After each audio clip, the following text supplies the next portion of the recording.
Don't forget to like and subscribe to my channel if you haven't already. There is also a link in the description to my Patreon. It has Naruto fanfiction that cannot be posted on YouTube. There is some free content on there. So, you don't have to be a paying member to enjoy listening to excellent fanfiction. The cycle that binds us. There was no sky, no ground, no name for the thing he walked on, because there was no word for something that wasn't there. Just an endless, weightless pressure beneath his feet, like gravity had been hollowed out. Naruto wandered. He didn't know for how long. There was no day or night here. No wind. No time. Just the slow drip of thought against silence, like water echoing in a place too deep to name. He wasn't sure he had a body. He walked anyway. Every few paces, he felt something flicker through him. Not across his skin. There was no skin. But across something deeper. Like memory echoing where a heartbeat used to be. He remembered eyes looking at him like he mattered. He remembered Lee crying. He remembered Hinata whispering his name. He remembered chains falling, scrolls closing, a bow being set down. He remembered dying. But not like before. Not the kind of death that resets. Not the kind of death that bends to pity. This was final. And yet, he was still here. The silence in this place wasn't empty. It was watching. He didn't know why he kept walking. Maybe it was instinct. Maybe it was the only thing left of him that still worked. Maybe he was afraid of stopping. Because if he stopped, then maybe the silence would speak.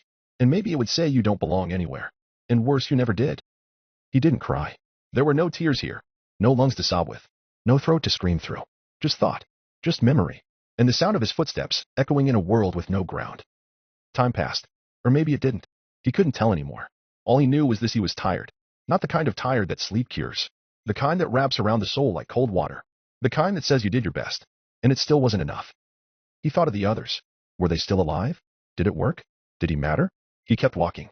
Because if he didn't, the silence might answer. And he wasn't ready for what it would say. Then, a flicker.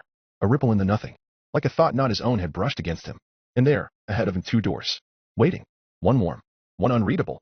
And no one to explain what either meant. Naruto stopped. And for the first time since dying, he exhaled. There was no wind in the void.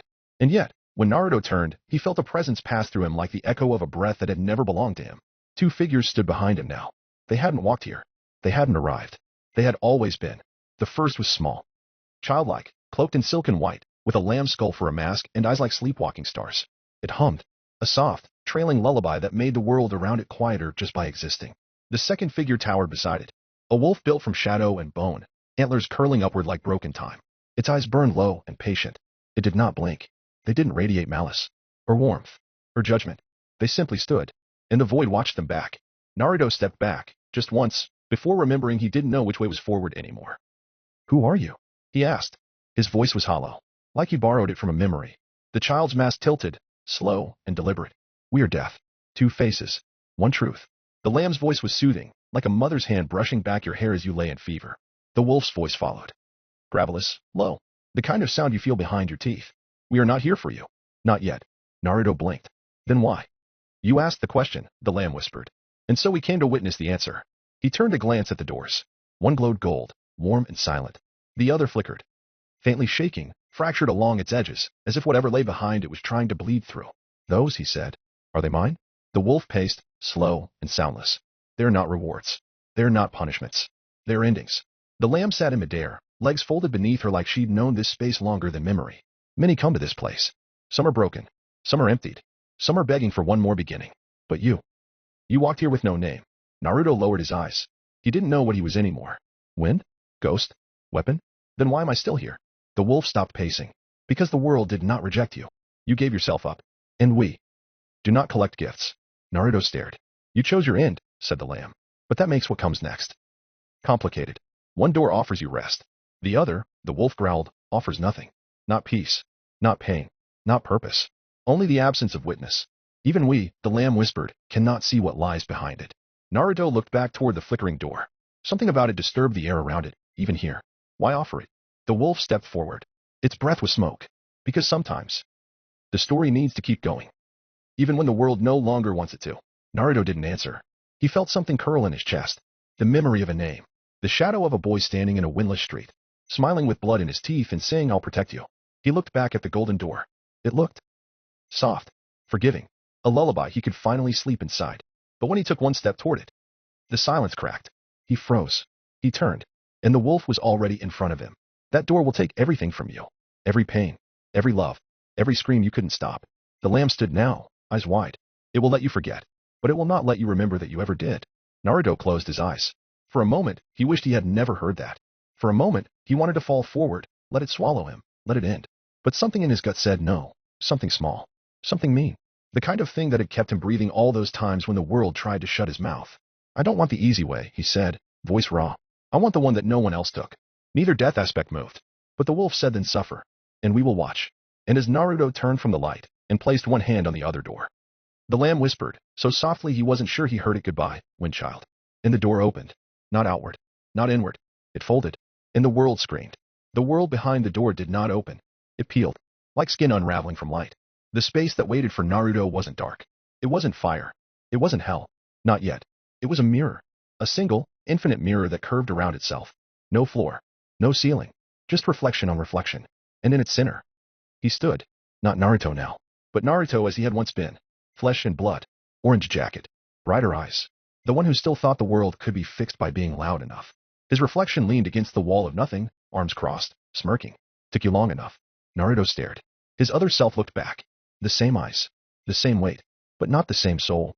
You really are stupid, you know that? You could have just picked the golden door. Reset. Let the world spin again. Nobody would have blamed you.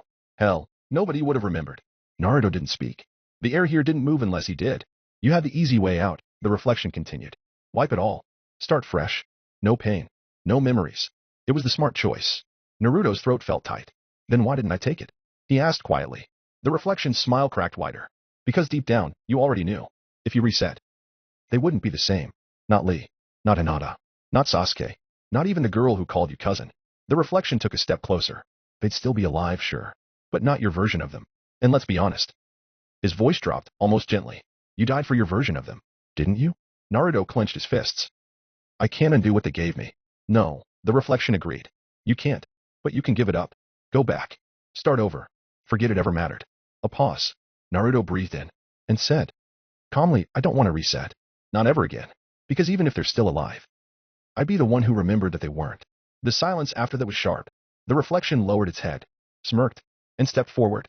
Now face to face. So be it. It's a contract. You don't get to forget anymore.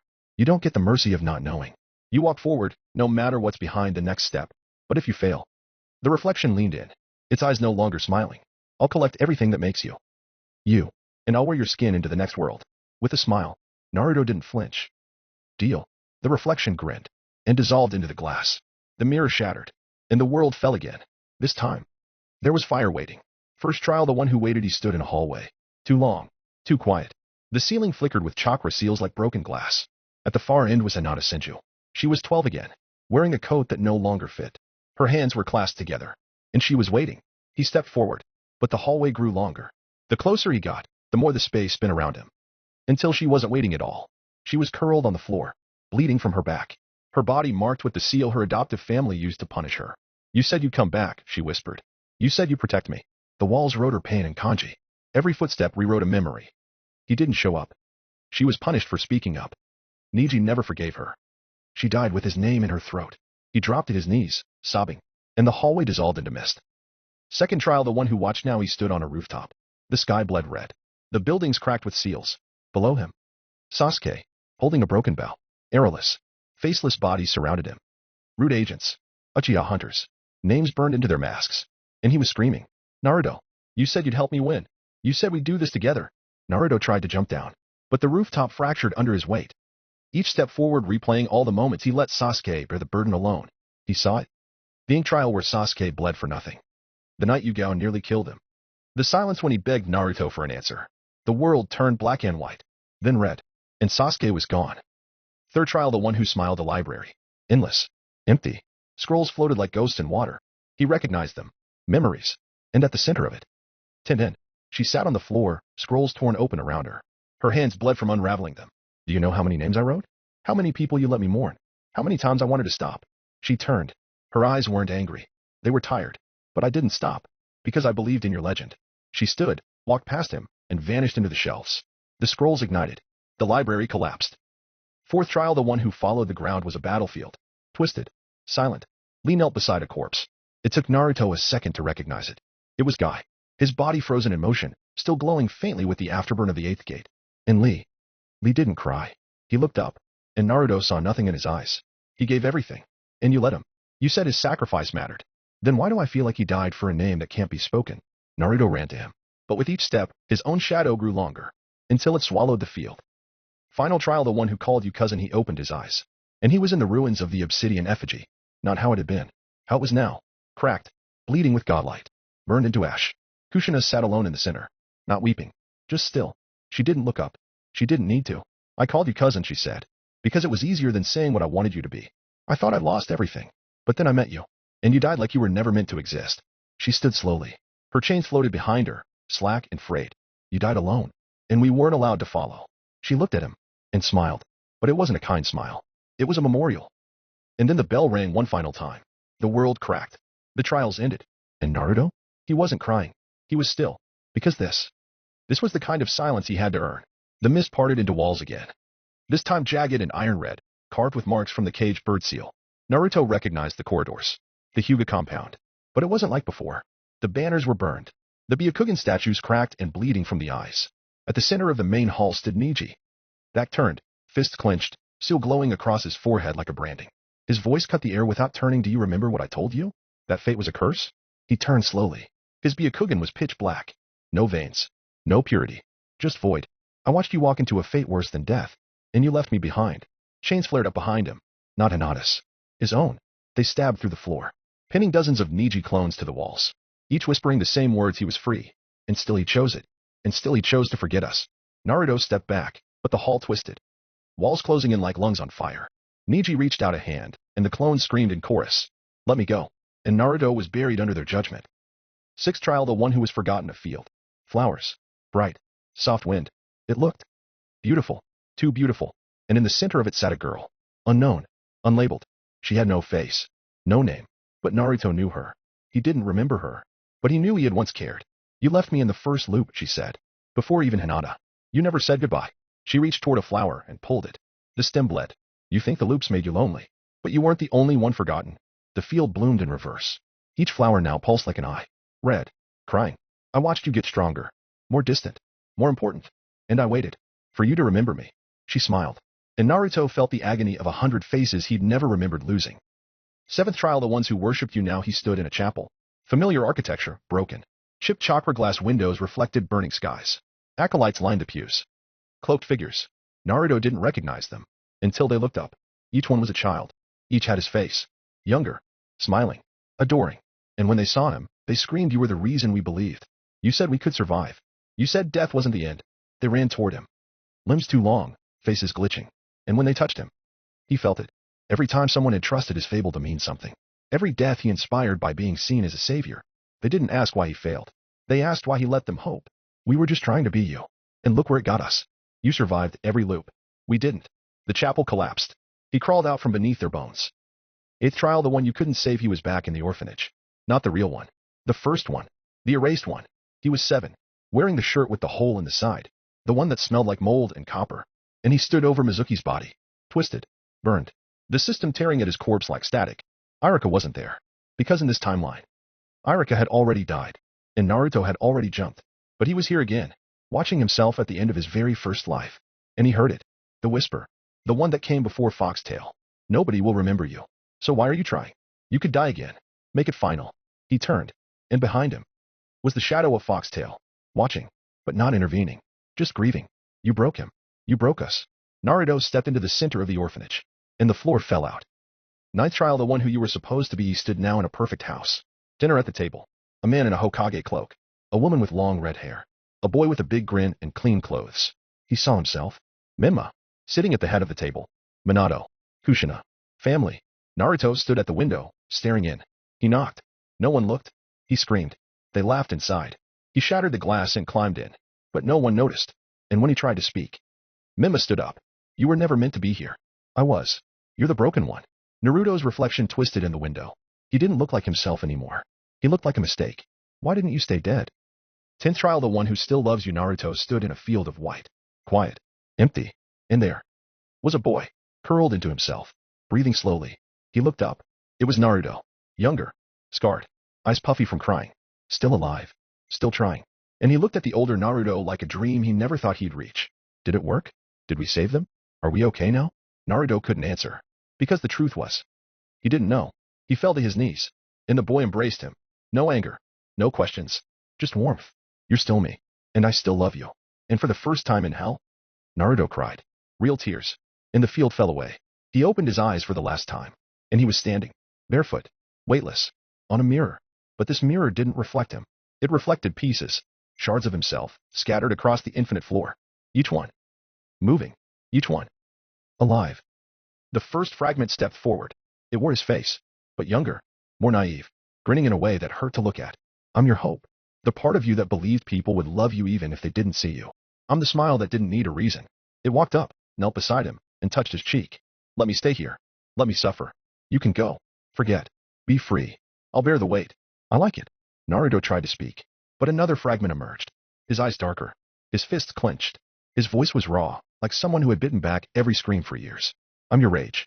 The part of you that wanted to tear the world apart every time it looked away. Let me take your place. Let me burn for you. You've done enough. Rest. I'll finish what we started. He turned away, only to be stopped by a third figure, thin, frail, clutching their arms. I'm your guilt. I know all the names, all the screams, all the loops. I remember every time we let someone die, every time we thought we could fix it. Let me stay. I deserve this. You deserve to forget. Naruto backed away. But there were more. So many more. A version of him dragging a corpse. I'm your survival. The part that said life no matter what, even if it meant becoming something no one recognized. A version of him laughing too hard. I'm your lie. The part that said we were okay, even when we weren't. A version of him curled in fetal position, whispering one name over and over. I'm your need.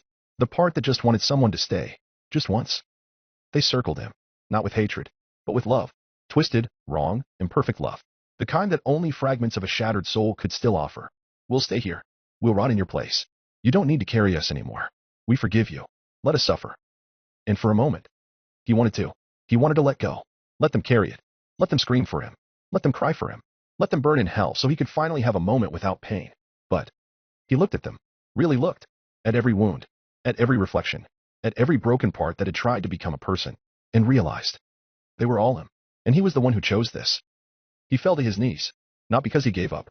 Because he accepted it. You're right. I deserve this hell. I earned it. I am it. His hands touched the mirror. It cracked. But I don't reject you. I am you. And you are me. And if we suffer, we do it together. But not here. Not like this. The fragments froze. And the world shuddered. The mirror broke. Not into shards. Into air. Into pressure. Into wind. Naruto stood. But he no longer had a body. He became movement. He became dismantle. He became a sphere of unrelenting force, built from every part of himself: hope, rage, guilt, survival, lie, need, not erased, not denied, integrated. He spun. The world bent around him. The walls screamed. Hell tried to collapse him.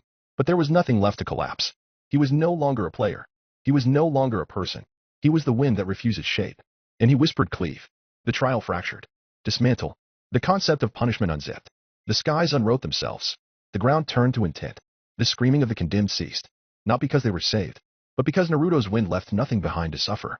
Not sin. Not story. Not self. Only motion. Only momentum. Only wind. Carving its name in silence.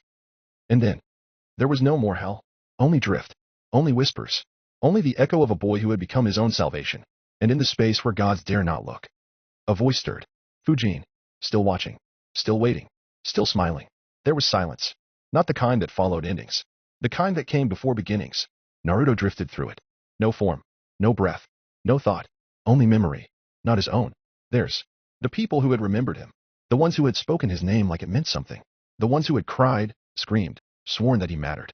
Their grief had called him back. And the world had answered. Pressure shifted. The fabric of silence folded inward, like wind curling around a seed. And from it, he felt something gathering.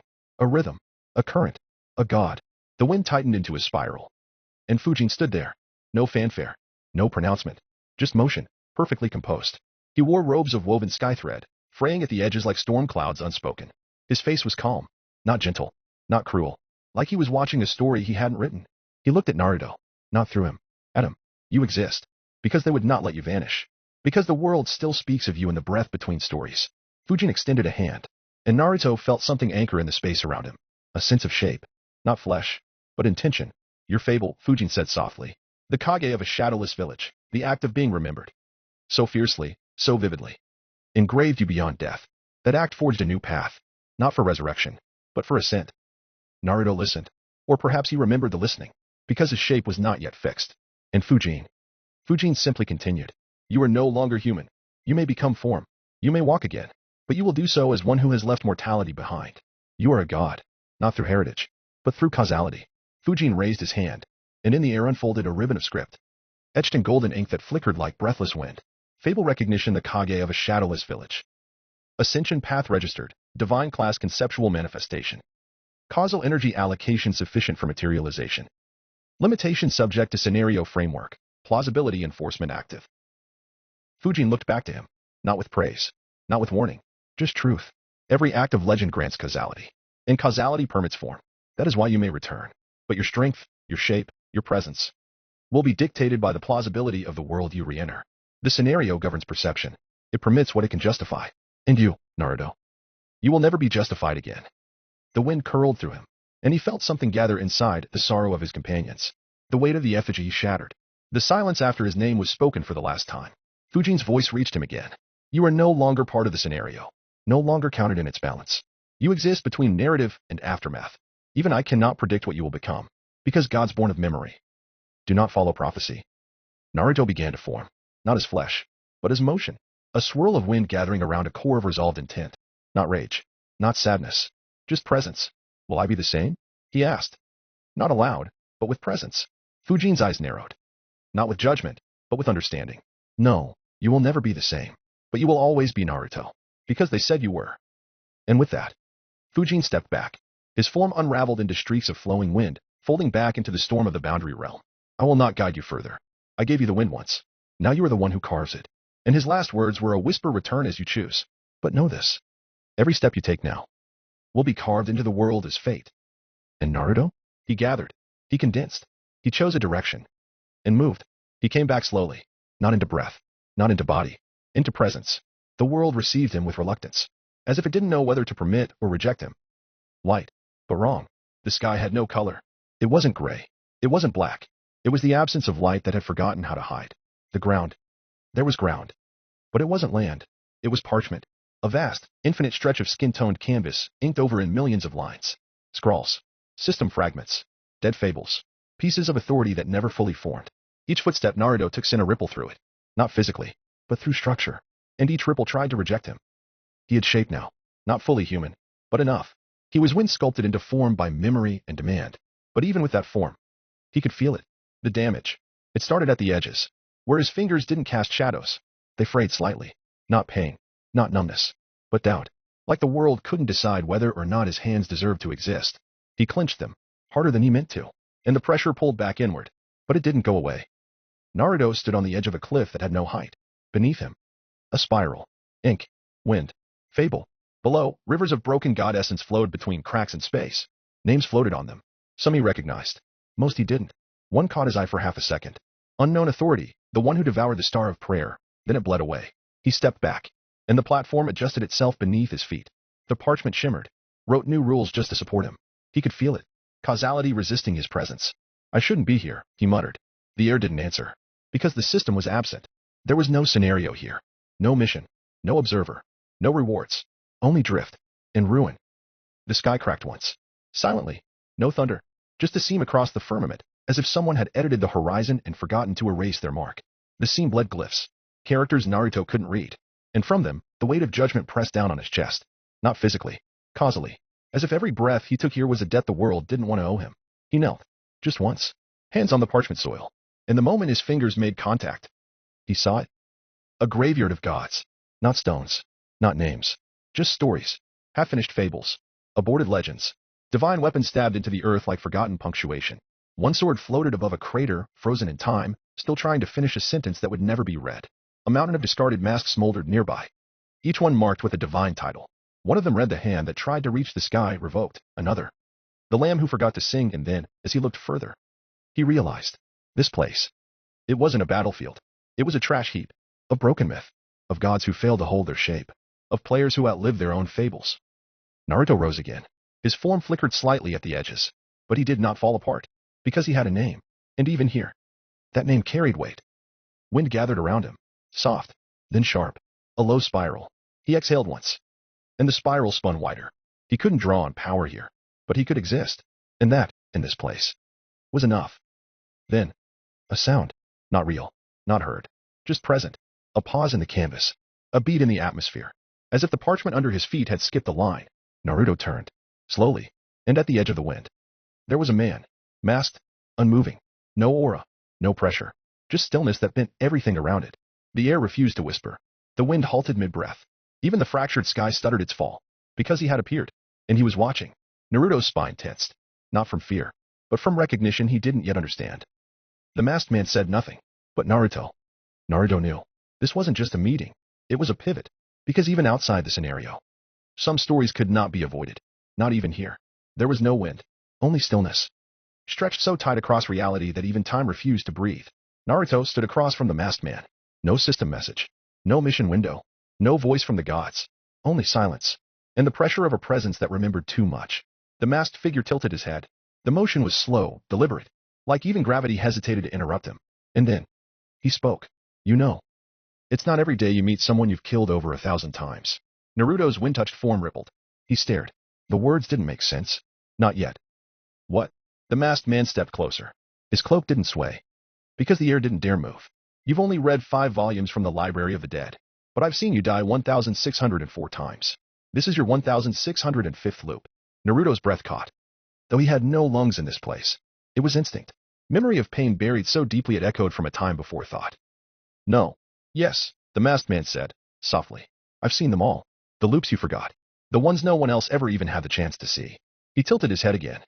Just slightly. You know what I find strange? You look exactly like Minato. You share a name with Kushina. And yet, his voice grew quieter, sharper. No one remembers you. Not a whisper. Not a scar. Not a tombstone. Doesn't that bother you? Naruto took a step back. The edges of his form shivered. Not with fear, but with recognition. With a feeling he had spent entire life trying not to notice. The masked man kept speaking. Do you really think the world just forgot? Do you think the system simply misplaced you? He paused. For someone to be erased this completely, it takes more than chance. It takes power. Old power. Power that rewrites meaning. Obito took another step, circling him slowly. His voice was no longer calm. It was intimate, like he was saying something meant only for the wind to carry. You made a deal. I remember. On your 1,600th loop, you offered everything. Your past, your name, your very shape. And in return, the strongest of the outer gods gave you an ability. Foxtail.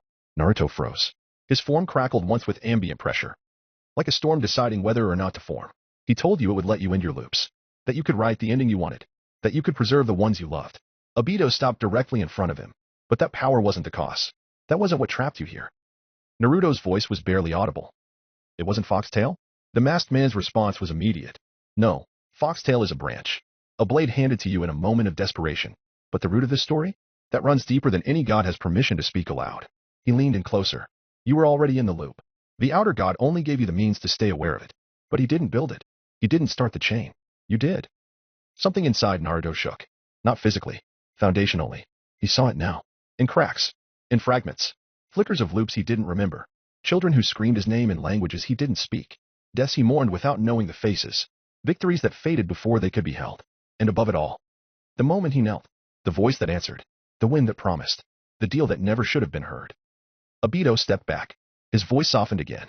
Not mockery. Not cruelty. Just certainty. You've been using Foxtail wrong. It's not your salvation. It's your witness. The proof of all you've carried. And all you've lost. Naruto dropped to his knees. Not because of defeat, but because the truth didn't break him. It revealed him. This was never the beginning. It was the middle. And he had no idea how many endings had already been denied. Obito didn't move. He just stared through the mask. And said one final thing. Quiet. Clear. Some deals with foolish foxes might delay the inevitable. But even they can't outlast the owner of consciousness. My god remembers all Uzumaki. The wind didn't stir. The gods did not speak.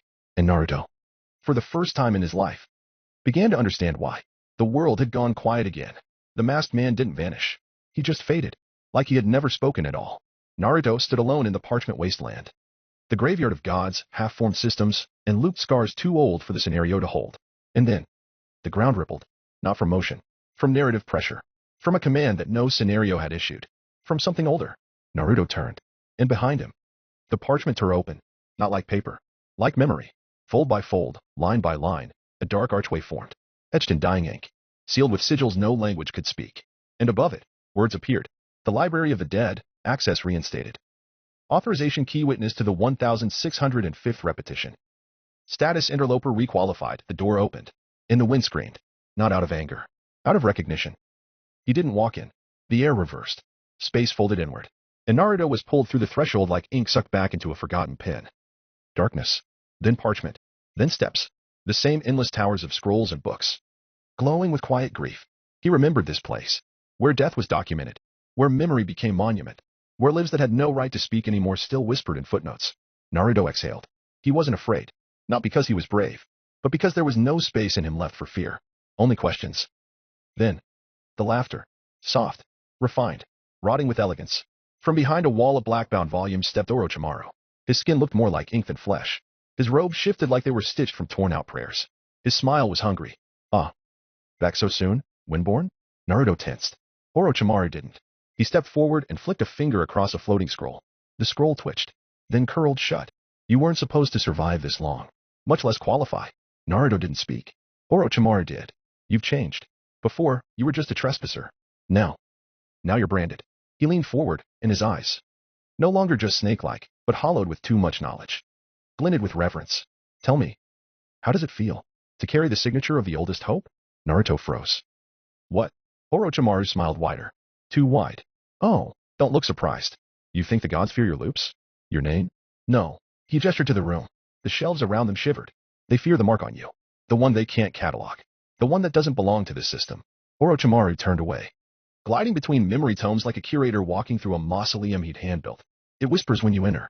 Not like a god's voice, but like a rule older than causality. He paused. You're not a player. You're not even a disruption anymore. He looked back. You're a slave. To something none of them understand. To the one we only call the oldest hope. Naruto's throat tightened. Who is that? Orochimaru chuckled again. If I knew, I wouldn't be alive. The records don't name it. Not in this library. Not in the restricted annex. Not in the blood-signed indexes. He snapped a finger, and a chain tome floated to his side. He opened it. Inside was a blank page. But it bled. Visibly. I've tried. All my life. All my deaths. No answer. He turned it toward Naruto. But then you arrived. And this page started to weep. Naruto didn't speak. Because something in him already knew the truth. The voice in the silence. The one who made the deal. The shape in the wind. The impossible god that never answered to name or law or logic. Not Fujin. Not the system. Not even the mischievous plotter. But something deeper. In Orochimaru. He didn't know. He couldn't. But somehow. He still bowed slightly. Not out of respect. Out of instinct. Well. Now that you're qualified. He smiled, sharper than a seal blade. Welcome back, child of no page. Servant of the unwritten record. Slave of the oldest hope. The lights of the library dimmed. And the shelves began to shift. Not to guide him, but to see if he could survive knowing more. The library trembled. Not from danger. From anticipation. From a silence old enough to hold regret. Naruto stood before a shelf that shouldn't have been there. And the book. That book. Floated down on its own. It had no title. Its spine was wrapped in seal-burned parchment, bound by threads woven from wind and silence. It throbbed faintly, like a heartbeat buried beneath centuries. Orochimaru didn't follow. He stopped at the edge of the next aisle and smiled faintly. I would leave that one shut. It is unkind. Not to others. To you. But Naruto already knew. He had to open it. And so, he did. The ink bled backward. The pages turned of their own accord. And then stopped. A single date. A single line. A single memory. He had never known Uzumaki Naruto. Born to Minato Namikaze and Kushina Uzumaki. Died 5 hours later. Naruto's fingers didn't move. Not because he was frozen. Because the book refused to let go of him. The ink shuddered. More lines formed. Cause of death unrecorded. Burial unmarked. Remembrance erased. The pages flipped again. This time faster. Like the book was making up for lost time. Scene after scene blurred past his eyes. Some written. Some sketched. Some burned directly into the parchment and seal language that pulsed with divine prohibition. And he saw himself. Again. And again. And again. But never as he was now. He saw himself as a child. Beaten behind the academy. Unloved. Unspoken. He saw himself older. Stronger. Running into a burning village with no one behind him. He saw Sasuke die. In every way. Crushed by scenarios. Corrupted by divine failure. Eaten alive by his own fable. He saw Hinata fall. Saving him. Cursing him. Bleeding out in his arms more times than he could count. He saw Lee, smiling through cracked ribs, saying we'll win this time. He saw Tintin, whispering names in a book that burned before she could finish the last line. He saw Niji die before Loop 100, before Naruto even remembered what hope looked like. The pages turned. Faster. He saw his own hand. Older, cracked, shaking. Pull the knife. He saw himself walk into a storm of divine pressure, alone, so the others could live one more phase. He saw himself choose not to reset. He saw himself fail anyway. And in between it all, there were faces. So many faces. People who never got names. People who called him friend, or traitor, or hero, or nothing. Faces he forgot, because the world didn't let him remember. And then, a single page, stark white. At the center, a line written in his own voice. I made it to the end, and there was no one left. So I made the deal. The page shivered, and beneath it, scrawled in blood-red ink. Loop 1600, contract signed with the strongest outer god. Authority granted Foxtail. Request, let me choose the ending. He saw now. Not memories, but fables. Echoes of stories that had used his shape. Stories where he made it to the end, and hated what he'd become. Stories where he reset by choice. Not because he had to. Because he couldn't bear the silence anymore. Stories where he stood on mountains of ash and said, I didn't want this. And then, the book closed. Not with finality, but with mercy. It hovered before him, and Naruto stared at it, hands shaking, eyes dry, because even now, even after all of it, he could not cry, because the system had never let him keep the grief long enough. He stood, slowly, and whispered, I was never supposed to exist. And somewhere, a wind stirred. No answer, no comfort, just presence. The library vanished, not like smoke, like memory. One moment Naruto stood among ink and shelves in the lingering sin of grief. The next, he was alone, in silence. The air was thick, not with heat, with weight, like the pages of an unfinished book pressing inward. The floor was black, smooth, seamless, a mirror that didn't reflect him. The sky, non-existent. No horizon, no center, only the sensation of being suspended inside something that didn't want to be remembered. And then, he heard it. Footsteps. Soft, measured, not behind him, not ahead, everywhere, like the space itself was remembering what it felt like to move. And then, he saw him. The figure was seated on the edge of nothing, legs crossed, arms slack, same face, same hair, same eyes, but older, not in body, in burden. His hair was longer, more unkempt, streaked faintly with silver wind. His frame was lean, not from training, from attrition. His eyes, they didn't shine. They remembered. The boy, no, the man, looked up as Naruto approached, and smiled, just faintly. Did you see everything you wanted to? Naruto didn't answer. He stepped closer, and the reflectionless floor shifted, acknowledging both of them now. Who are you? Naruto asked, quietly. The older version tilted his head. I'm what's left, of what you could have been, what you might still become. He nodded toward the place Naruto had come from. You read the book, didn't you? The one that wouldn't open before. Naruto nodded. I saw pieces. The older version looked down at his own hands. That's all that's left. Pieces. Fragments of lives we begged to matter. He looked back up. Tell me, how many funerals did you see? Naruto swallowed. Too many. That's not the answer. There's no such thing as too many. There's only still counting. They sat in silence for a while. Not awkward. Not strained. Just heavy. Like the world was waiting for them to breathe first. Finally, the older Naruto whispered. I remember every time I begged them to remember me. Every time I thought, maybe this loop would be different.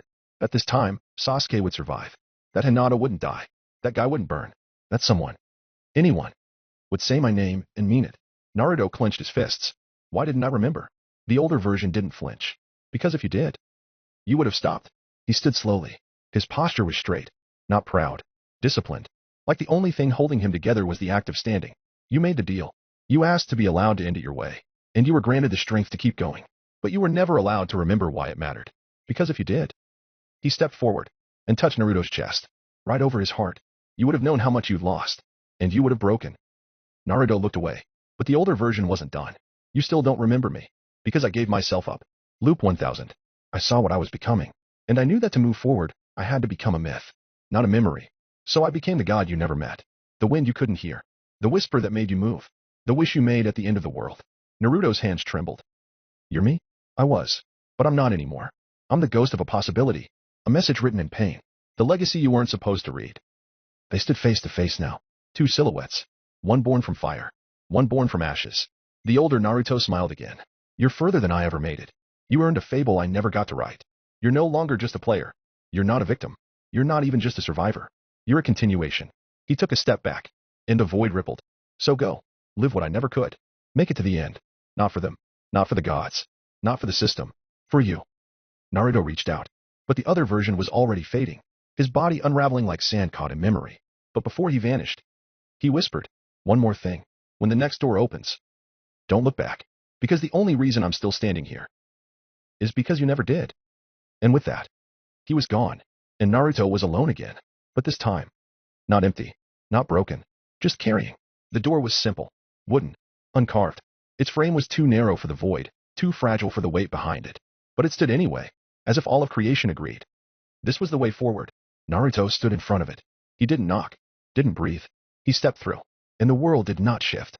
It remembered. The room beyond was a corridor, infinite, dustless. Torches lined the walls, but none burned. Their flames were memories, each one flickering with an emotion long since severed from its source. Fear, hope, grief, rage, silence. Naruto walked between them. His steps left no echo, but the corridor whispered anyway, not words. Toll. And at the end, a figure Saturday cross-legged, eyes closed, hair long, bleached by ash and memory, a red cloak, a scarred face, eyes like dying stars, not Rinnegan, not divine, just tired. Nagato. He opened his eyes, and the corridor bowed slightly, not out of respect, out of recognition. So, you made it. Naruto didn't speak. Nagato's smile was faint, old, like something borrowed. I wasn't sure you'd come this way, but you always had a bad habit of surviving things that should have broken you. He looked around the corridor. This is where decisions are made, not by gods, not by systems, but by people who suffered too long to stay where they were. Naruto's voice returned, soft. Are you a god? Nagato chuckled. No, gods don't bleed the way I bled. I'm something worse. A man who believed so deeply in peace. He built a war to chase it. Silence. Then you want to go back? Naruto nodded. Then you know it won't be the same. You're not in the system anymore. You exist outside its control. Causality will rebel. Plausibility will strain. You will be weaker where it demands, stronger where it fears, and you'll never again be just a participant. Naruto lowered his head. I know. Nagato stood, slowly, bones groaning like timelines that forgot how to age. There's a cost. Even here, in the space between. No one re-enters without paying something real. And you. You carry too many names. He raised a hand, and in the air, a ripple, a ledger, not of gold, not of ink, a list of fables. Every myth Naruto had earned. Every moment someone remembered his name in pain or awe or reverence. Nagato's eyes scanned the list. He paused. This one. He tapped a line, and Naruto felt it. Like someone had touched a scar beneath his skin. A name, a memory, a truth. The one cloaked in red. Naruto flinched. That was the first. It's the reason I survived the initial scenario. Nagato nodded. Exactly. And it's the one I want. Naruto's fist clenched. Not in protest. In recognition. Because if he let that go, he would no longer be the boy who stumbled into survival cloaked in blood and fury. He would lose that origin. Nagato waited. And then Naruto. Let go. The fable pulsed once, and floated from his chest. A streak of crimson memory. Painted in rage, written in survival, steeped in screams. It hovered before Nagato, and he accepted it. One hand. No force. No ritual. Just transaction.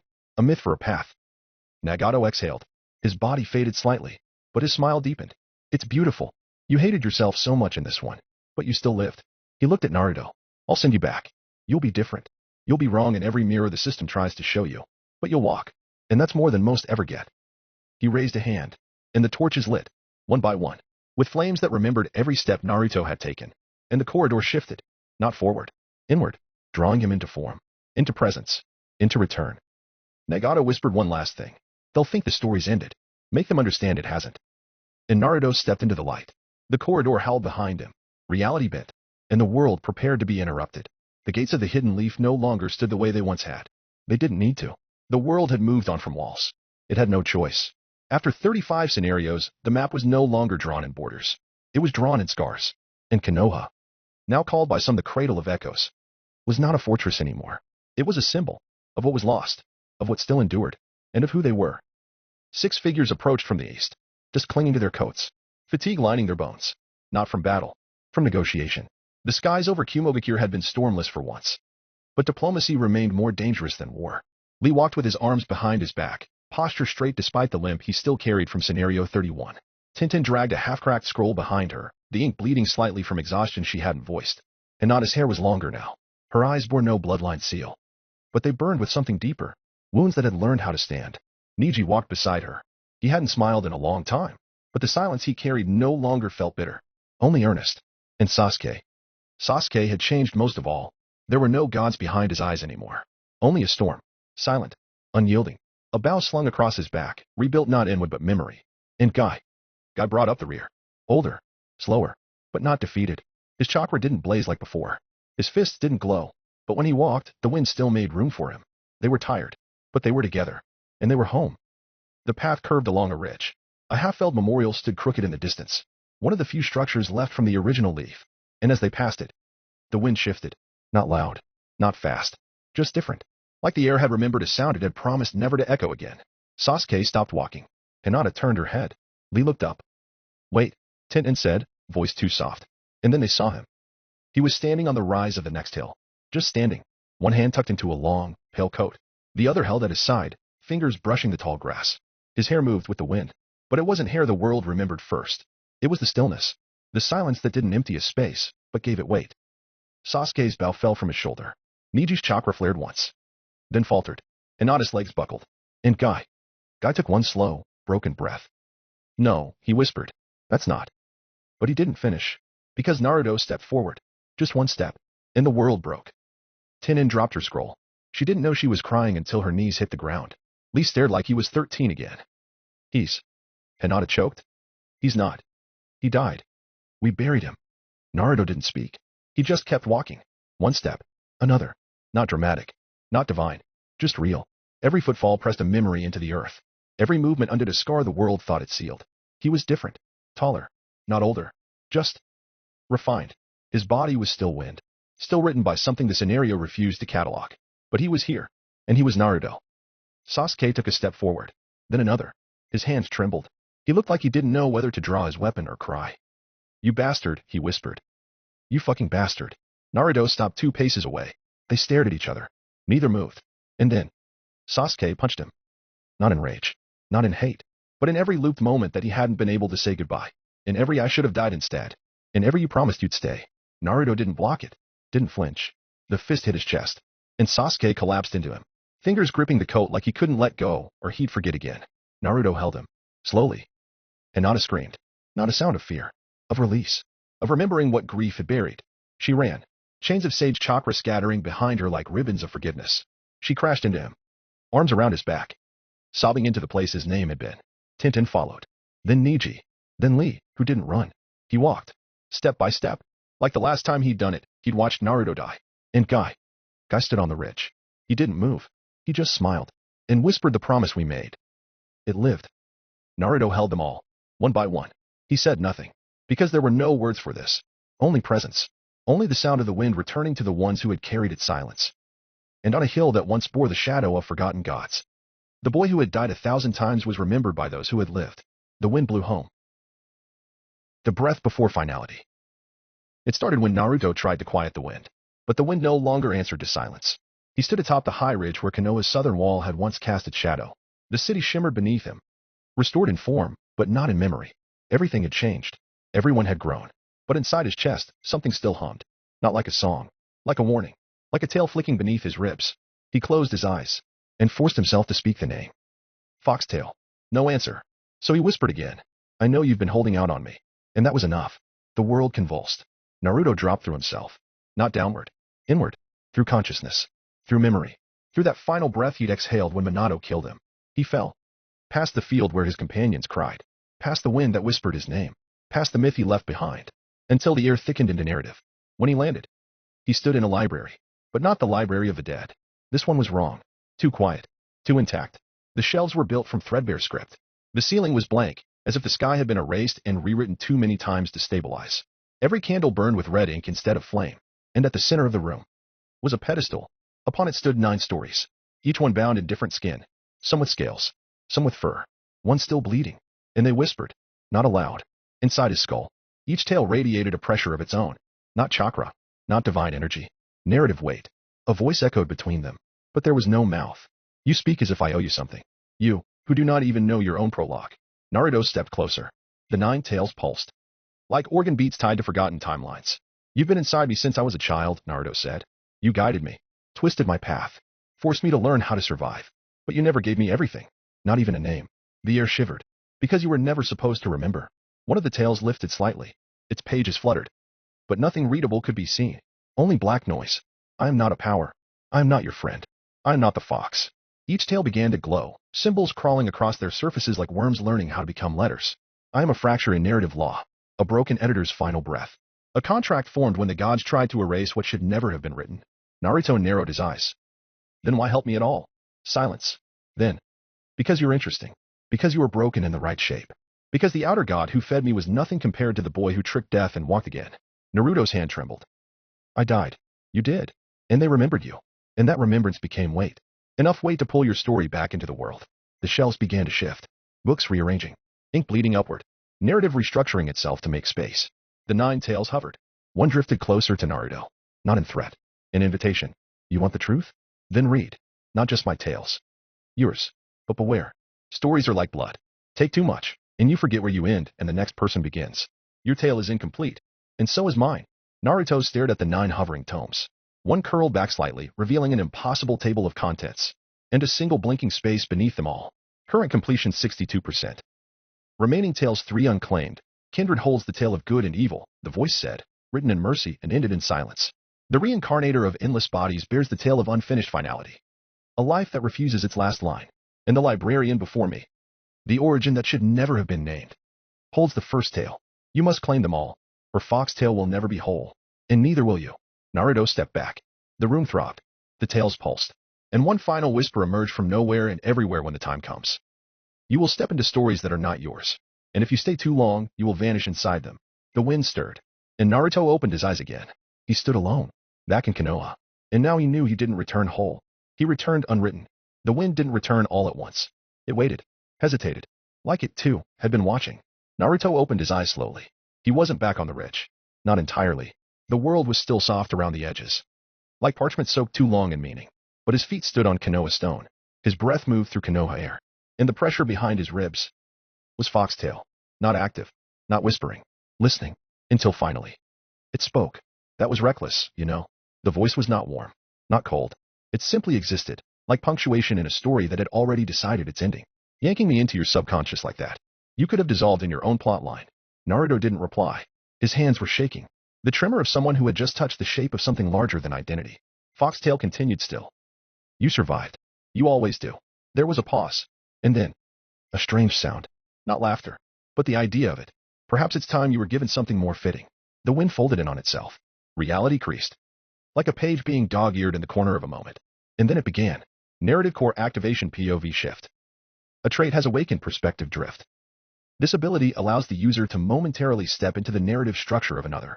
Warning: use of this ability beyond the stabilization window risks loss of self. Secondary guide activated Foxtail. Narrative anchor status 62% complete. Available slots 3. The notifications didn't chime. They echoed, like they were being read aloud by something behind the screen. Naruto swallowed. The words settled over his chakra like binding scrolls. His mind adjusted, parsing the new form of perception like a foreign language he already knew how to speak. And then, Foxtail whispered, a gift from one broken tale to another.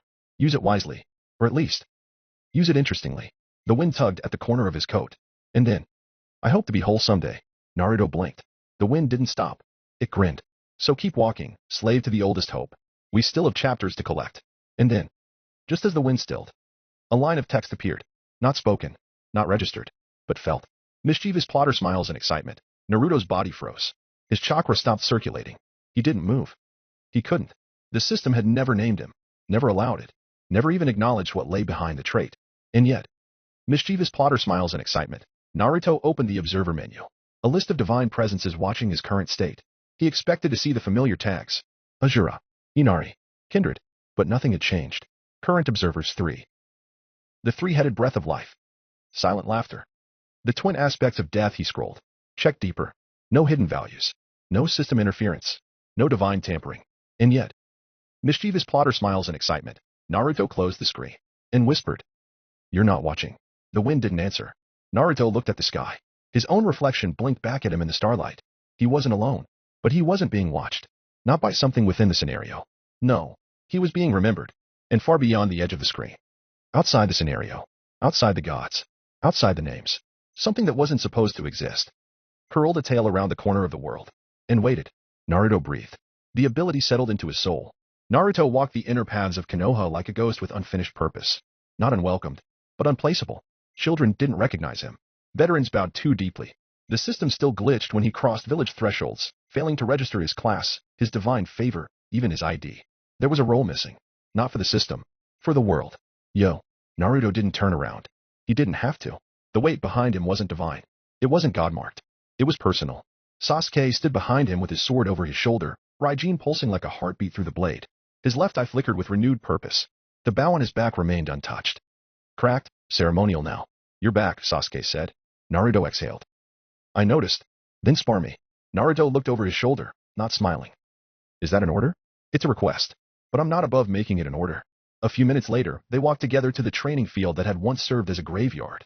It was empty now. Repaired. But not restored. Like the earth itself remembered every body that had fallen on it. And as they walked, another presence joined them. Then two. Then more. Minato stepped alongside them, his step soft but sure. Kushina appeared at his flank, arms crossed, eyes narrowed with concern she hadn't named. Tenten, Niji, Lee, Hinata, Guy, Tsunade, even Kakashi, distant but watchful. They didn't say anything. Not yet. Because this wasn't a fight. This was a measure. A ritual. Minato eventually broke the silence. You know, he said casually, voice calm and thoughtful, every village has a designated Kage. Naruto didn't reply. He kept walking. Minato continued. It happens after the fifth scenario. The system locks in a regional commander. A leader. That person gets access to military-scale advantages. Narrative channels. Divine entitlements. Group fables. Massive boost when leading troops. It's a position with serious benefits. They reached the field's edge. Minato's voice grew quieter. But our village doesn't have one. There's no Kage slot. No anchor point. No divine chain to hold it in place. Naruto turned his head slightly. That because I broke the effigy? Minato didn't answer right away. Then, no, it's because you broke the idea of one. He glanced at the others. The system still marks you as the highest-ranked entity in the village. But not a Kage. Not anything. Naruto stopped in the center of the training field. Sasuke stepped opposite him, Raijin glowing faintly now. Arcs of silver-blue lightning crackling up the blade's edge. Their friends formed a wide circle, silent, expectant. The system glimmered briefly. Observation level elevated. Internal arena field stabilized. Warning myth-tier resonance detected. Risk of environmental ruin. Naruto flexed his fingers. You sure about this? Sasuke didn't answer. He moved. No shout. No stance. Just motion. Clean. Efficient. Brutal. Raijin struck in a downward arc, not toward Naruto's head. But the air itself. The moment it made contact. The world cracked. Lightning didn't burst from the blade. It shattered from the hilt, detonating in 6 spirals outward like the laws of motion had been rewritten mid-swing. Fate-shattering sword style. Third cut heaven's fracture. Naruto ducked beneath the first wave, his cloak burning slightly at the edges. He didn't counter. Just watched. Measured. Then he raised his hand and closed his fingers around nothing. Naruto raised his hand and closed his fingers around nothing. The air bent. Not like wind, but like something subtler. Narrative gravity. The kind that only existed when meaning tried to escape a scene too early. Sasuke stepped forward. No taunt. No shout. Just momentum. The Raijin blade hissed as it swung sideways, the arc too fast to see. Only felt in the way the stone beneath their feet wept. Naruto leaned just far enough for it to miss, and let his cloak burn further. He didn't block. He understood. This wasn't about damage. This was about message. Fate-shattering sword style. First cut line breaker. Sasuke's footwork shifted mid-stride, Raijin snapping down at a diagonal. A streak of blue burst across the arena, carving a smoking line into the earth so sharp it refused to crumble. The line didn't crack. It denied breaking. Like fate itself had been told no. Naruto sidestepped it, but not without effort. His knee twitched. The scar tissue there. Left over from a death not even this version of the world remembered. Flared. Sasuke saw it. Didn't smile. Didn't speak. Just moved. The next strike came too fast. Sasuke was inside his own technique now. Vanishing between swings like each blade movement cut through consequence. Raijin wasn't just lightning. It was declaration. Each cut erased the moment before it. Each thrust rewrote its angle from 3 futures ahead. Tenten whispered under her breath. He's different. Niji's eyes narrowed, calculating edge and distance in real time. Lee clenched his fists. Half with excitement, half with grief. Guy stood still, watching his students like a man reading the will he wrote with his own hands. And Minato? He didn't blink. He simply said, watch carefully. This is no longer a rivalry. This is prophecy learning how to speak again. Sasuke disappeared, reappearing at Naruto's flank with a pivot so tight it bent the light. Naruto didn't evade this time. He let the blade graze his shoulder. Not out of arrogance. Out of information. The sparks traced a line down to his elbow, kissing flesh, not blood. You're holding back, Sasuke muttered, rotating into another slash. Even now. So are you, Naruto replied calmly. Their blades met. Raijin to chakra-threaded palm. The shockwave knocked dust into orbit. Fate-shattering sword style, 5th cut reversal pulse. This time the lightning didn't attack Naruto. It attacked his direction. The technique reversed the vector of force on the battlefield. Sasuke's cut redirected gravity, flinging Naruto backwards as if pulled by his own shadow. Naruto hit the edge of the arena. Hard. Stone shattered. His boots left the ground. He skidded, flipped, landed in a crouch. And finally, he smiled. That was new. Sasuke exhaled once through his nose. So's this. He planted his feet, raised Raijin high, and the air twisted. Not the chakra. The narrative. It rippled outward, like a scene about to be remembered before it finished happening. Then he swung. Fate-shattering sword style, sixth cut heavenless horizon. Lightning expanded. Not outward. Inward. The entire sky dimmed, a dome of energy folding around the arena like the world had been placed inside a sealed concept. No sun. No moon. Only the possibility of light, vibrating in electric prayer. Sasuke stood in the center of it, unmoving, eyes focused. And Naruto stood, hair rustling, breath steady, and for the first time since he returned, he answered. He stepped into it, not running, not dodging, just walking through the dome of heavenless horizon like it was mist instead of myth. Sparks danced across his shoulders. His shadow didn't follow, not because it was gone, but because it was waiting. You've gotten strong, Sasuke, Naruto said, but strength like this. He raised a single hand, and the lightning paused. Only matters if it remembers what it's trying to protect. Sasuke's eye flared. He lunged. Raijin came down like a guillotine struck by divine indecision. Naruto raised both hands and caught it. No chakra, no technique, just intent. The air screamed. The dome shuddered. And for a brief moment, everyone watching saw something they couldn't explain. Naruto didn't block the blade. He stopped the moment. Raijin's edge trembled. Sasuke's feet dug trenches into the ground. And Naruto stared into his brother's reincarnation. Not with scorn, but with memory. Don't be afraid to go further, Naruto said. But don't forget. He shoved the sword back, the lightning dispersing like breath on glass. The lightning cracked. The sky blinked. And Naruto exhaled. Sasuke stumbled back a single step. Not from the push, but from what had followed it. He hadn't just lost footing. He'd lost momentum. Raijin hummed in his grip, confused. Like the blade itself was trying to ask what just happened. And Naruto. Naruto looked up. At the sky. At the false dome of silence Sasuke had woven with his technique. And for a moment, it looked like he was speaking to something above it. Not a god. Not a system. Just the ceiling of possibility. Then he raised his right hand. And the sky bent. It didn't crack. It didn't roar. It folded. Like a screen being warped by something that shouldn't fit behind it. Lines of white stitched themselves across the clouds. Then blue. Then gold. Then something that didn't have a color. But had a temperature. The kind of heat that spoke. Requesting manifestation plasma field. User origin defined. Warning: current world narrative constraints do not support this action. Plausibility status breaching. Casuality threshold detected 17% stability. Power limiter enforced, manifestation reduced to 20% output. Narrative screams in protest, and then it appeared. Above them. A tear in the firmament. Not a jutsu. Not even a system-sanctioned ability. Just pressure given shape by something that shouldn't exist in physical form. Plasma poured downward like a waterfall trying to become light.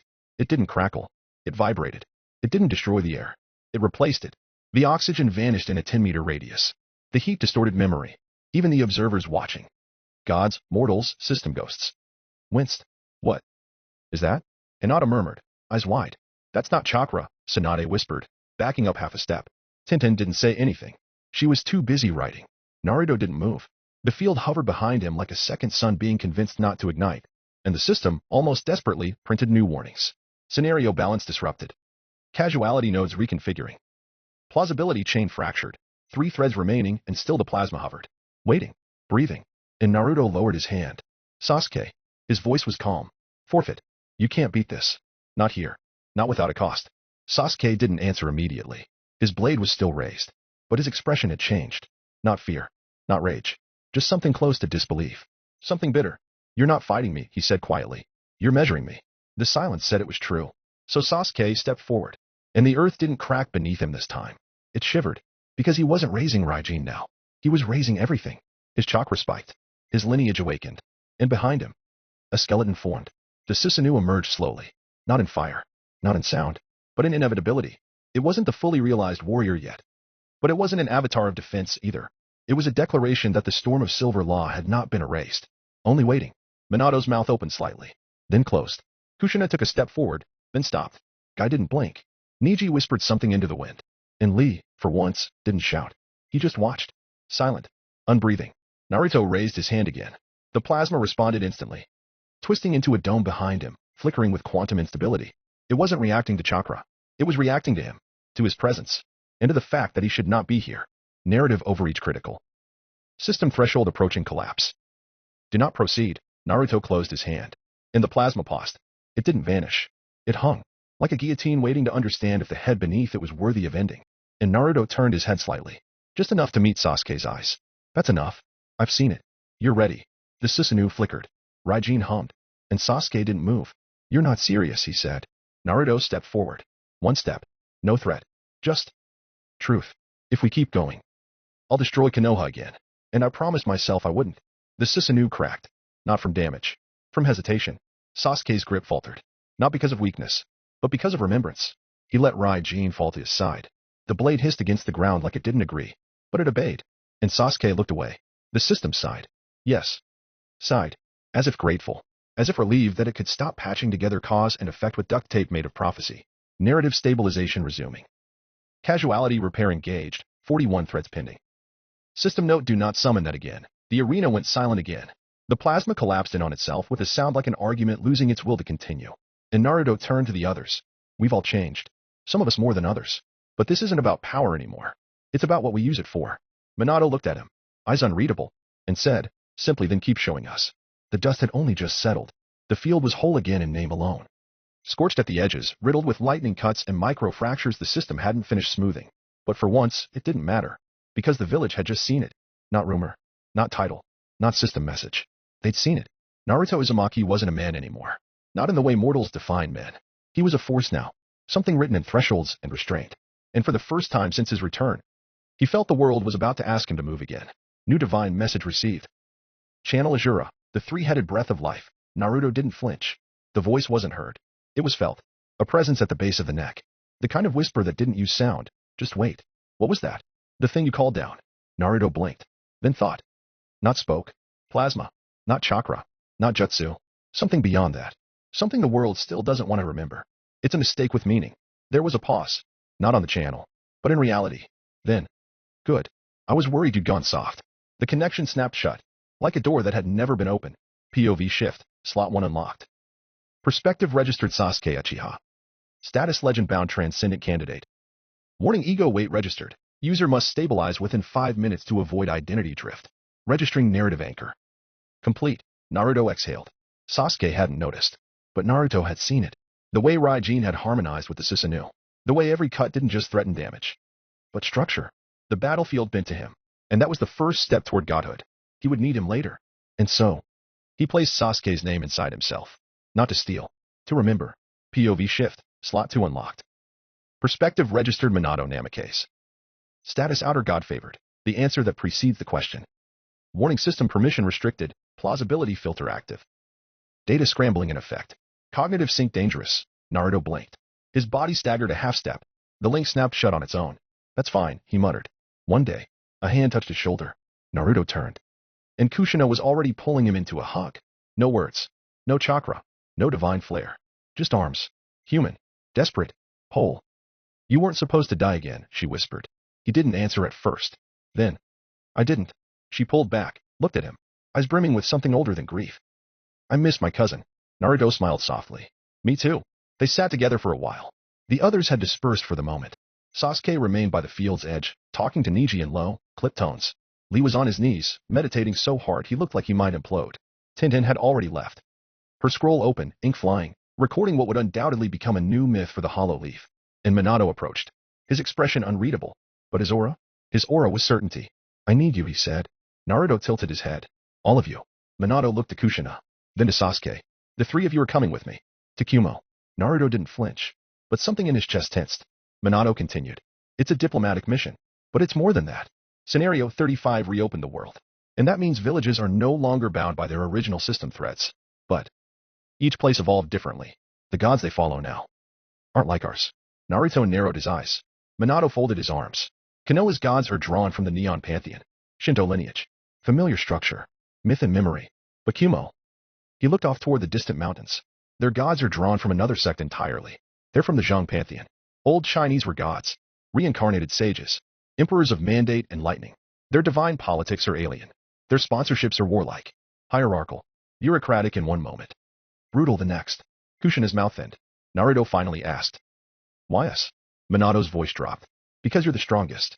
Because Sasuke is the closest thing we have to a stabilizer. And because Kushina is the only Uzumaki diplomat that isn't viewed as a walking threat. He paused, then added, not unkindly. Well, wasn't. Naruto didn't smile, but he nodded. The sky above them finally began to change. The field began to cool. The system resumed its heartbeat. But in Naruto's mind, something new stirred. He could feel the gods. He could feel being watched. Not by Ajura, not by Inari, not by kindred, but by something in the distance. Something waiting. Something old. New observers pinning approval. Zhang Pantheon, awaiting initiation. Naruto looked toward the clouds. And for the first time since dying, returning, and dying again, he felt a thread being pulled from outside the narrative. Something watching. Something ready. The gates of Konoha whispered as they passed through. Not with wind. Not with voice. With memory. As if even the walls were reluctant to let Naruto leave again. Minato walked first, draped in a traveler's cloak of white trimmed with gold, hood down, eyes sharp. He didn't look like a soldier. He looked like a conductor. Someone who already heard the music of divine politics. Just waiting for the rest of the world to catch up. Kushina followed next. Red hair tied back, expression neutral, scrolls tucked into the lining of her belt like fangs. She didn't walk like a diplomat. She walked like a woman waiting to find out which person she'd have to become again. Then Sasuke. Then Naruto. Neither said much. But the silence between them was comfortable. Like two swords in the same scabbard. The path to Kumo wasn't simple anymore. There were no roads. There were threads. Narrative threads. Stabilized corridors of plausibility through an open world that now bent to divine influence. As they crossed the fifth ridge and stepped into shared territory, the system pinged. Zhang Pantheon influence detected. Divine weight differential moderate. System warning your identity will be reviewed upon entry. Adjusting laws of hospitality. They passed into the first clearing, and the man was waiting for them. Not hiding, not blocking, just waiting. Tall, broad, shirtless. Two swords strapped across his back like they were brothers. Rhythmic chakra humming through his frame like a beat he hadn't finished writing. He turned, smiled, and said, Yo. Minato sighed. We're barely across the threshold. I ain't here to fight, the man said. Not yet. I'm here to escort. Orders of the Elder Monk and the Ox. He looked directly at Naruto. But damn, you feel weird. Naruto didn't respond. Just blinked. The man continued, grinning. Name's Killer Bee. Champion of the eight-tailed ox that cleaved the world. First Demon King Kumo ever crowned. He cracked his neck. And my sponsor won't shut up about you.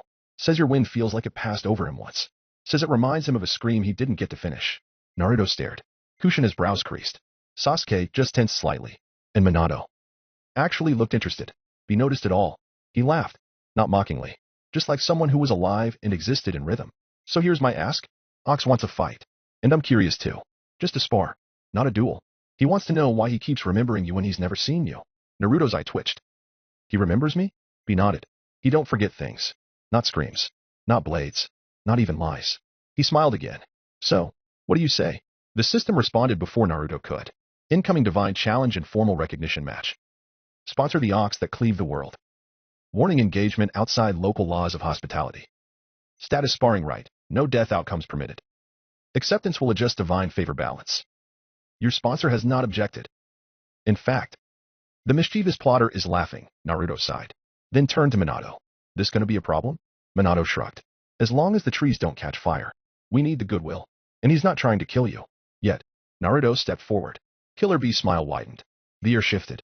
Chakra braided into muscle memory. Narrative weight settled onto the ridge like a sky preparing to buckle. All right, Naruto said, cracking his neck. Show me how an ox fights. Bee nodded, stepping forward. And you.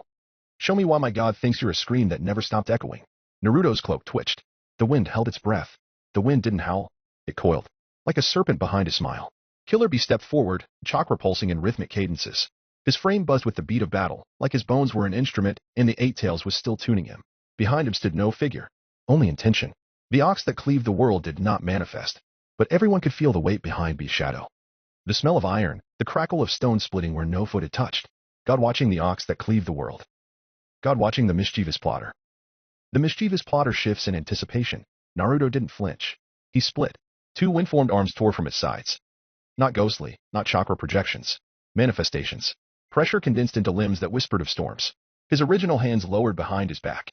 The new one stretched outward, fingers open, shaping edges from air and hums from tension. Wind form, phase 2 materialized divinity. Non-taxonomical appendages stabilized. Narrative load rising, Bee grinned. You'll wild in Konoha. But I ain't a rapper with no remix. He vanished. No build-up. No wind-up. Just exit. The kind of speed that made silence forget its name. Bee appeared at Naruto's blind spot. Both blades angled to trap rhythm itself. But Naruto twisted. and one of his wind arms formed a scythe mid-rotation. Cleave, the wind that divides truth. It didn't block the blade. It carved through the moment where the strike would have mattered. The sword hit air, then past air, then nothing. A concept had been edited. The mischievous plotter shifts in excitement. Be landed, spun, and his chakra surged outward into 8 thunder-spiked flows of tail energy. The ground buckled. He roared, and one sword flew from his hand. Thrown straight into Naruto's heart. Naruto didn't move. Dismantle, the wind that divides existence. The sword reached him, and disintegrated. No defense. No deflection. Just unmaking.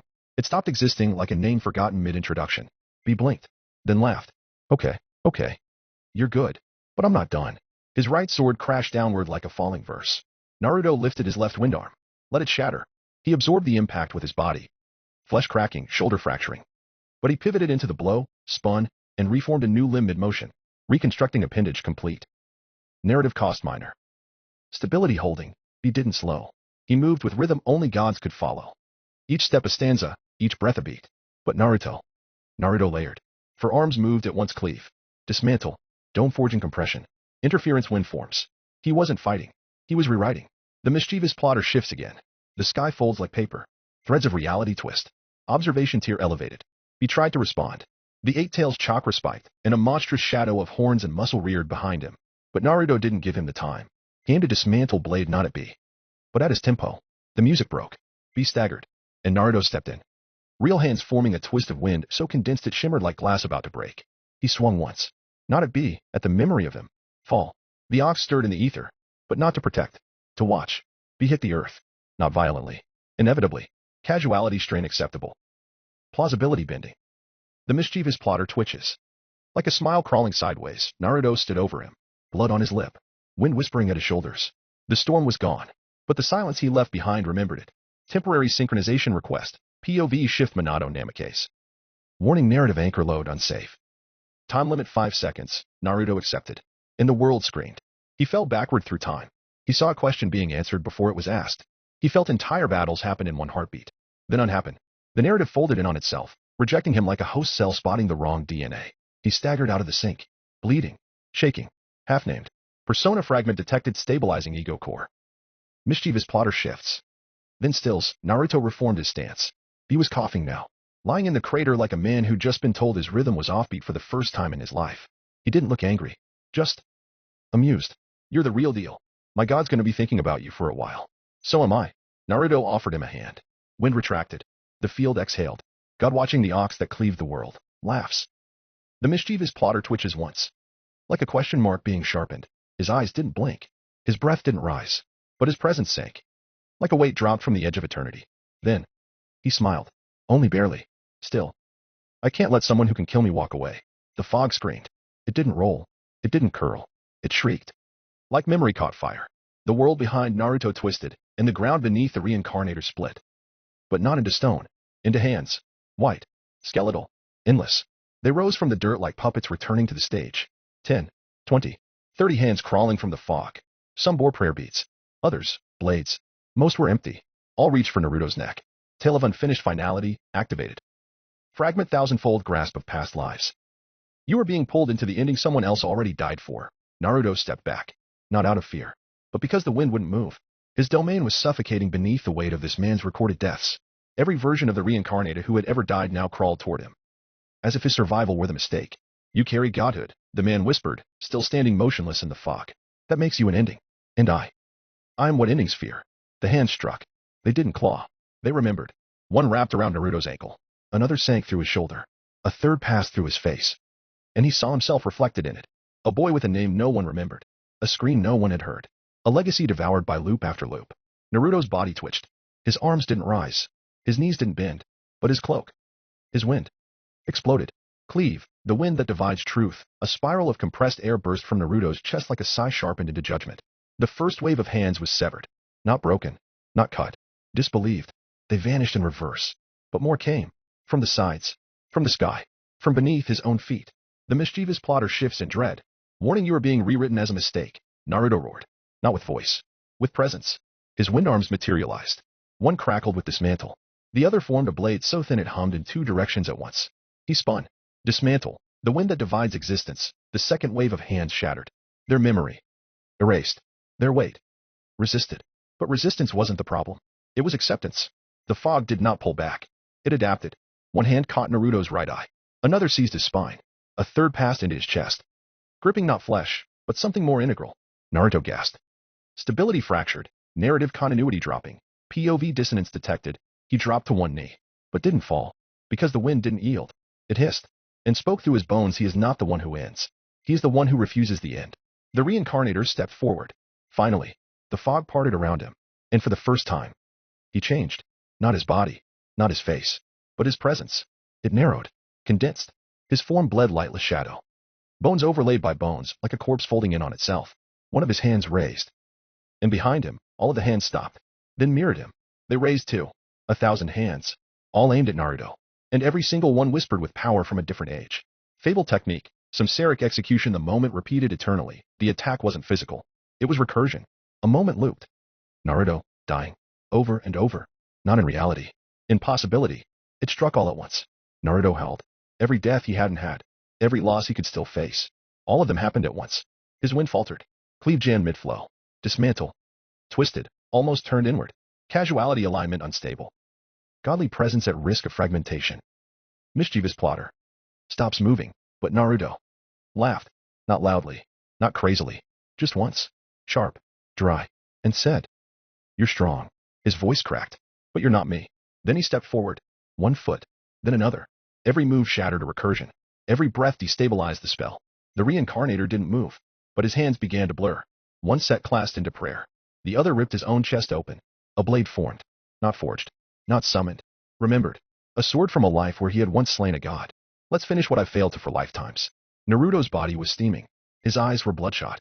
His arms trembled. But his voice? Clear. Then let's give you a new one to remember. And they charged. The reincarnator's sword rang as it crashed against wind-forged arms. Naruto's stance split wide, 3 limbs blocking different attacks, the 4th holding the air itself open with a blade of pressurized intent. They were locked. Not in technique, but in recurrence. Every slash from the reincarnator was the same strike. Done once, done again, done differently. Samsaric execution, feedback limit approaching. Warning, you are inside a repeated death moment. Error self-definition is corroding, but Naruto didn't give ground. He cut through time. Cleave, the wind that divides truth. Dismantle, the wind that divides existence. The fog burst outward. Hands shrieked. Dozens of remembered lives were reduced to twitching motes of narrative dust. The reincarnator staggered. His blade cracked. He stepped back and smiled. So it ends here. He dropped to one knee. Naruto narrowed his eyes. No tricks? No tricks. You win.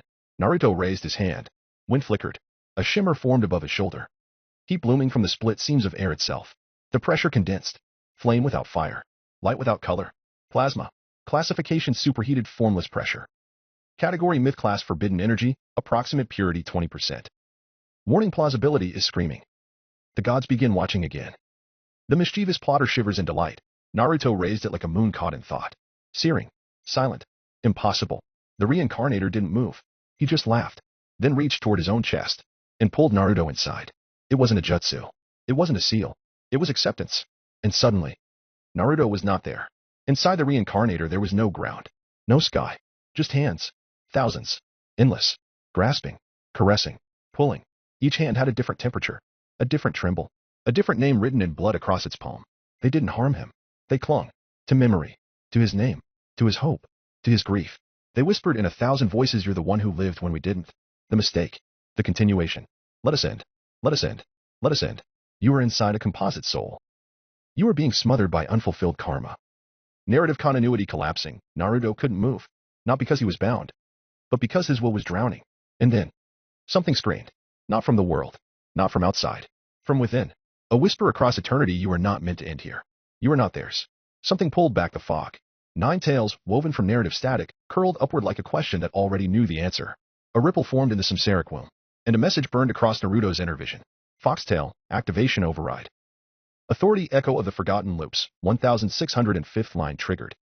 True synchronization achieved, partial form restoration. Tail response: the mischievous plotter begins to devour. The hands began to tremble. Then, scream. One by one, they pulled away from Naruto. Not as if repelled, but as if unwritten. Foxtail coiled around Naruto's form. No fox. No voice. Only narrative fur laced with teeth-shaped ink. It opened. And bit. The reincarnator's consciousness snapped. He screamed from 1,000 mouths. His limbs fractured across history. The past lives rose from inside him like black smoke trying to remember the sky. And Foxtail ate them. Not devoured. Not consumed. Incorporated. As story. As echo. As memory now locked in Naruto's soul, stored not as burden, but as fuel. The courtyard above shook. Monks fell to their knees. The Zhong gods recoiled. Their divine threads turned aside. The system hiccuped. And the reincarnator's body fell to the earth. Empty. Naruto hovered in the wind. Eyes blank. Skin humming with narrative static. And from the wreckage of that metaphysical cocoon, he emerged. Unburned. But marked. Not as the one who won, but as the one who had been witnessed. New title pinning the breath before finality. New trait gains samsaric immunity. Rebirth shall not recognize you. Foxtail murmurs in quiet hunger. And above, where the clouds used to kneel, the gods turned their heads, one by one, because the one who had been forgotten now could not be. They returned to the cliff palace in silence, not because they feared reprisal, but because the world was still readjusting. The courtyard was cracked. The prayer wall was blackened. And the monks had stopped walking. Not dead. Not frozen. But still. Like statues praying no one would ask them to move again. Inside the main hall, the temperature dropped by degrees. Not from chakra. Not from divine presence. But from something heavier. Something human. Hatred. Naruto stepped into the chamber like a storm that forgot how to be gentle. Minato walked beside him. Sasuke flanked the rear. Kushina's expression was unreadable. The Raikage waited at the high dais. He was not old. He was not God-chosen. But he sat with the weight of thunder in his spine and memory in his fists. To his right sat Killer Bee, arms crossed. Silent. To his left, an empty chair. Where the reincarnator once Saturday, the Raikage didn't rise. He didn't need to. His voice cracked the silence. What the fuck did you just do in my village? The words echoed. Not as rhetoric. As accusation. Minato bowed slightly. Precise, formal. It was not Konoha's intention to escalate anything. The one Naruto fought was a guest. The Raikage interrupted, voice sharp as chakra blades. A representative. A relic of our pantheon. He stood. The wood beneath his feet groaned. And now he's gone. His gaze didn't meet Minato's. It locked on Naruto. Because of you. Naruto said nothing. The wind around him didn't move. Because it was listening. The Raikage stepped down the dais. Each footfall cracked the stone. You didn't just kill a man. You murdered a cycle. You erased a bridge we spent centuries building with the gods. The tale of unfinished finality is gone. He pointed a finger at Naruto. And you swallowed it. Observer reaction suppressed. System response delayed. Narrative strain building. Minato took a step forward. If you'll allow me to explain. I won't. The Raikage's voice didn't rise. But the air did. The storm behind him awakened. Chakra lightning crawled down his arms, etching script across his skin in patterns no scenario had catalogued. Humo does not answer to Konoha. Not after this. He looked at Naruto like someone judging a weapon too dangerous to contain. You are not a boy. You are not a god. You are a disaster that forgot which side of the war it was born into. Kushina took a half step forward, about to speak. Naruto raised his hand, stopped her, then turned to the Raikage. His voice was quiet. So what happens now? The Raikage laughed once. Just once. Now? Now you go home. While I still let you walk. He turned, back toward the throne. But know this. You started something bigger than you understand. And when the next scenario calls for armies instead of avatars. He looked over his shoulder.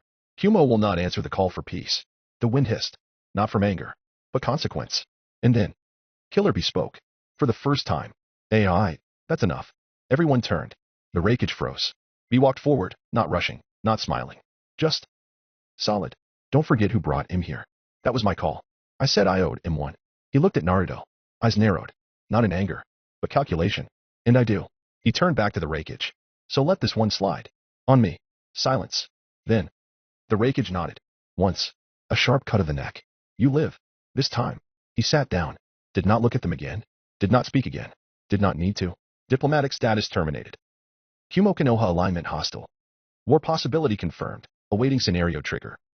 Divine favor shift. Zhang Pantheon has begun reallocating narrative interest. They left before the storm began again. Not because they were chased, but because staying longer would have meant something worse than death.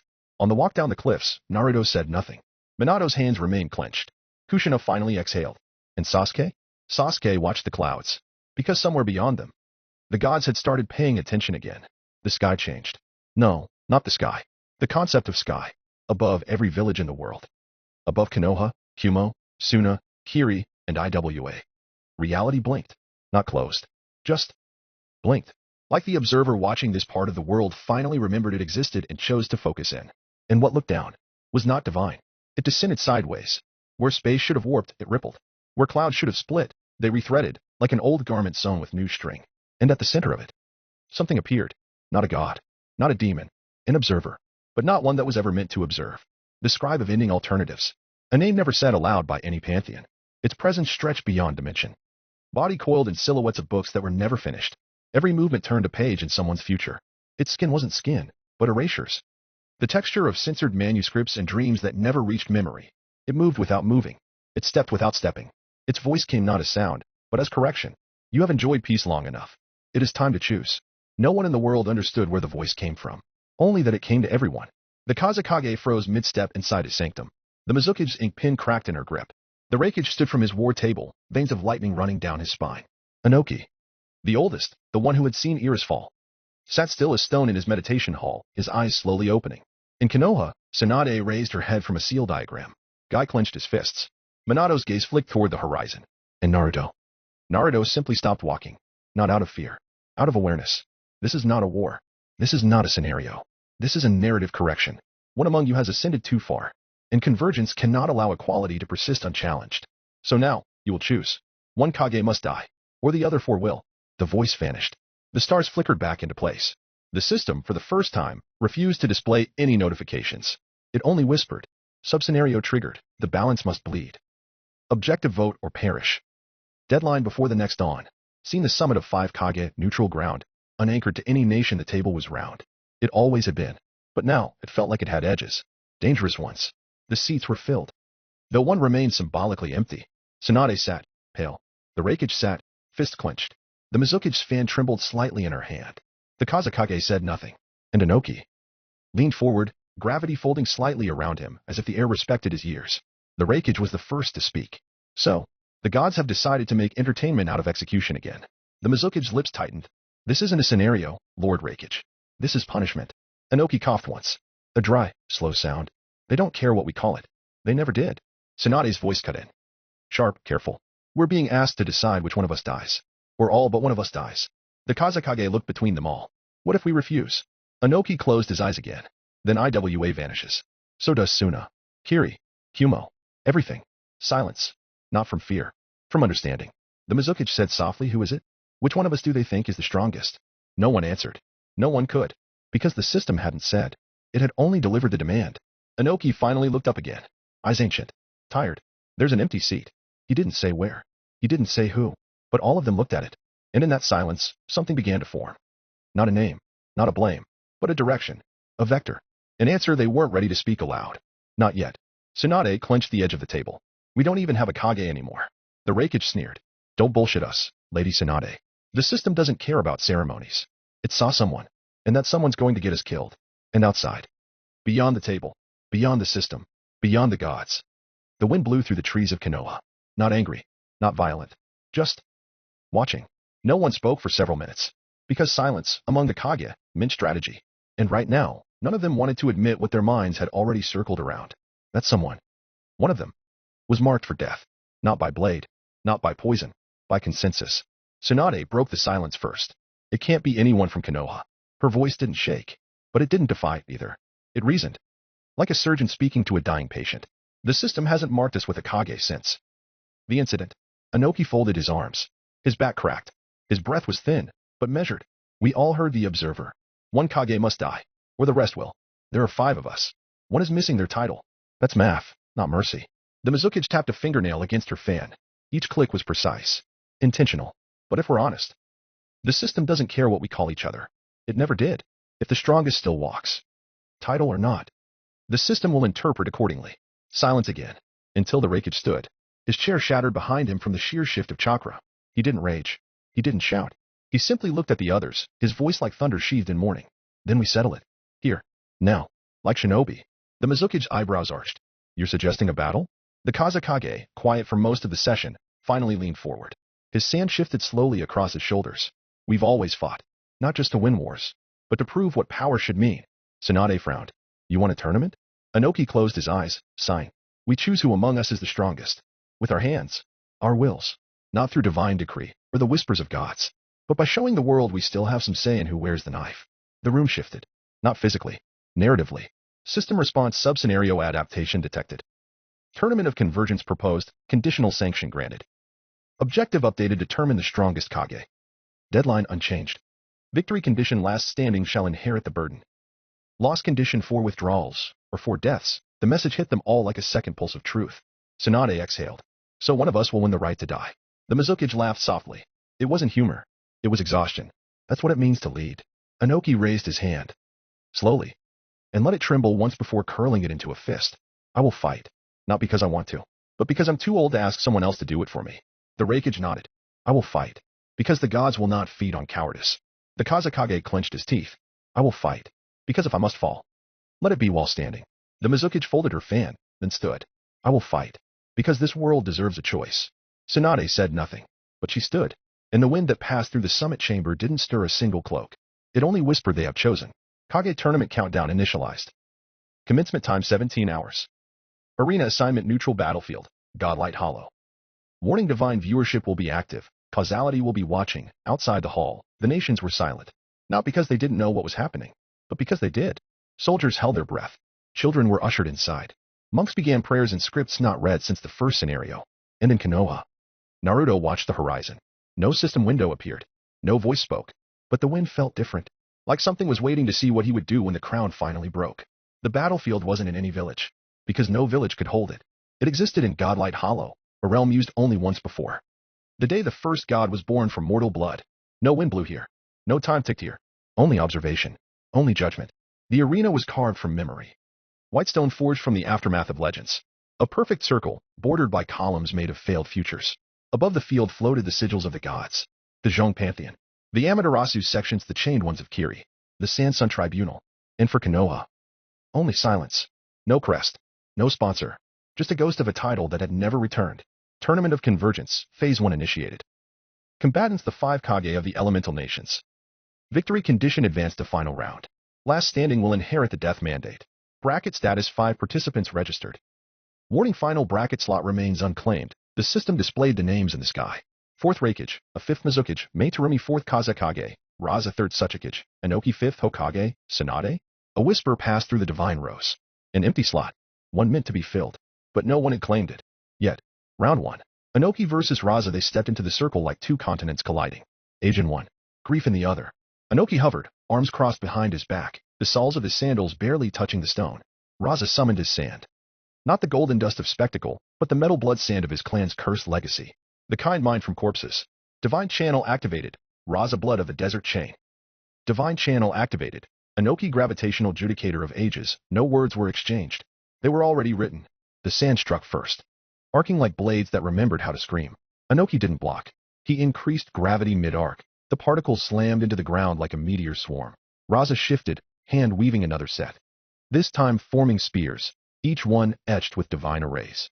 Inoki raised one finger. The entire battlefield tilted. Not physically, narratively. A wave of crushing pressure swept across the field. Mass without weight, time bending slightly under the old man's narrowed eyes. The spears detonated in air. Sand reformed. Inoki descended like a falling god. You were born to bury kings, he said. But I was born to teach them why they fall. He slammed his palm into the earth. Technique activated, particle-style dust release, dimensional dissection, the arena fractured. A beam of cube-structured annihilation tore across the field. Raza screamed. Not out of pain, but out of desperation.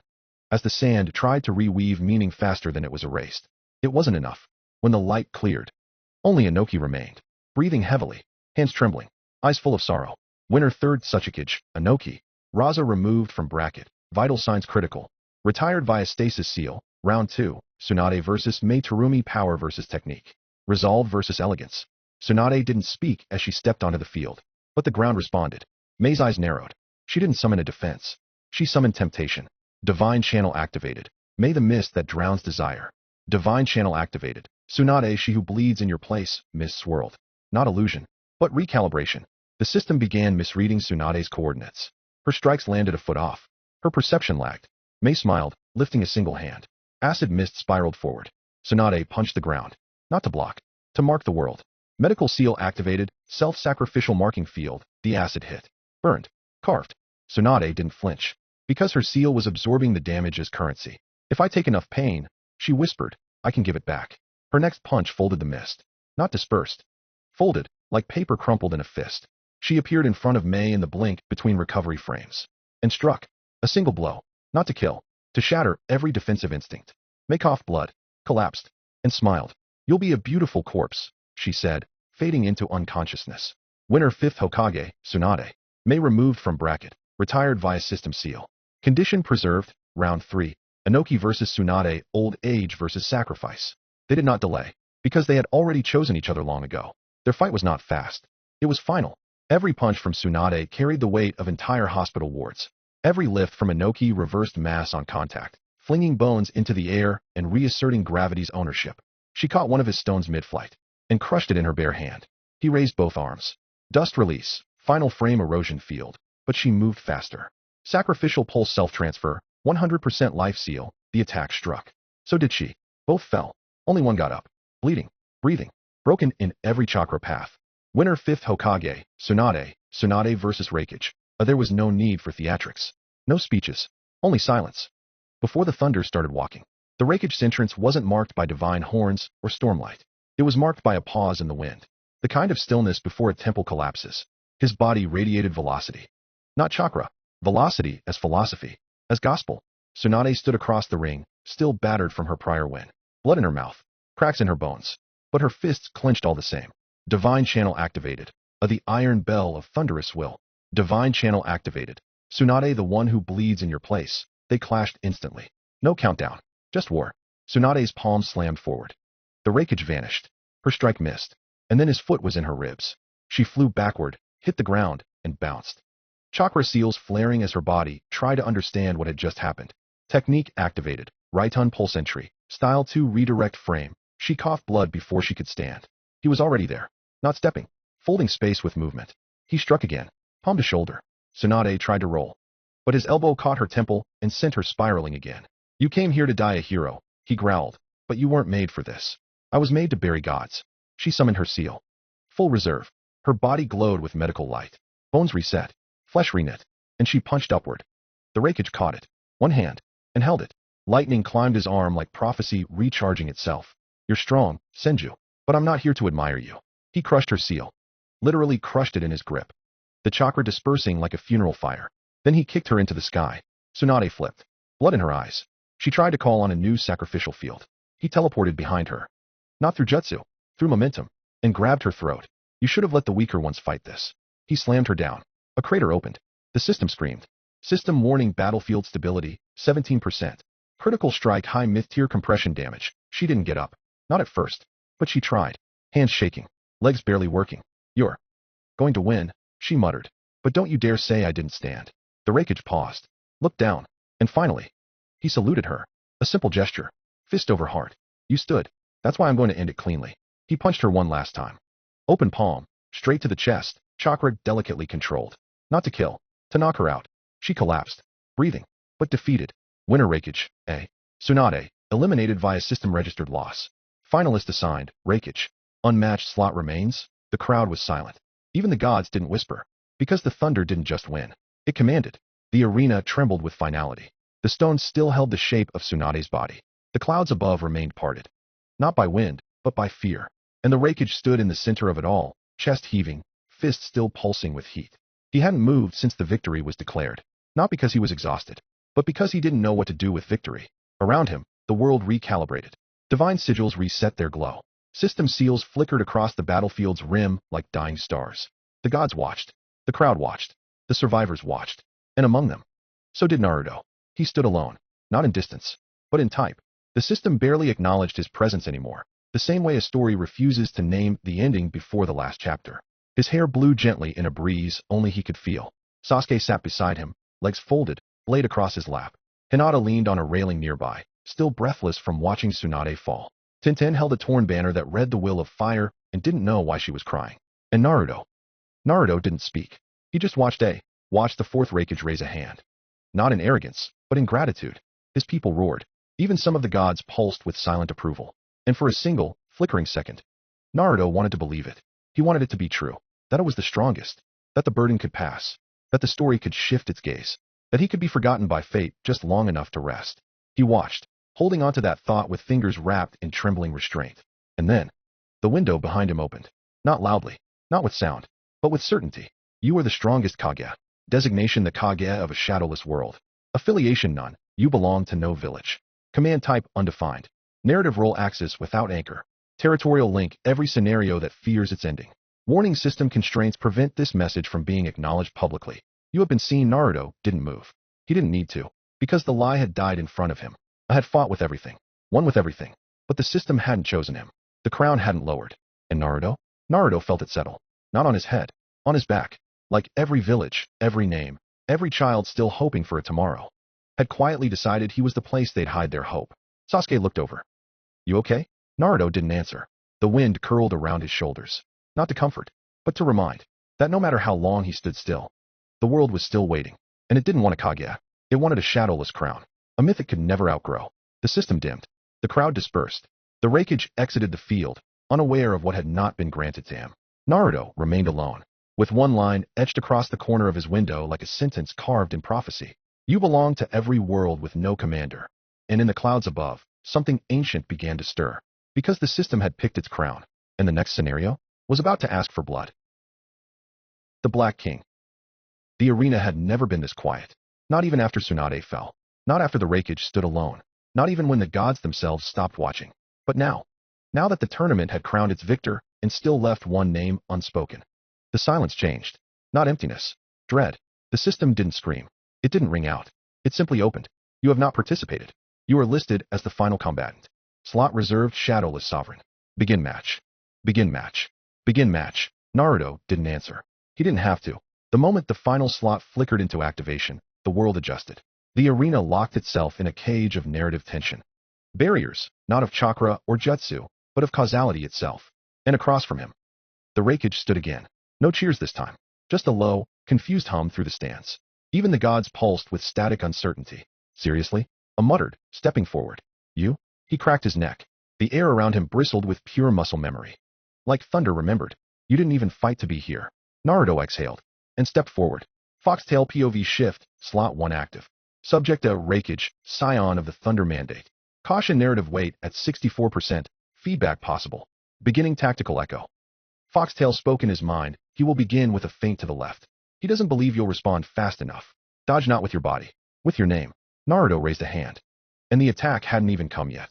The Raikage lunged, a fist like a falling comet. Naruto turned his palm, catching the momentum. Not stopping it, redirecting it. Now. Humiliate him. Naruto pivoted. He didn't just step outside the attack. He stepped outside its assumption. And with his other hand, already raised, a thin line of plasma ignited. Not the kind that scorched. The kind that whispered truths too fast for light to remember. The ground hissed. The Raikage stopped mid-motion. What? Naruto raised 2 fingers. Do you remember Kumo? He didn't wait for a reply. He summoned lightning.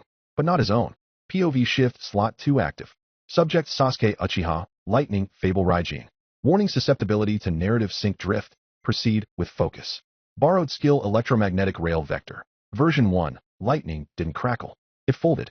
Naruto's second hand, now glowing with Sasuke's railgun technique, formed a spinning vector of storm pressure. He snapped his wrist forward. A railgun launched point blank into the Raikage's chest. But it didn't pierce. It didn't scar. It stopped. Because Naruto wasn't aiming to hurt him. He was aiming to prove something. The Raikage stumbled back. Winded. Blinded. Naruto's voice was soft. Did you let me live back in Kumo? He stepped forward. The Raikage looked up. Naruto's cloak fluttered. Not from wind, but from certainty. Or did I let you live? The system flared with disbelief. POV shift, slot stability wavering. Cognitive sync 84%. Terminate soon. Foxtail growled in his mind. You're slipping. Return now, or lose yourself. Naruto didn't blink. He dismissed the railgun. Let the lightning arc harmlessly into the ground. Then he raised a third hand. One made entirely of wind. It wasn't new. It wasn't old. It just didn't belong. The audience didn't cheer. They didn't boo. Because none of them understood what they were seeing. Only the gods responded. And one in particular. The mischievous plotter shifts in his seat. The mischievous plotter howls without sound. The mischievous plotter watches you with both eyes closed. The Raikage launched again. Angry now. Desperate. He spun, chakra bursting across his limbs in a storm-enhanced lariat. Only for Naruto to catch it. No parry. No deflect. He stopped at mid-rotation. And with wind-formed arms still gripping Raikage's wrists, he bent the man forward. Whispered. Too slow. And detonated another railgun straight into the sky. A warning. Plasma buildup detected. Narrative plausibility, 20%. Casualty limit reached. Do not proceed. You proceeded. But Naruto held it back. He let the pressure hum. He let the gods sweat. And then he stepped away. The Raikage dropped to one knee. Not because of injury, but because of comprehension. He looked up. No longer fuming. No longer doubting. Only one question left. What are you? Naruto didn't answer, but Foxtail did. He is the echo that refused to fade. He is the wind that will carve what was never written. And the fight wasn't over. But the story? It had already made its choice. The Raikage didn't rise. He knelt, breathing hard. Steam rising from his shoulders like a defeated forge. Naruto didn't press the advantage. He stepped back, not out of mercy, out of understanding. The match was already over. Match resolved. Winner. System override detected. Narrative anchor unregistered. Crown cannot be given.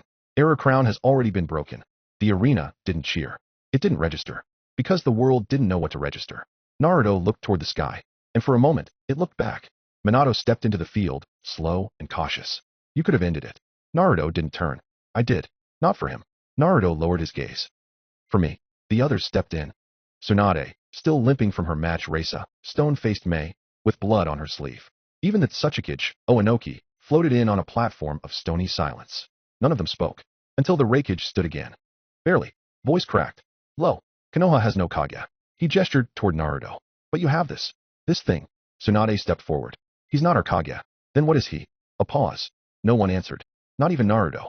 Global narrative alteration detected. Error scenario rule conflict. Sovereign without seat. Active threat classification unknown variable. The Raikage turned to the rest. Then we have our answer. If no one controls it, then we destroy it. Oinoki nodded grimly. The system demands balance. Reisa didn't speak, but he didn't argue. Mei wiped blood from her mouth. Then we stand as one. The declaration came with no grandeur. Just understanding. All 4 great villages would march. Not on Konoha, not on the Leaf, but on Naruto. He didn't respond. Not immediately. He looked at them. One by one. Their gods. Their pride. Their certainty. And then he looked at the sky. Foxtail, you know what you're about to do. Foxtail, this is not reversible. Foxtail, this is not forgivable. Foxtail, this is not survivable. Naruto raised his hand, closed his fingers, and let go of control. Plasma unlimited mode active. Casualty override denied. Override bypassed. Plausibility 0%. You proceeded. 100% plasma release. Initiating. Warning, you have broken the sky. It didn't explode. It didn't roar. It split. The sky didn't tear. It peeled. Like a painting being removed from its canvas. Layer by layer, the heavens unfolded into patterns that had no earthly symmetry. Clouds reversed their shape, folding inside out. Stars bled in slow, upward drips. The sun refracted, bent like it was watching sideways. Time stuttered, and the world screamed. Not in noise. In structure. The system couldn't comprehend it. Error stage containment lost. Error God view compromised. Error, you are no longer being observed above them. A wound in the fabric of reality shimmered, and through it, not light, not shadow, not fire, but meaning. And meaning was trying to claw its way in. Naruto stood beneath the storm of his own making, breathing, not triumphant, not shaken, just present, hands smoking, eyes unblinking. The gods had stopped speaking. The crowd had stopped existing. Only the system remained. And even it had gone quiet. Naruto's shadow didn't fall behind him. It circled, lifted, and for one impossible moment, everything looked up at him. Even the sky. The sky was not made to open. Not like this. Not by man. Not by myth. Not even by gods. But it did. It began as a ripple in the air, suspended like a misremembered thought. A pressure with no source. A texture with no form. An emotion not native to the world. And then it breached. It did not descend. It inverted. Like the concept of above had misfiled itself. The rupture in the sky expanded. Spirals of geometry that refused Euclidean logic. Shapes that didn't just bend light. They believed light was wrong. Forms that insisted you were never supposed to see this part of the script. Naruto flinched. But not in pain. In recognition. Because some stories weren't meant to return. Some names weren't meant to wake. Foxtail error. Foxtail error. Foxtail, please hide me. Foxtail, it's him. It's him, it's him, it's him, it's him, it's him. Even the mischievous plotter went silent. Not paused. Not concealed. Just gone. Like joy had folded its hands and prayed not to be noticed. The others did not understand. Minato froze. Kushina gripped her arm where a sealing mark had begun to bleed. Sasuke instinctively reached for his bow, but found the string had unraveled into meaningless ink. Tsunade's breath caught in her chest, not because of fear, but because her body, a body forged through countless sacrifices and one divine pact, could not agree with the presence it was being asked to perceive. Don't look, Niji whispered. Don't look. But someone did. He wasn't even named. Just a shinobi, a wandering ally, a spectator, someone who'd lived 3 scenarios, died twice, and come back believing in second chances. He looked up, just once, and his head detonated, not like a bomb, like a truth had refused to share space. His spine twisted backwards in slow, fluid motion, vertebrae spinning like wet gears in reverse. And then his body converged, folded, unfolded, exploded outward in a bloom of maggot-like entities, translucent and layered in fractal eyes.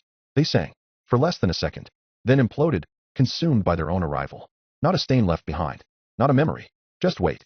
Naruto staggered, not from force, from recognition, because the thing in the sky, the one that hadn't yet shown its shape, was looking for him, not with eyes, but with absence, the space where attention should not be.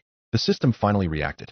Entity breached the Black King, designated as, designated by, warning you are not allowed to perceive this, warning you are already perceiving this, warning you have always perceived this. System corruption 38% and rising, no one could move. No one should. The sky split again. Not wider, but deeper. The color inside wasn't black. It wasn't void.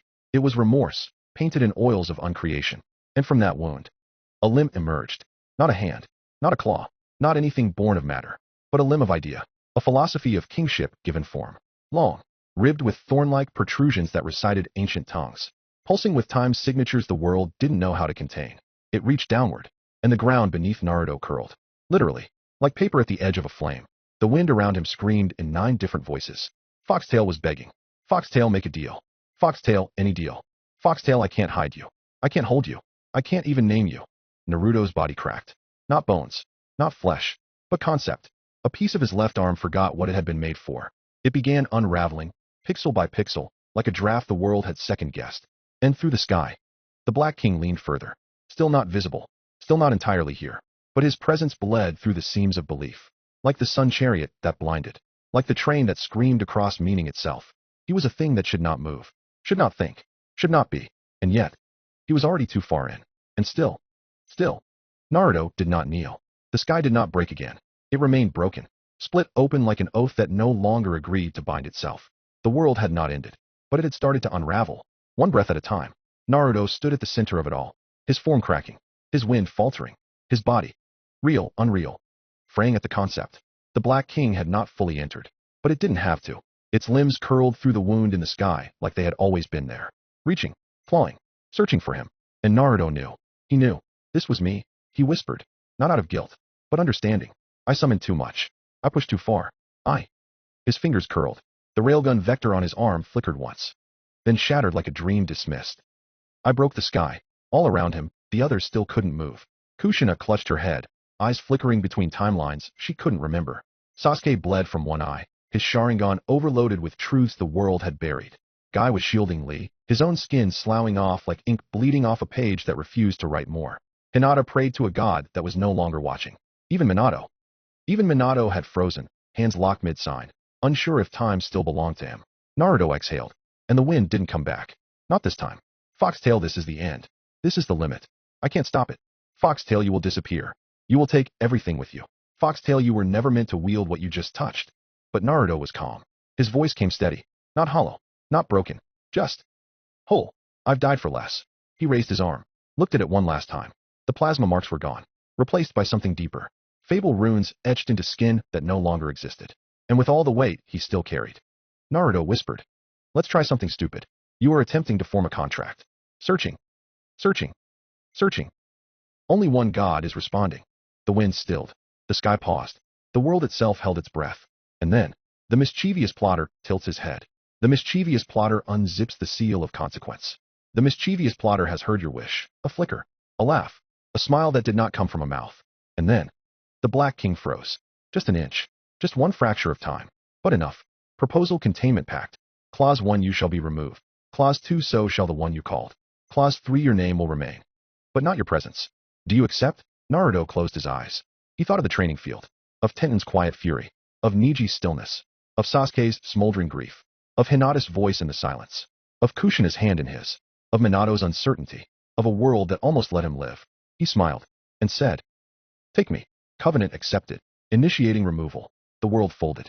The Black King's claw, just inches from the ground, was caught in a seal that did not come from chakra, nor jutsu, nor divine pact. It came from narrative inversion, from mischief, from a smiling void. And then, both of them were gone. No flash, no scream, just absence. The sky remained open for 3 more seconds, then slowly stitched itself closed. Not by design, but by habit, as if the world wanted to pretend none of it had happened. And when it finally sealed shut, when the gods began to breathe again, only the crater remained, where once had stood a boy, a storm, a fable, a name. Naruto Uzumaki. Gone. Again. There is no falling in the void. There is no void. Just elsewhere. The kind of place that shouldn't exist because it was never written to. But someone laughed at the wrong moment, and so now it does. Naruto drifted through it. No light. No time. No self. Only the shape of questions he hadn't asked yet. And the smell of old tricks. Not burnt. Not rotting. Just used. You have left the scenario. You are no longer being observed. You are somewhere else. A breath held its breath. Then the world bent. And from between the folds of causality, a smile slithered into being. The mischievous plotter returns. The mischievous plotter did not forget. The mischievous plotter tilts his head. And the world follows. He stepped out of nothing. Literally. Not even a portal. Just a gap in meaning, freshly carved. The Black King twitched once beside Naruto, still rippling across unreality like a plague too ancient to be feared properly. The plotter reached toward it. Not with hands. With suggestion. And the Black King was redirected. Gone. Like a punchline moved to a later chapter. Naruto didn't breathe. Because this place didn't permit it. Then. He wasn't falling. He stood. Somehow. On a hill made of fibbed promises and forgotten pacts. And all around him laughter. Thousands. Each voice identical. Each one mismatched. A sea of small, sharp grins. 1,600 figures. Not reflections. Not mirrors. Not memories. Mischievous plotters. Miniature. Cloaked. Dangerous. Some with fangs too long. Others with hands made of ink. One was shaped like a question mark, dancing around itself. They didn't look like Naruto. They looked like possibilities that never should have survived being said aloud. One held up a sign, "Welcome back, Echo." Another threw confetti shaped like timelines. A third spun a wheel labeled "Next Mistake." Naruto stared. What the hell is this? The laughter stopped. Not all at once. Just enough for the real one to speak. The mischievous plotter, original, raises a finger. He draws a smile into the air. It stays there. You're here, the plotter said, because you made a deal. His voice was not cruel. It was worse. It was delighted. I upheld my part. I took you and the thing that should not knock from the board. He stepped forward. His cloak trailed across the void like spilled ink rewriting itself. And now. He leaned close. I want my end fulfilled. Naruto's throat was dry, which was strange, because he was quite sure he didn't have a body right now. What deal? He said. Low, sharp, careful. The mischievous plotter smiles wider. The mischievous plotter rewinds the memory. You don't remember this. But you said take me. You asked to be taken. You asked for removal. The plotter giggled. But not for me. He snapped his fingers. And behind Naruto, a rift unfolded. Not to the world he'd just left, but to another one. A world half-sketched, where the Black King had won. Timeline 1600. Classification refused termination. Status incomplete. Occupant the one who stayed too long. The portal was still forming, but Naruto already knew. He could feel him. The one who'd looped too many times. The one who hadn't broken the sky out of accident or desperation, but choice. You want me to kill him? Naruto said. The plotter's grin didn't change, but everything behind it did. No, not kill. He reached out, tapped Naruto's chest. And the word throbbed. It wasn't said. It was declared, as if the concept had tired of being optional. End him. The way you ended the sky. The miniature plotters began to hum. One whispered, in the one who thought he was the last chapter. Another chimed, he looped so long. He started writing the gods himself. And another, he thinks he's you. But he's not. Not anymore. The real plotter gestured toward the rift. Inside. Just the outline of a ruined world. A sky that bled geometry. A sun that blinked sideways. A Naruto that hadn't stopped. Had never let go. You don't get a reward, the plotter said. You don't get a shop, or a power-up, or a divine favor. He leaned in. You get work. Naruto didn't move. His body, if he had won, felt distant. But his mind, his resolve, still sharp, still wind. He looked into the portal. And if I say no? The plotter shrugged. All stories end. He clapped once, and the portal pulsed. Some just end worse. The 1,600 plotters laughed again. The kind of laugh that unwrites. The kind of laugh that makes editors quit. And somewhere behind them, a clock started ticking. Backwards. There was no transition. No portal. No scream. No anchor point. Just arrival. Naruto stepped forward. And the world changed. You have entered timeline 1600. Active scenario 99. The final curtain that refused to close. Stage world-class apocalypse world break event narrative refusal detected. Difficulty. Warning, no observers present. Warning, player Naruto Uzumaki already exists. Warning, you are an anomaly. The first thing he noticed wasn't the sky. It was the lack of silence. Every breath the world took was clenched. Tight. Violent. The air rattled. Not from wind, but from resentment. He stood on what must have once been Konoha. No buildings. Just bones shaped like them. Collapsed monuments made of screaming chakra, frozen mid-surge. Entire streets paved in cracked god steel, etched with failure scripts. And high above it all, a flag. A swirling spiral. Burnt black. The Uzumaki crest, nailed to the sky like a cruel joke. The system murmured. You are not welcome here. Naruto walked. Or tried to. The weight of the world pressed against him like unfinished accusations. People darted from the edges of shattered alleys. Not monsters. Not shinobi. Survivors. Eyes like dust. Skin wrapped in chakra tape and guilt. They looked at him once. Then away. Then spat. Piece of shit. He's back. The parasite. Didn't burn enough the first time? Did the Black King miss? Naruto didn't speak. Didn't correct them. Because he already knew. They weren't talking to him. Player Naruto Uzumaki is active. Role king without crown. Fable the one who broke the ending. Alignment universal villain. The system shouldn't have been this clear. But this place, this 99th scenario, it wasn't built to lie. It was built to trap. And then, he saw himself. On a tower of corpses, chakra burned and stacked like offerings. Stood Naruto Uzumaki. Or the skin of him. Hair the color of dried smoke. Eyes. Dead, but open. Limbs twitching with divine echoes he didn't remember earning. Chakra leaking in coils of venomous flame. But the worst part? He moved. Like a puppet. Stiff. Calculated. Perfectly efficient. A god without self. Naruto recognized the gait. The posture. The pauses. It wasn't him. It was Obito. The player Naruto Uzumaki is currently under sponsor override. Active sponsor the eye that watches itself. Obito Uchiha, acting commander of the Sovereign's company. The wind died. Even Fox Tail stayed silent. Because how could it speak now? How could it process a world where the echo had been replaced? Naruto stepped behind a half-collapsed temple. What used to be the Hokage monument.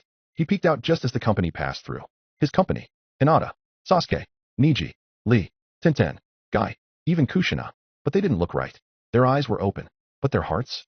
Sealed. Each of them wore white, ceremonial brands across their throats. Seals Naruto didn't recognize.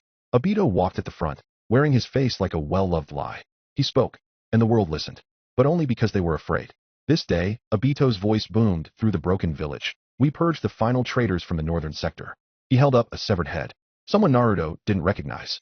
Someone who probably said no one time too many. We do not forgive. We do not forget. We are the will of the sovereign. The company chanted as one glory to the breath that broke the world.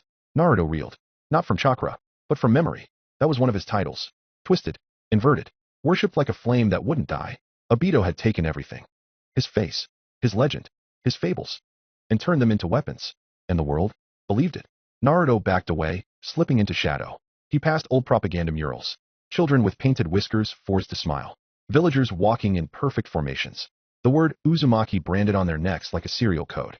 This wasn't a timeline. It was a cult. And he was its god. Or at least, his corpse was. Foxtail. This isn't recoverable. Foxtail, I don't remember this. Foxtail, how long has this been running? Naruto didn't answer. He stared up at the thing piloting his name.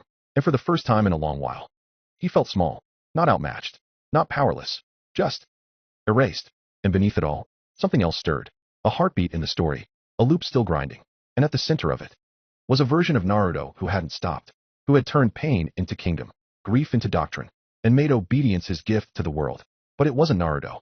It never had been. It was a shell. And inside it was Obito. Scenario 99 survival conditions inactive. Kill count 999,000.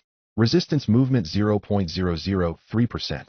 Remaining time until final collapse, 13 days. This world had 13 days left. 13 days before it collapsed on itself. Unless Naruto could rewrite it. Unless he could put himself down. Obito stood at the edge of the ruined Hokage monument. A windless sky above. An unbreathing world below. Banners still fluttered. But they didn't flap. They trembled. Beneath them, the company was dispersing. Silent, obedient, devout. Each member bowed once before the husk that wore Naruto's face. Then faded into the broken streets. Their footfalls fell like hammers. Because everything here was heavy. With memory. Naruto stood in front of him. Real. Breathing.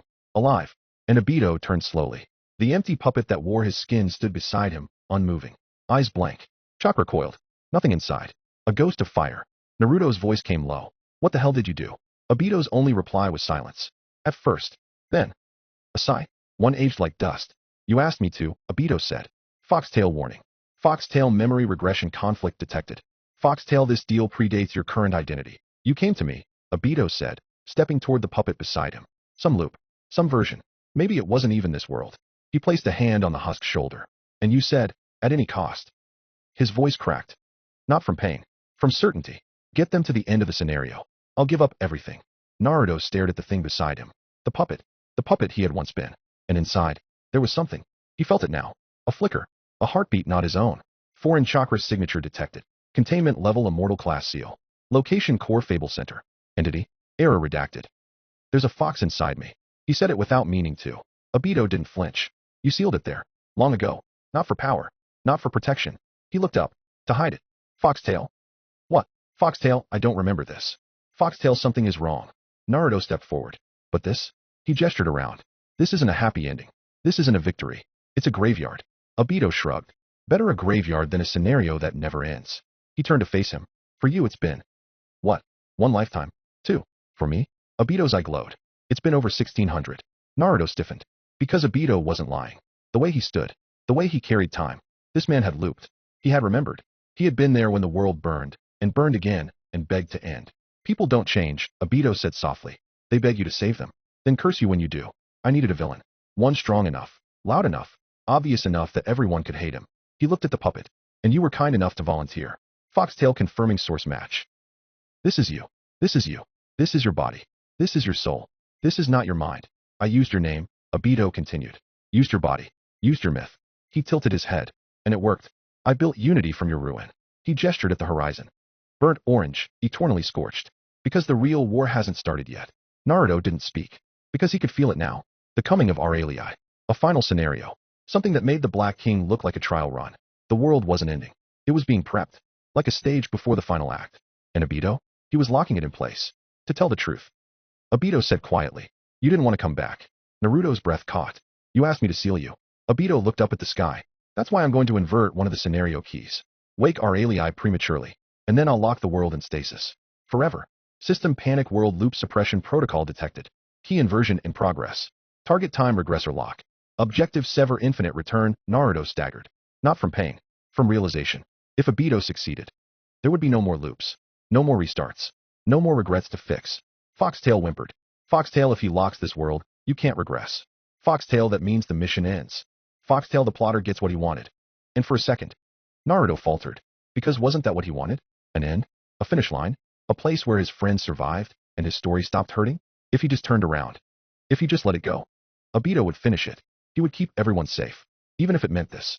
But Naruto clenched his fists. Looked at the puppet again. Looked into its blank, stolen eyes. No, Obito turned. Naruto's voice shook. But not like this. I won't let myself be the thing that breaks them. He stepped forward, toward the husk. I won't let my name be used to keep them obedient. His fingers brushed the puppet's face. I don't care what deal I made. He looked back at Obito.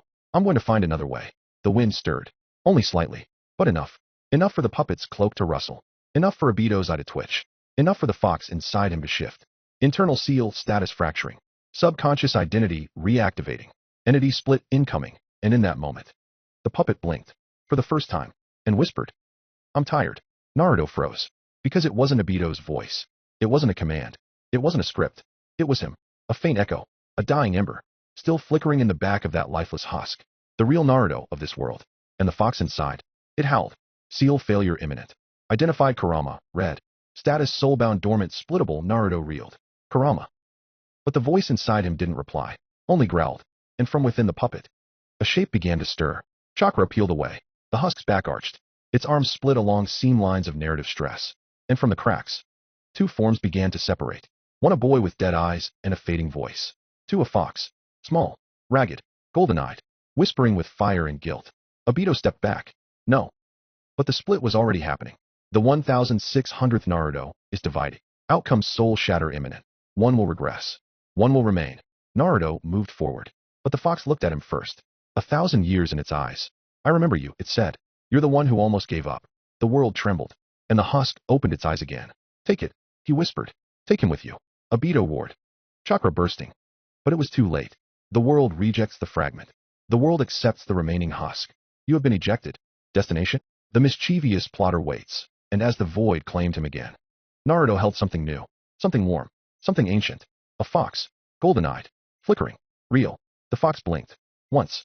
Twice. Then it moved. Not toward Naruto. Into him. Like it had always been there.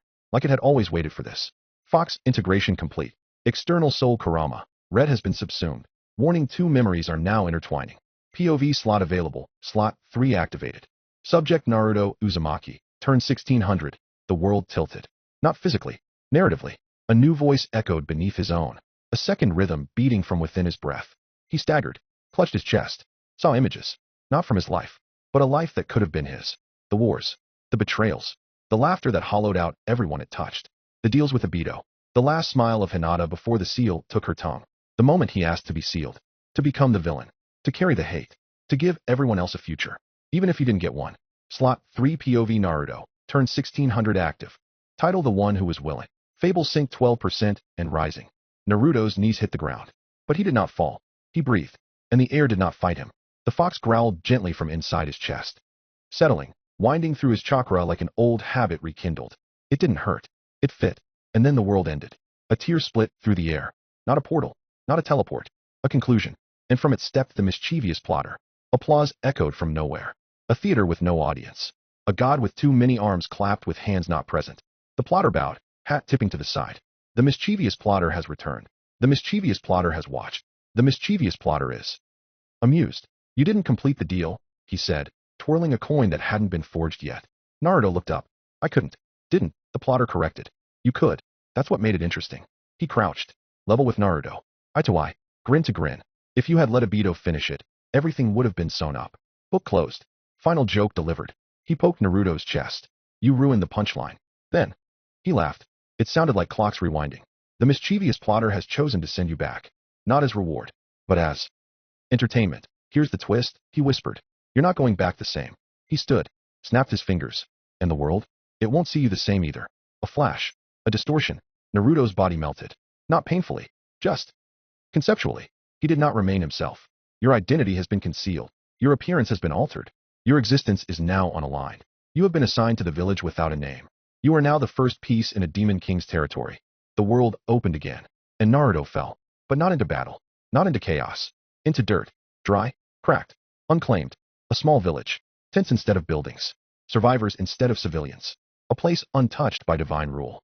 He rose. Slowly. His reflection in a piece of broken steel showed a face not his. Older. Tired. Golden-eyed and gray-streaked hair. No one would call him Naruto. No one would recognize him. And that was the point. A boy with soot on his cheeks approached. You're the one who took down the raiders, right? Naruto blinked. Yeah. Others gathered. Whispers began. The Demon King. He's real? Is that him? He tore that berserker in half. No markings. No brand. No village. Finally, someone ours. Your territory has been formed. The village without a name recognizes you as ruler. Domain progression 1%. Assigned fable, elsewhere. Far. Deep in the heart of what once was the leaf. Sasuke Uchiha raised his head. His Sharingan flickered. Blood trailed from his palm, clenched around a blade hilt. He had been meditating. But something shifted. Not chakra. Not fate. Narrative. You feel something. People in an unclaimed village cheer your name. Your name is not Sasuke. He looked toward the horizon, narrowed his eyes, and whispered. So you're still alive. Where the shadow cast again. The first thing they noticed was that the wind stopped. It hadn't blown for days. Not really. Not since the last raiders had come through, and the walls hadn't been high enough, and the god marks on their old guardian had finally flickered out. But now that the wind was truly gone, people started to realize just how much they'd been hoping it would return. Something had changed. Again. But this time, they didn't know if it was better. The village had no name. It had never been given one. Not by the world, not by the system, not even by the broken gods that still lingered in the smoke-choked southern skies. It had been a dot on someone else's map once. Back before maps were anything more than lies made of paper and the idea of borders. Now it was just a scar. A cluster of broken tents, collapsed shanties, and half-eaten fences. Its people were not villagers. They were survivors of someone else's story. And then he came. They didn't know who he was. Not at first. Not even after he saved them. He arrived just as the third berserker raid cracked the outer wall. What little of it remained. A pressure tore through the eastern flank, toppling makeshift towers like paper. People screamed. Some ran. Most knew better. The berserkers wore old armor now bent in impossible directions. Their limbs were too long. Their breathing rattled. Their chakra came off in sick waves, like spoiled meat boiling under pressure. They laughed without lungs, until a wind tore through them. Sharp, precise, controlled, and he stood in its wake. No banner. No godmark. No recognized sponsor signature. Just an older boy. 20s, maybe. Gray-streaked hair and golden eyes that didn't blink. No one saw him move. They just saw the storm he left behind. The berserkers died in silence. Not even a scream left behind. When the villagers approached him, he was crouching by one of their fallen. Not healing. Just listening. Someone asked him for his name. He said Sasuke. And no one questioned it. Because when the world breaks long enough, you stop asking the wrong questions. 3 days later, the village began to rebuild. It didn't happen all at once. Not like a miracle. Not like in the old stories. It started with a well. Not a big one. Just a hole dug near the old rain channels. reinforced with fable-fused stone that none of them had seen before. The water that rose through it didn't taste divine. It tasted real. Then came the wall. He built it alone. Not in a day. Not in silence. He dragged twisted metal into place, bit it with pressure alone, whispered to the wind until it held. When a child asked how he knew how to do that, he said nothing. Just placed a hand on the wall and asked, "What do you want to protect first?" The child pointed at a crumbled shelter. That night, the wall curved around it. Then came the stories. Yuru was the first to write it down. She was 10 years old, carried a blank scroll she called the Book of Names. It had nothing in it but dirt smudges and the names of the people they'd already lost. But when she saw him reshaping the perimeter, his hands stained with soot and windshock, she wrote something else: "He builds where others kneel." She didn't mean it as prophecy, but some words don't wait for permission. Villager observation 1-100. Fable fragment architect of revelation, 1% recognition. Villagers of an unnamed village begin to cheer your name. So that bastard is still alive. Sasuke just looked to the sky and frowned. Isho was next. A blind monk with skin like bark and a voice like silk wrapped around stone. He said nothing for the first 2 days. Just sat near the well, listening to the sound of the wind echo through the new piping. Then he stood. He carved a shrine out of an old scaffold post. Drew the spiral in the dirt. Not the Uzumaki swirl, but something close. Something deeper. This one, he whispered, walks with stories under his skin. Makura said nothing. Makura never spoke. She had no mouth anymore. Only tags. Stuck to her arms, face, throat. Each one written in system code from a godless loop. When she saw him, she pressed a tag to her chest. It glowed. User class territory starter. And that night, she laid fable ink across the village square. Words that didn't come from chakra. Just belief. Territory node initialized. Domain unnamed, conditionally active. Rule structure incomplete. Godmark slot null. And above the square, over the makeshift roof of broken canvas and memory, a whisper caught in the wind: "He's not from here. He's making something. He's ours." And that was enough. By the 4th day, they stopped calling him Sasuke. Not to his face. Not aloud. Not even in the way people name each other when they need something. No one asked him to fix the piping. No one requested food. No one dared say, "Can you help?" They just watched him do it. And then whispered afterward, "Did you see what he did with the windstones near the well? I thought those only worked if a god permitted them." He didn't ask permission. It wasn't reverence. Not yet. It was pattern recognition. The more he worked, the more the village bent around his presence. Not because he tried to lead. Because the wind started to listen. It blew stronger when he stepped outside the perimeter. It coiled inward when he paused. And the moment he stood near the territory core Makura had tagged, it pulsed. Not brightly, but like it had remembered something. Territory core resonance detected. Alignment disputed. Current domain holder undefined, Sasuke. Fable sync 3%. Executioner watch level passive. He read the message in silence. Then dismissed it. Not because he didn't understand. Because he did. The system was waiting for him to declare something. But he wasn't here to declare. He was here to build. The 6th day, a girl fell into the well. No one noticed at first. It had grown deeper than anyone expected. Its channels extending into subterranean aquifers that hadn't existed a week prior. Yoru, the girl with the Book of Names, was the first to scream. He didn't hesitate. By the time the villagers arrived with rope, he'd already lowered himself in. They expected him to use wind again. He didn't. He came up carrying her in his arms. Mud-streaked. Shaking. Silent. He didn't scold. Didn't praise. Didn't speak at all. Just looked down into the well, then whispered, "It needs a gate." That night, they carved symbols along the inner rim. Anchoring pressure runes using leftover scraps of divine chalk, cracked and inert since the last god abandoned them. And when morning came, the wind had sealed it. Literally.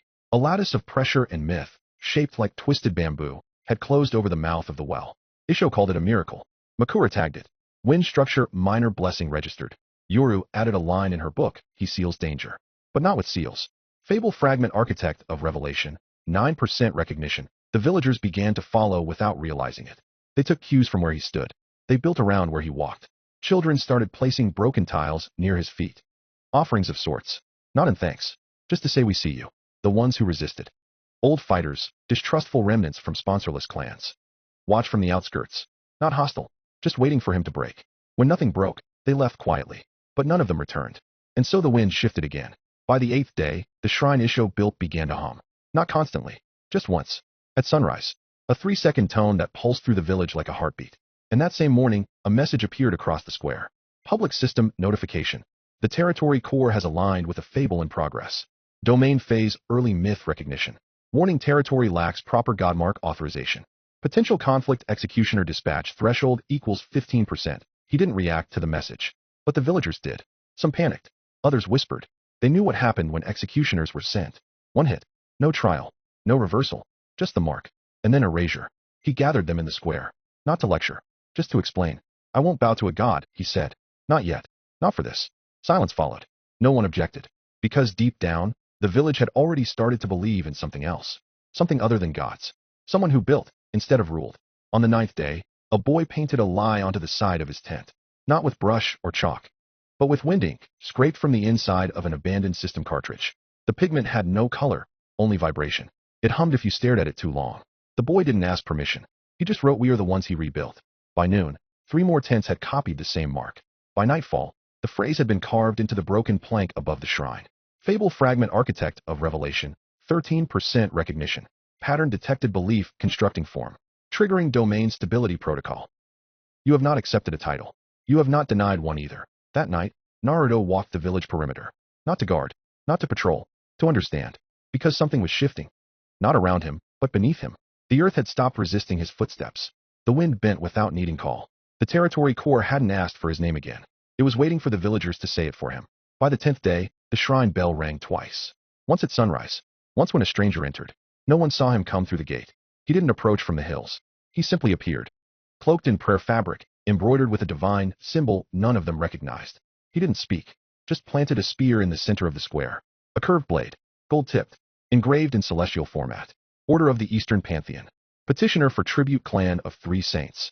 Domain conflict warning godless territory. Decree submit or burn. The villagers didn't understand the glyphs. But they knew what the last line meant. The man pointed at the shrine. Then at Naruto. You, he said, finally. You haven't claimed a god. Naruto didn't respond. You haven't been claimed by one, either. Still, he said nothing. The man tilted his head. I'll give you 3 days to bow, he said. After that, the executioners come. He turned. Walked away. Not another word spoken. No one tried to stop him. The bell did not ring again. That night, no one slept. Some gathered around the well. Others hid in their homes. Makura smeared her tags with fresh chalk and posted them along the perimeter. Isho sat by the shrine, hands in his lap, unmoving. Yoru tore a page from the book of names. She rewrote a sentence she had once crossed out. He does not kneel. And now? Neither do we. Fable fragment architect of revelation, 21% recognition. Warning executioner observation threshold crossed. 1 mark has been given. The next morning, the first mark appeared. It didn't burn. It didn't scream. It just was. On the chest of a boy named Kyan, who'd never spoken to Naruto directly. He'd offered a nail once. Helped stabilize a beam. Nothing heroic. And now his skin glowed with the sigil of judgment. A thin spiral nested within a sword-shaped glyph. Executioner brand faith. Without permission the boy would die in a single hit. Any hit. Even a fall. Even a bump. And they all knew it. No one cried. Not because they weren't afraid. Because they were waiting. Waiting to see what he would do. He found Kyan sitting beneath the shrine tree, barefoot in the dust. The boy didn't cry. Didn't tremble. Just stared at the sigil etched into his chest like a countdown the world had written in advance. Naruto knelt beside him. Not like a priest. Not like a king. Like someone who had once carried that kind of silence himself. The brand pulsed slowly. A low amber light that throbbed with mechanical finality. 1 hit. Not even from an executioner. Anyone. Anything. If someone tripped. If a rock fell. If a child ran too fast and nudged his arm. Gone. Irrevocable. System enforced. God-backed. Naruto reached forward. Stopped inches from Kyan's chest. He didn't touch it, but his chakra touched around it. Mapped it. Measured it. Read the shape of its judgment. It wasn't just a warning. It was a seal. A divine leash. Something that could only exist in a world where belief had grown teeth. Kyan looked up. They said if I ran, it would activate. Naruto didn't reply. The villagers gathered quietly around them. None spoke. Not even Yoru. And then, it stirred. Not the wind. Not Foxtail. Something else. A second name stirs within you. The world has begun to whisper your arrival. Potential unsealed. You grow closer to your, the text flickered. Glitched. Not because it was broken, but because it wasn't meant to be read yet. Something old was surfacing. Not a name like Naruto. Not a lie like Sasuke. But something earned. Something buried in the layers of recursion, shaped through flame and blood and silence.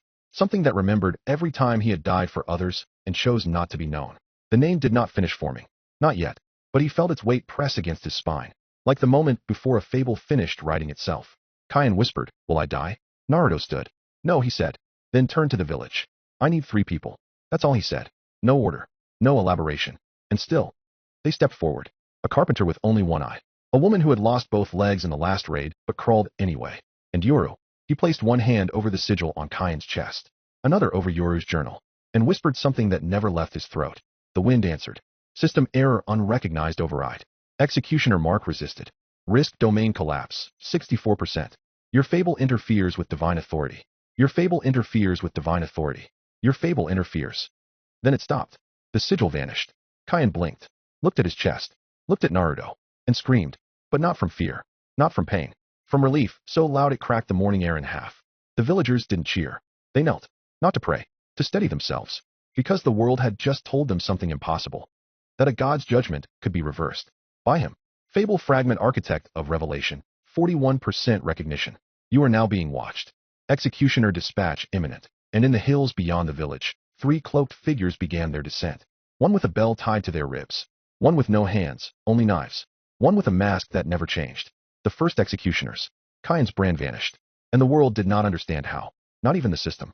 The divine silence that followed didn't feel like approval. It felt like shock.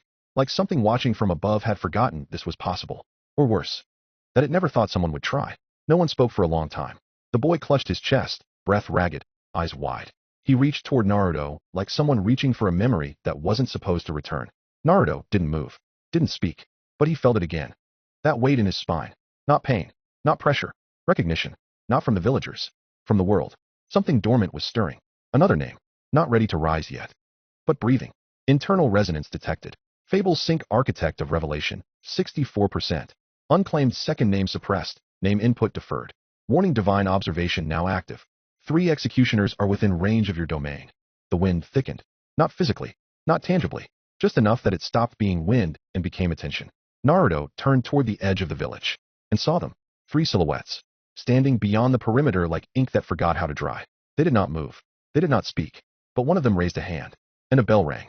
It wasn't loud. It wasn't sharp. But everyone heard it in their chest. Kaien clutched at his heart again. Yura dropped her book. Isho gritted his teeth. The bell has marked your territory. Executioner Rule 1, lie means 1 death. Rebellion protocol inactive. Would you like to declare opposition to the Pantheon system? Why? And Naruto did not answer. Because a voice, not his, spoke from the center of the village. Makura, the woman with the tags. She stood now in front of the shrine, covered head to toe in godless system marks, each one glowing red. Her throat tag flickered. Words scrawled across it: the one we chose will not kneel. And another tag lit: we will not deny our architect. And then, the villagers began to speak. Not with shouts, not with rage, with conviction. He built the walls. He gave us names. He broke the brand. He stood where God stepped back. A wind kicked up around Naruto's feet. And something behind the system cracked. Just slightly. Enough for the executioners to flinch. Enough for the shrine's flame to split in half. One side burning silver, the other ash black. Enough for the fable to surge. Fable architect of revelation. 87% recognition. Name stabilization in progress. Second name recognition spreading in silence. And somewhere, far away, in a temple made of glass and lightning, a god of order lifted his head and said, the wind is building thrones again. They stepped into the village like punctuation. 3 executioners. No footsteps. No sound. Just the shift in pressure that came when rules walked where they didn't belong. Each of them was wrong in a different way. The first floated. A bell inside his chest instead of a heart. Every time he breathed. If you could call it that. The bell rang. Soft. Measured. The rhythm of judgment. The second had no face. Just blades where fingers should be, carved from divine or that didn't reflect light. They etched sigils in the air with every twitch. The third wore a crown. Not golden. Not bright. Just recognized. Even though no one here had ever seen him, the moment he stepped into the square, they knew his name. The Duke. Domain conflict detected. Claimant Duke Fail of the Storm Altar Pantheon. Affiliation Eastern Territorial Regime. Alignment God of the Everlasting Sword. Executioner rights granted. Right of claim invoked over the unnamed domain. Resolution options: surrender, integration, trial by subjugation. The Duke's voice was clean. Sterile. Made for paperwork and blood. You have until sundown to submit your territory, he said. You will be given food, shelter, recognition. A divine sponsor from the Pantheon's minor registry. He looked at Naruto. You will not be permitted to lead. He turned to walk away. Naruto didn't move, didn't breathe, didn't blink. Because that name, the Duke's name, it had shown up before. In the 1600th timeline. It had been whispered by a girl dying in the rain. It had been stamped into the skin of a boy who tried to defect. It had been worn like a mask by a man who killed just to stay important. The Duke was not a leader. He was a placeholder. A stand-in for gods too bored to rule their own leftovers. Foxtail domain suppression active. System limiter detected. Authority suppression enacted by execution protocol. Would you like to overwrite domain law? YN. He didn't answer. Instead, he took a step forward, and the bell rang harder. The first executioner lifted his hand. A mark formed on the shrine behind Naruto. Not on him. On the village. New sigil: rebellion against divine rule. Every resident is now considered complicit. Execution begins with the leader. The second executioner vanished and reappeared directly in front of Naruto, blade fingers slashing in an arc aimed not at flesh, but at narrative thread. It was an attack that didn't cut chakra. It cut importance. If it landed, Naruto would stop mattering to the world. But the blade didn't land. Because wind screamed. Not from around him. From inside him. You have activated a fable the breath before finality. Time is distorted around your legend. Incoming narrative level attacks are nullified for 3.0 seconds. True form shift beginning. His body blurred. The gray in his hair twisted with pressure. His skin flickered between light and shadow, his outline no longer staying still. Behind him, two fragmented shapes stretched outward. Not wings. Not flames. Just the concept of them. One like a halo made of rusted metal. The other, a spiral that dripped ash. The executioner froze. Because the thing in front of him was no longer a player. No longer a territory starter. This was something that should not be able to exist. Something that had survived finality. Naruto raised a hand. Not to strike. To pull. He spoke softly. I told you. This isn't your story. And the wind obeyed. It reversed. Not in direction. In causality. And the executioner's attack vanished from the world's memory. One executioner silenced. Divine alert, the monarch of epilogue and eternity is stirring. The Duke finally turned back. You. Naruto stepped forward again. No, not yet. Another step. I haven't finished building. Another. And you're not taking what I haven't finished. The Duke raised a hand. A sword made of stormlight appeared. Naruto whispered. Then let's see who the story listens to. The sword of stormlight didn't hum. It raged, spinning in the Duke's hand like it had waited for this confrontation longer than either of them. The blade left trails of cracking atmosphere behind each movement, carving grooves into the world's rules with every swing. The gods who watched didn't blink. They held their breath, because even they didn't know what would happen next. Naruto stepped forward, unarmed. The executioner's corpses hadn't even cooled. The villagers had dropped to one knee, not in worship. In sheer, narrative overload. Their territory core pulsed behind them, unable to keep up. Combat registration confirmed. Domain battle type, duel of sovereigns. Recognized opponents, the calamity of salvation versus Duke Fail of the Storm Altar. Warning, you have been marked. A new symbol carved itself across Naruto's chest. Thin, precise, not physical, but spiritual. A single horizontal stroke across his heart. Mark of death, final judgment clause. If you fall below 10% HP, your soul will be erased. The system will not permit resurrection.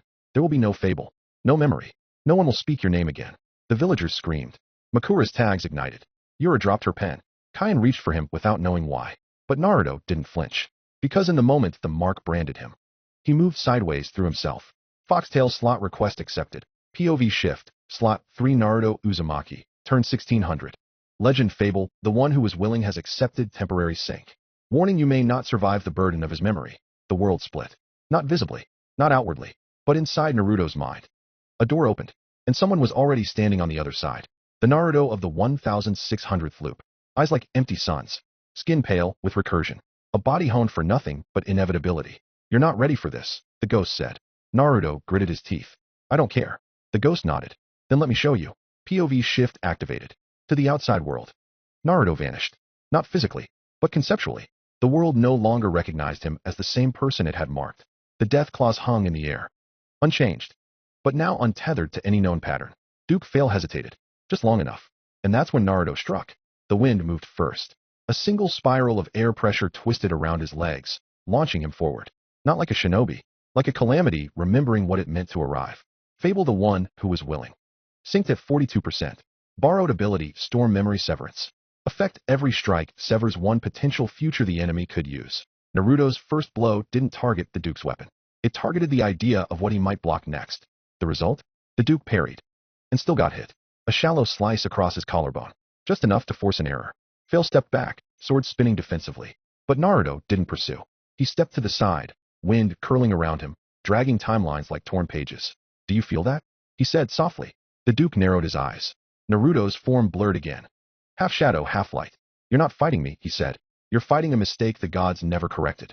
POV sync deepening, 61%. Warning, soul weight increasing. The fable begins to respond. Behind him, the territory core ignited. The shrine bell shattered. A word formed across the village square, etched into the dust, carved by belief monarch, but the name hadn't arrived yet. Only the reputation. Naruto leapt again. Faster now, the second slash forming a chain of wind-locked blades that didn't connect with his hands, but with regret. Effect, regret severed. The Duke can no longer undo past defensive errors. Storm memory severance stacked 2 active. The Duke roared. His storm blade flared wide, unleashing a blast that cracked half the square open. But Naruto wasn't there anymore.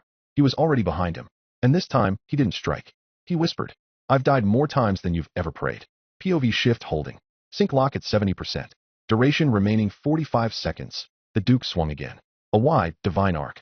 Stormlight dragging thunder behind it, charged with punishment protocols granted by the Eastern Pantheon itself. Each slash carried divine law. You are not allowed to exist. But Naruto? Naruto didn't block it. He didn't dodge it. He simply moved as if it had already missed. And the world corrected itself to make him right. Fable ability, Storm Memory Severance Stack 3 active. Affect all narrative what-ifs surrounding opponent strike patterns are forcibly discarded. System response error, no valid outcomes remaining to the spectators. If they could still be called that. Naruto looked like a glitch in motion. His movements weren't clean or swift. They were uncertain. Except that they always hit. He would flicker left, and the enemy's ribs would be broken. Before he touched them, he would inhale, and a piece of the Duke's soul, just a fragment, some buried childhood prayer, would fall out of his body like ash. He was fighting not with muscle, not with chakra, but with rejected futures. A sword strike came at him from behind. It connected, and then, it never had. The moment reversed. A reverse echo rang across the field as if time had shivered, and Naruto stood 3 meters to the right, whispering to the air that had been cut. You didn't want to do that. The sword shattered. Warning spatial predictive engine failure. Combat system cannot track user's position relative to timeline. Suggestion retreat or invoke divine override. The Duke snarled. You're cheating the system. Naruto looked at him, almost sadly. No, he said. I'm remembering it better than you. This wasn't a technique. This wasn't a power-up. This was experience weaponized. Loops honed into angles. Failures reforged into choreography. He fought like someone who had lost this battle before. Hundreds of times. And now had come to correct the story. Every motion was a lesson paid in blood. When the Duke raised his left shoulder before a feint, Naruto knew it meant the right blade would flick low. When his grip tightened mid-swing, Naruto preemptively stepped into the blind spot that would appear 3 frames later. When he breathed through his nose instead of his mouth, Naruto already knew it was a feint inside a feint, designed to draw a reaction. He didn't react. He edited. POV shift Naruto, turn 1600, sync at 81%. Ability activated cascade edit, regret-based rewriting. Affect a moment you would have lost is now overwritten with a version where you win. The Duke landed a hit. Direct. Stormlight blade raked across Naruto's ribs. Divine thunder following through. And then the moment dissolved. Backpedaled. Unhappened. Naruto stood where he had been. Untouched. Eyes glowing with the kind of clarity that should have only existed in gods. You were going to kill me, Naruto said. But that timeline disappointed me. He raised a hand. And all the wind in the territory curved inward. Not as an attack. As a question. What if I ended it here? The wind responded. It formed a scythe. A noose. A blade with no edge. A choice. Naruto didn't swing. He just let the possibility hang in the air. And for the first time, the Duke hesitated. Not because he was afraid of losing, but because he wasn't sure he was still playing the same game. Fable sync approaching 99%. Warning narrative critical mass imminent. Your second name is beginning to surface, and behind the villagers. The shrine glowed. The bell fragments rose into the air. The core trembled like it was preparing to crown something.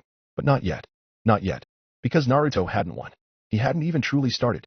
The Duke staggered back, bleeding from 6 invisible cuts and 2 erased futures. He was panting now, but not out of exhaustion. Out of fury. Naruto was still standing there. Half shadow. Half light. Wrapped in the kind of motion that should not be possible. The storm blade flickered. And the Duke whispered something no one should ever say aloud. Let them watch. Authority access request approved by Pantheon Protocol U 2014 Asgard. Sanctioned over God channeling U 2014 Acer tier. Celestial Gate unsealed. Divine Avatar initiated Duke fail, Herald of the Skyfather. Warning world integrity at risk. Warning interference imminent, the sky cracked. Not thunder. Not lightning. A gate. Torn into the heavens like someone stabbed the concept of above. And through it poured legacy. 1,000 names. 1,000 blades. 1,000 burned prayers from forgotten cults and drowned meat halls. The gods of Asgard arrived. Not physically, but their law did. And it wrapped itself around the Duke like a judgment throne made of storm steel and runic gravity. He stopped bleeding. He stopped staggering. He began ascending. You are now facing Duke Fail, proxy of the Pantheon of Skyfathers. Divine Armament unlocked Hammer of all ends. Skill tree overwrite domain strike. Ragnarok model. Naruto didn't move. But he felt something in his chest scream. Not pain. Collapse. His body wasn't built for this. Even with the 1600 TH's experience, even with the timeline overwrites. This was a god in armor made of belief. He readied the next shift. Let the echo fill his vision. The timeline he was borrowing coiled around his bones. And then, a hand. On his shoulder. Enough. He turned. The 1600th was standing there. Not with hatred, not with fear, but with the eyes of someone who had already fought this fight. And lost. You're not me, he said. You still have a chance to make it yours. Naruto opened his mouth, but... Foxtail screamed. Foxtail POV shift override detected. System interference approaching lethality threshold. User integrity 42%. You are not meant to win as him. You are meant to win as you. POV shift forcibly terminated. Everything collapsed inward. The power left his limbs. The timelines unwound. The cascading edits burned out. And Naruto fell. Just for a second. But he felt it. Alone. No echoes. No looped wisdom. No deathless memory. Just him. His wind. His story. And the Duke. Burning like a star. You should have stayed behind your myth, the Duke said. Then raised the hammer. It wasn't thrown. It fell. Not downward. Not sideways. Outward. Like a closing gate. Like the final punctuation on an unwanted sentence.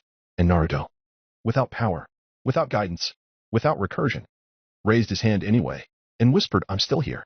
The hammer fell. It wasn't a weapon anymore. It was a line break. The end of a paragraph the gods had been writing since before birth. It wasn't aimed at Naruto's body. It was aimed at his right to exist. He raised his hand. It shouldn't have stopped anything. But it did. Just enough. The wind condensed at his fingertips, screaming inward, forming pressure so dense it distorted the dirt around him like light warped through memory. His feet slid back 3 inches. His ribs cracked. His fingers bled. But the hammer slowed. And somewhere behind his eyes, Foxtail spoke. Foxtail, if you could end the story right now, how would you make it end? The hammer dug against him harder, pressing against his arm like a collapsing sky. His shoulder popped. He grit his teeth. But he answered. It needs to end. A pause. His breath staggered. But it needs to be read forever. For a moment. Silence. No thunder. No screams. Just a pause. A sacred one. Foxtail, good choice. And then everything stopped. The system did not stutter. It bowed. Your answer has been accepted. You have chosen your. The story has given you a name. The world around him shifted. Not physically. Narratively. The hammer stopped falling. The Duke stepped back, blinking as if he'd just forgotten the reason for his attack. The villagers, all of them, turned toward the wind, because it had begun to speak. Not in words. In story. The shrine lit up. The territory core surged. And above Naruto's head, glowing through dust and light, you are recognized. You are remembered. You are no longer borrowed. Second name acquired, the monarch of epilogue and eternity. Your fable no longer belongs to the gods. Your rule begins after every ending. You have chosen mercy that can never forget. His body changed again. Not back into the loop thing that wielded dead timelines. Into something new. A silhouette rimmed in soft flame. Wings that weren't wings. Just reflections of belief. One of light, cracked down the center. The other of shadow, full of seams and scars. No armor. No crown. Just a face the world would never again be allowed to erase. The Duke whispered, stunned. What? Are you? Naruto stepped forward. His voice was quiet. The Duke raised his blade. Stormlight boiled across the square. 1,000 divine runes lit in sequence along the edge of his weapon, ready to overwrite Naruto's existence with divine law. But Naruto no longer stood in that timeline. He floated, 1 foot off the ground. His cloak gone. His body wreathed in ribbons of wind and static light. Behind him. Wings. Not feathers. Not chakra. Plasma. White-hot, fractal, asymmetrical. Slicing through air like pressure-etched scripture. Each movement they made rewrote possibility. When he raised them, a stone that should have cracked didn't. When he turned, the arc of a coming blade veered off course before it was swung. When he blinked, the next second was already undone. He had become something the system couldn't define, only acknowledge. Warding form does not match registered divine or demonic taxonomy. Classification updated, narrative aberration, monarch protocol. Domain sovereignty absolute until fable reversion, and as he moved, his fables began to tell his story. Fable, the name that engraved itself. Active. Every blow you strike will be remembered, even by gods who wish to forget. The wind coiled around his fist. He punched once. Not at the Duke, but at the space behind him. The air shattered. Not broke. Shattered. Like a pane of divine glass. The shockwave forced the Duke back 5 meters. Fable, the breath before finality. Active. Your presence suspends causality. Time must ask your permission before proceeding. The Duke tried to swing his hammer again. Naruto was already gone. Then there. Then behind him. Then in front again. Each shift made the world pulse. Not because he was fast. Because he was final. Fable, the architect of revelation. Active. Every step you take builds narrative foundation. Structures formed here cannot be undone. He struck the ground with his palm. A wall of wind erupted in a circle. Impossible architecture built not from matter, but from recognition. The villagers saw it. And believed in it. So it held. So it stood. So it cut the Duke's next attack in half. The Duke roared. Are you demon? Are you angel? Naruto didn't answer. But his wings spread. One curved upward. Like a halo, bent into a crown. The other downward. Shaped like a horn, twisted in defiance. And behind him, the shrine shattered. Not from destruction. From fulfillment. You have been crowned Demon King of the unnamed domain. Your domain is now recognized as sovereign territory, Monarch class. Title added: the Monarch of Epilogue and Eternity. World anchor engaged. Story cannot conclude until you allow it. The Duke tried to speak. Naruto silenced him with a single phrase: I'm not a god nor a demon king. I'm a monarch. Then flew forward, and every fable followed. The witness is watching. The Wind Waker is tearing open the sky. The breath before finality has finalized your attack. The name that engraved itself has begun writing in plasma. The calamity of salvation smiles quietly beneath it all. The Duke moved first, not because he wanted to, because he was terrified of what would happen if he didn't. He swung the Stormlight Hammer in a full arc, invoking the names of his gods in every language the system had recorded. Each syllable exploded into air. Thunder, fire, judgment. 1,000 divine verdicts compressed into one final strike. And yet, Naruto didn't flinch. He walked forward, wings of plasma trailing runic light in their wake, each flap rewriting what should have happened. Divine Strike Ragnarok clause activated. Targeted reality local timeline folded at impact. Success chance 94%. Projected outcome: enemy ceases to have ever been crowned. Naruto whispered. That timeline no longer applies. His right wing extended. A plasma hook curved down through air. Not cutting the hammer. Unwriting it. The weapon flickered. The storm broke early. The light stuttered, forgetting the reason it had gathered. And then Naruto's left hand moved. Just once. Fable the Wind Waker. Final verse activated. You may now carve directly into Kos. He raised one finger, drew a single line across the air. And across the Duke's chest, the wound appeared. Not cut. Spoken. Narrated. It did not bleed. It bled history. Visions of every soul the Duke had consumed, every village he'd erased, every prayer he'd mocked. And then, Naruto stepped into the air above him, let both wings fold in, and descended like a judgment too tired to scream. The impact wasn't loud. It was quiet. A pressure drop that forced every villager to their knees. Not out of reverence, out of recognition. When the wind cleared, the Duke was gone. Not dead, just removed. From story, from system, from memory. There was no body, just his mark. Burned into the ground. Already fading. Victory condition achieved. Your domain remains sovereign. The gods will not contest this claim for now. Naruto staggered. The wings peeled back. Plasma cracked. Ash fell from his arms. His skin no longer glowed. The fables quieted, like a choir stepping down from a long song.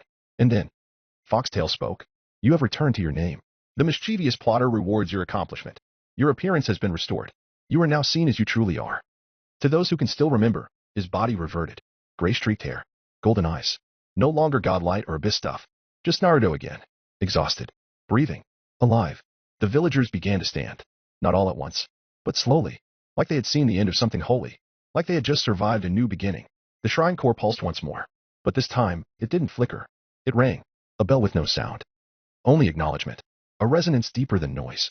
Felt, not heard. Understood, not read. And then the system opened. Not to Naruto. To the world. System alert global notification, all sovereign domains. A new title has been recorded. Designation Demon King. Recognition Monarch of Epilogue and Eternity. Fable classification myth singular instance. You are not the first. You are the final. You are not crowned. You are endured. There will be no Demon King after you. You have been recognized as the last Demon King. This title cannot be transferred. This title cannot be revoked. This title will remain until the system ends. The villagers did not cheer. They could not.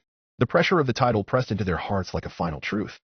The kind that could only be felt in a world where the gods had run out of ways to speak. But they knew, from now on, this village had a king. Not one chosen by gods. Not one raised by lineage. But the kind of king who would build after everything burned. Minato stood beneath the system's obelisk. An ever-burning torch crowned in Amaterasu's black flame. His hand froze mid-scroll. He didn't understand why his chest hurt. Just that it did. The flames around the shrine shifted. Words burned themselves into the wall without anyone invoking them. The last Demon King. Jiraiya looked up from the temple stairs. Minato, he said, wasn't the last Demon King sealed? Minato didn't answer, because somewhere in the bottom of his heart, a piece of him whispered, I should know that name. In Kumobikure, under the Thunder Pillar Pantheon, the sky above Kumo split open with a divine reaction. Ribbons of divine lightning flickered and vanished. Refused by the system before they could even form. Raikage clenched his fists. Who dares take the title of Demon King? That name belongs to no one. Beside him, Killer Bee's rhyme stopped mid-verse. He looked toward the horizon and whispered, Yo. I think someone just broke the beat of the world. In the Rain Village, Temple of the Seven Thrones, Nagato opened his eyes. He hadn't slept, hadn't breathed, hadn't needed to. He sat beneath a fractured glass canopy, surrounded by statues of weeping angels and blindfolded saints. And yet, the system still spoke to him. New fable registered the Monarch of Epilogue and Eternity. Singular classification Demon King. Final entry, his eyes narrowed. Behind them, a sigil glowed. The voice that measures the sky stirred quietly. A being who defies both death and designation, Metatron said. How beautiful. Nagato stood. His mechanical limbs hissed softly. I want to meet him. In Awagakure, Hall of the Marble Pantheon, Inoki collapsed. Not from fear. Not from age. From clarity. He hadn't heard that name since the Second War. A name that never made it into the history books. A child. A myth. A whisper. Now returned. Now crowned. His granddaughter pressed a hand at his back. Grandpa? He didn't reply. Just stared at the system notification etched into stone. And whispered, Naruto Uzumaki. I remember you. In the hollow between worlds, watching through broken glass, Obito laughed. Not because it was funny, but because the gods had finally realized what they let live. He stared into the system screen hovering above a blood-slick field of silence. And whispered, so you finally took a name. Let's see how long the world can keep it. The sky didn't crack this time. It bent. The air above the territory slid sideways, like someone had tilted the world slightly and reality hadn't caught up yet. Pressure folded inward. Chakra lines tangled. The villagers dropped to the ground as if gravity itself had realigned. And then, he appeared. A man in red-black robes stood atop the broken shrine. No sound. No movement. Just presence. Cloaked in flowing mesh that rippled like scripture, mechanical legs humming low, rings on his back spinning silently. His eyes were the color of rules left unwritten. Piercing, still, absolute. Nagato. Not as pain. Not as a symbol. But as himself. The one who outlived the cycle. The one who remembered the names that never made it into the system. The one who cut every stair leading upward. Naruto stared up at him. Wings withdrawn. Plasma flickering behind him like steam. Breathing heavily. Still crowned. Still sovereign. But visibly tired. Nagato's voice was smooth. Not cold. Not cruel. Just disappointed. You know, he said, stepping down from the shrine, boots echoing like gavel strikes. Normally, I don't allow anyone to ascend to godhood. His next step cracked the shrine stone. Not with force, but with narrative conflict. He stopped a few feet away. I certainly don't permit demon kings. His eyes flicked to the villagers, then back to Naruto.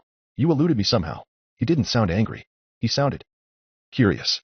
I traced every loop, monitored every fragment, severed every lineage that could have bloomed into myth. He tilted his head, halo rings spinning softly behind him. And yet here you are. He didn't raise his voice. But the world felt quieter when he spoke. Naruto didn't reply, because he recognized this pressure. It wasn't divine. It wasn't demonic. It was structural. The pressure of a system protecting itself. Nagato walked a slow circle around him. Do you know how many have tried? He asked. To do what you just did. He smiled thinly. 6,714. They called themselves kings. Saviors. Saints. I erased them all. Naruto narrowed his eyes. Why? Nagato stopped walking. His gaze sharpened. For a moment. Only a moment. Pity surfaced. Because ascension leads to recursion, he said. And recursion leads to ruin. I don't block godhood because I enjoy it. He stepped closer again. I do it because someone has to stop the end from looping. His voice dropped. I made a rule. One simple rule. He held up a single finger. One ascension at a time. And I made sure that when someone took a name, he leaned in. They didn't survive it. Naruto clenched his fist. But something deeper in his chest stirred. A memory. Faint. Shattered. Of a time he didn't live. Nagato's eyes narrowed slightly. You don't remember, do you? He looked almost disappointed again. I took one from you already. He reached out. Tapped his chest. Right here. Long ago. Just before you returned to the land of the living. He smiled without joy. Maybe I should have taken more than just that one name. Naruto's heart pounded. Foxtail warning. Suppressed memory fragment resurfacing. He remembered. Not a face. Not a place. Just the sound of his own name. Burned out of a story before it was told. Nagato straightened. You're different, though. You slipped through. Unmarked. Unranked. Undefined. He shook his head, more amused now than angry. You are a problem. A beat passed. And then. He smiled. Not cruelly, but like someone seeing a worthy error in his programming. Still. I want to see what you do with it. He turned his back. His voice lingered in the air like a prophecy. But don't mistake mercy for permission. If you ascend again. If you take more than one title. If you try to rewrite the structure itself. He looked back over his shoulder. Eyes like storm anchors. I'll finish what I started. And with no chakra surge, no portal, no ripple. He was gone. No trail. No signature. Just the quiet remnant of the one who had been watching all along. It started as a stagger. One step to the left, and his foot didn't land on dirt. It landed on ash. Not real ash. Memory ash. The villagers faded from view. Their voices, their breath, the heat of the still-burning shrine. All dissolved like candlelight swallowed by fog. Naruto blinked. The world was wrong. Too quiet. Too still.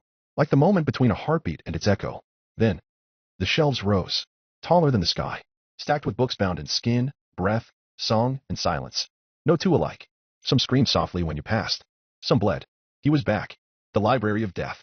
Naruto walked, dragging his fingers along the spines. Somewhere, a book whispered Naruto Uzumaki. Turned 1600 he didn't touch it. This time, he kept walking. Toward the scent of decay. Toward the sound of breath drawn in through too many mouths. He turned a corner. And there he was. Orochimaru. Pale. Tall. Amused. As if he'd never left. As if he'd been waiting. Well, he purred, voice silken with venom. Still not dead. Not quite alive. He raised a cup filled with ink. Or blood. Or something between. Naruto stared at him. No challenge in his posture. No fear. Just a question. Who was Kurama? Orochimaru froze. Not visibly. Not anyone else. But Naruto saw it. The subtle tension behind his eyes. The way one hand twitched, ever so slightly, toward the books. But didn't reach. Orochimaru set the cup down, steepled his fingers, and smiled. Now that, he said, is a very dangerous question. He leaned forward. I slid it. Voice low. You know. I once read a volume that remembered remembering him. But the page turned itself inside out before I could finish.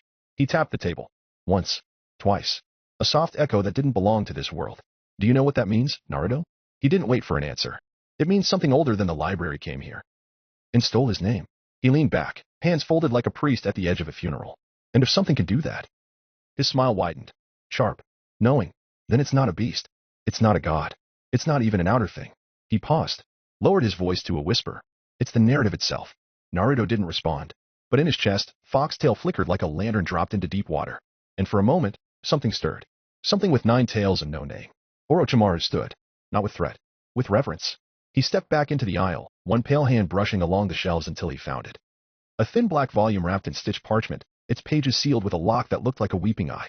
He placed it on the table between them. It didn't thud. It breathed. I don't know who Kurama is, he said quietly.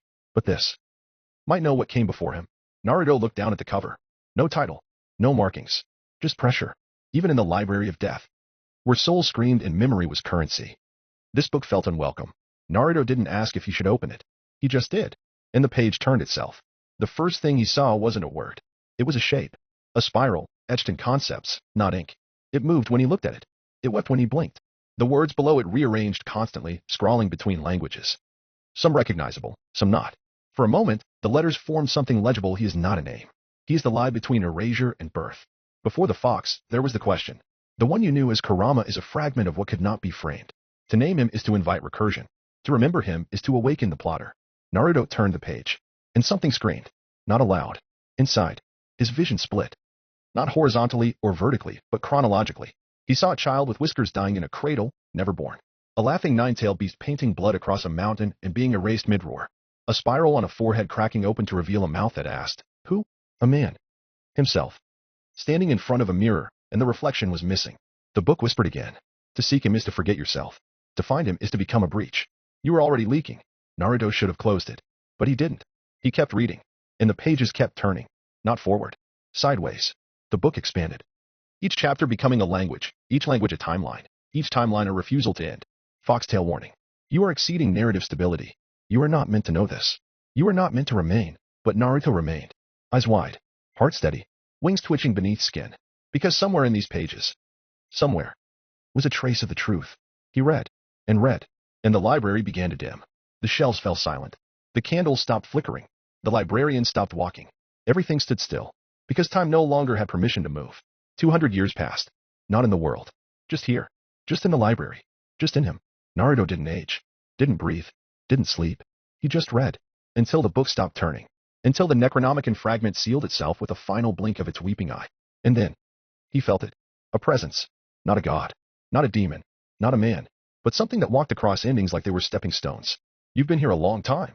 The voice was sharp. Clear. Hungry. He looked up. And there she stood.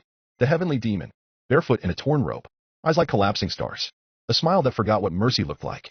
Tell me, she said. What truth were you hoping to find? She stood in the aisle with her arms crossed, eyes unblinking. Not judging. Just watching. As if Naruto were a flame, and she was curious how long it would take him to flicker out. The library hadn't changed. But everything else had. His name. His story. The world. I should destroy you. Her voice was sharp, feminine, ancient. Not cruel. Wounded. I should unmake you here. You read what was not yours to read. She stepped closer. Her bare feet made no sound on the stone floor, but the shadows recoiled. Do you know how many minds this fragment has consumed? How many monarchs tore out their own hearts just to stop hearing the screaming after? Naruto didn't respond. He was too tired to, but he didn't look away. She paused. And then, slowly, gently, she knelt, right in front of him. Her eyes, like violet eclipses, softened. But I won't. Naruto blinked. You won't punish me? Her head tilted. I should. But I can't. She smiled. Sadly, I know what it's like to lose the name of someone you love. A beat passed. The air between them bent under the weight of something unspoken. And then, she said it. The one truth the Necronomicon refused to offer. You keep asking who Kurama is. But that's the wrong question. She placed 2 fingers to his chest. The question is, who are you to him? Naruto's breath hitched. She leaned closer. A whisper that broke glass in the shelves around them. Across every universe, every loop, every failed world and overwritten timeline. No one has ever loved you more than Kurama. Not your mother. Not your father. Not your friends. Not your gods. Only him. Naruto's vision blurred. Not from tears. From the sheer weight of that truth. Because he couldn't even remember what Kurama looked like. And still, the ache had always been there. She sat beside him. For a long time, neither of them spoke. Only the wind between forgotten pages filled the silence. Then she said, you shouldn't be here. 200 years have passed. Naruto's heart stopped. She nodded. Everyone you knew is dead. She said it plainly. No sugar. No apology. Just truth. The scenario advanced without you. The world changed. Villages fell. Gods turned on each other. And still, no one filled the throne you left behind. He closed his eyes. A breath. A spiral of quiet pain. Then why did you let me stay? She smiled again. But this time, it hurt. Because part of you wanted to forget. And I understood. A new system window opened behind her, shaped like a lotus made of clock hands. Authority request domain-level intervention. You are being offered a forbidden option by the heavenly demon. Effect rewind the wheel of time. Range limited to your personal story. Warning, this will erase the current structure of all surviving worlds. Naruto stared at it, but didn't touch. Not yet. The heavenly demon stood again. Dust scattered where her feet had touched. You want the truth? She asked. Her voice was thunder without sound. You're already a god. But this. She gestured to the rewind. This is not power. She looked him dead in the eyes.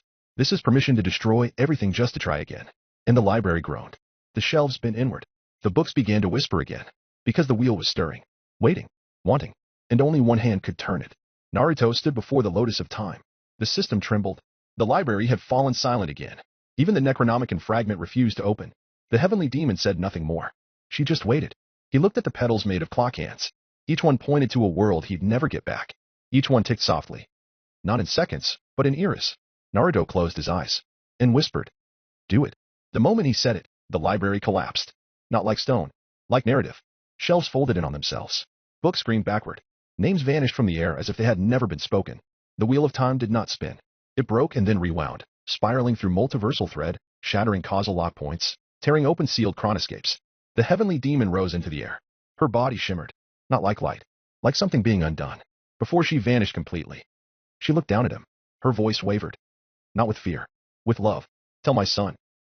I'm sorry. Naruto blinked. His voice was dry. Who? She smiled. Quiet, raw, tired. Her form fractured in waves of glass. And she said, you know him as Nagato. Then she was gone. The lotus exploded. The timeline shattered. And the world began again. The world reassembled like broken glass, remembering how it once reflected the sun. Naruto gasped. He was seated. Same stone table. Same sterile lamplight. Same endless rows of books towering around him like mausoleums. His hand was on the cover of the Necronomicon. Unopened. Unscarred. Untouched. Across the table, Orochimaru stared at him. Same half-smile. Same pale fingers steepled in thought. Only this time, he was frowning. On second thought, Orochimaru said softly, voice low and cautious, maybe you shouldn't read it. He reached out. No dramatic pause. And gently removed the book from Naruto's hands. No resistance. No sound. Just a lock of breath leaving Naruto's lungs. Orochimaru's smile was gone now. His eyes studied Naruto like he was looking at a ghost. Not the undead kind. The kind that almost wasn't here. You've changed, he whispered. But Naruto said nothing. Didn't blink. Didn't breathe. He just stared at where the book had been. His hand trembled slightly. He couldn't remember the pages. Not clearly. Not fully. But he remembered a voice. A woman's. A goodbye. A promise. Orochimaru stood. Snapped his fingers once. And the library rejected him. You have been ejected from the repository of death. You were not meant to stay. Your fable has not yet finished. The world folded. Books flew backward. Shelves imploded. And Naruto's vision dimmed. Just as he heard Orochimaru's voice echo softly behind him, try not to lose yourself again, Naruto Uzumaki. Then nothing. Sasuke alone. The world hadn't ended.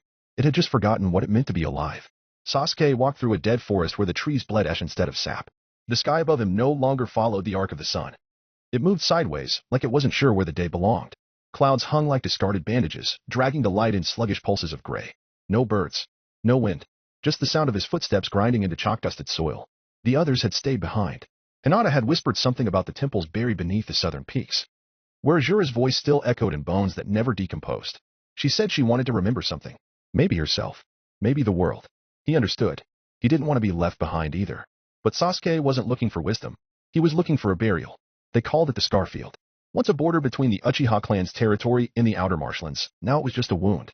Long, cracked, forgotten by maps. During the Great Divine War, it had been trampled by giants wearing the names of gods. Now, it was dust.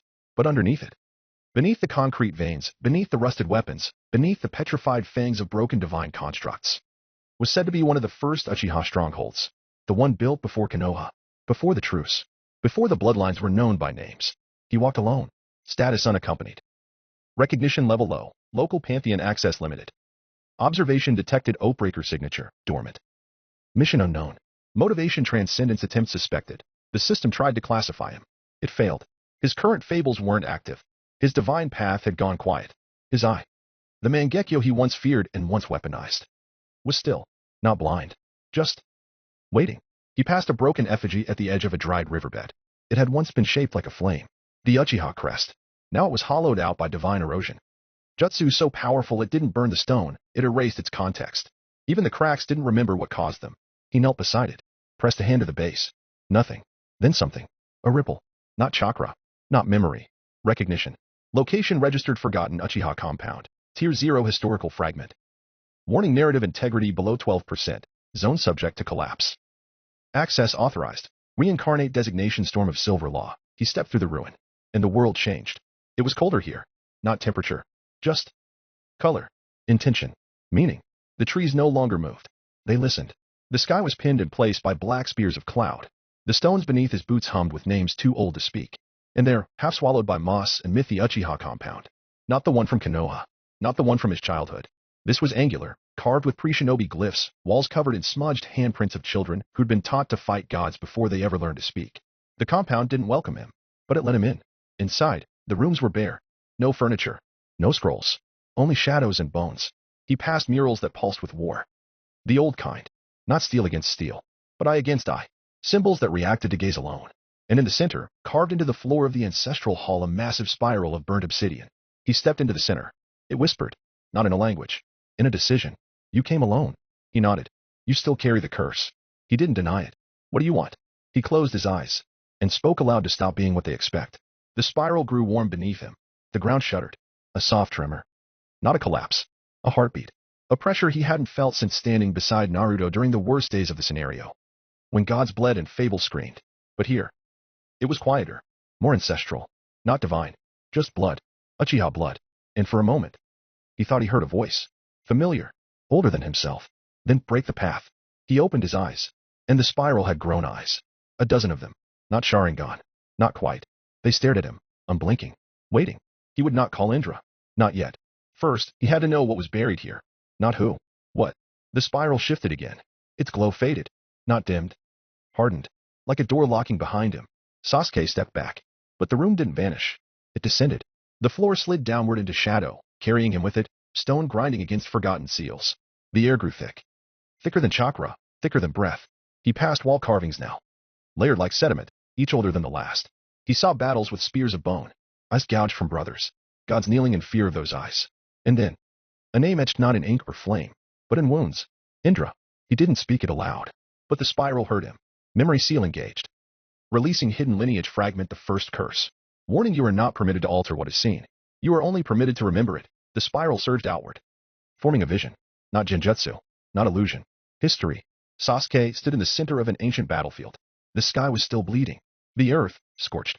Trees wilted under the weight of too much truth. And there, Hagoromo, the sage of six paths. Robes heavy with fate. Eyes rimmed with sorrow. He faced two sons. One golden. One cursed. Indra stood at the edge of the frame. Not furious. Not monstrous. Just silent. Waiting.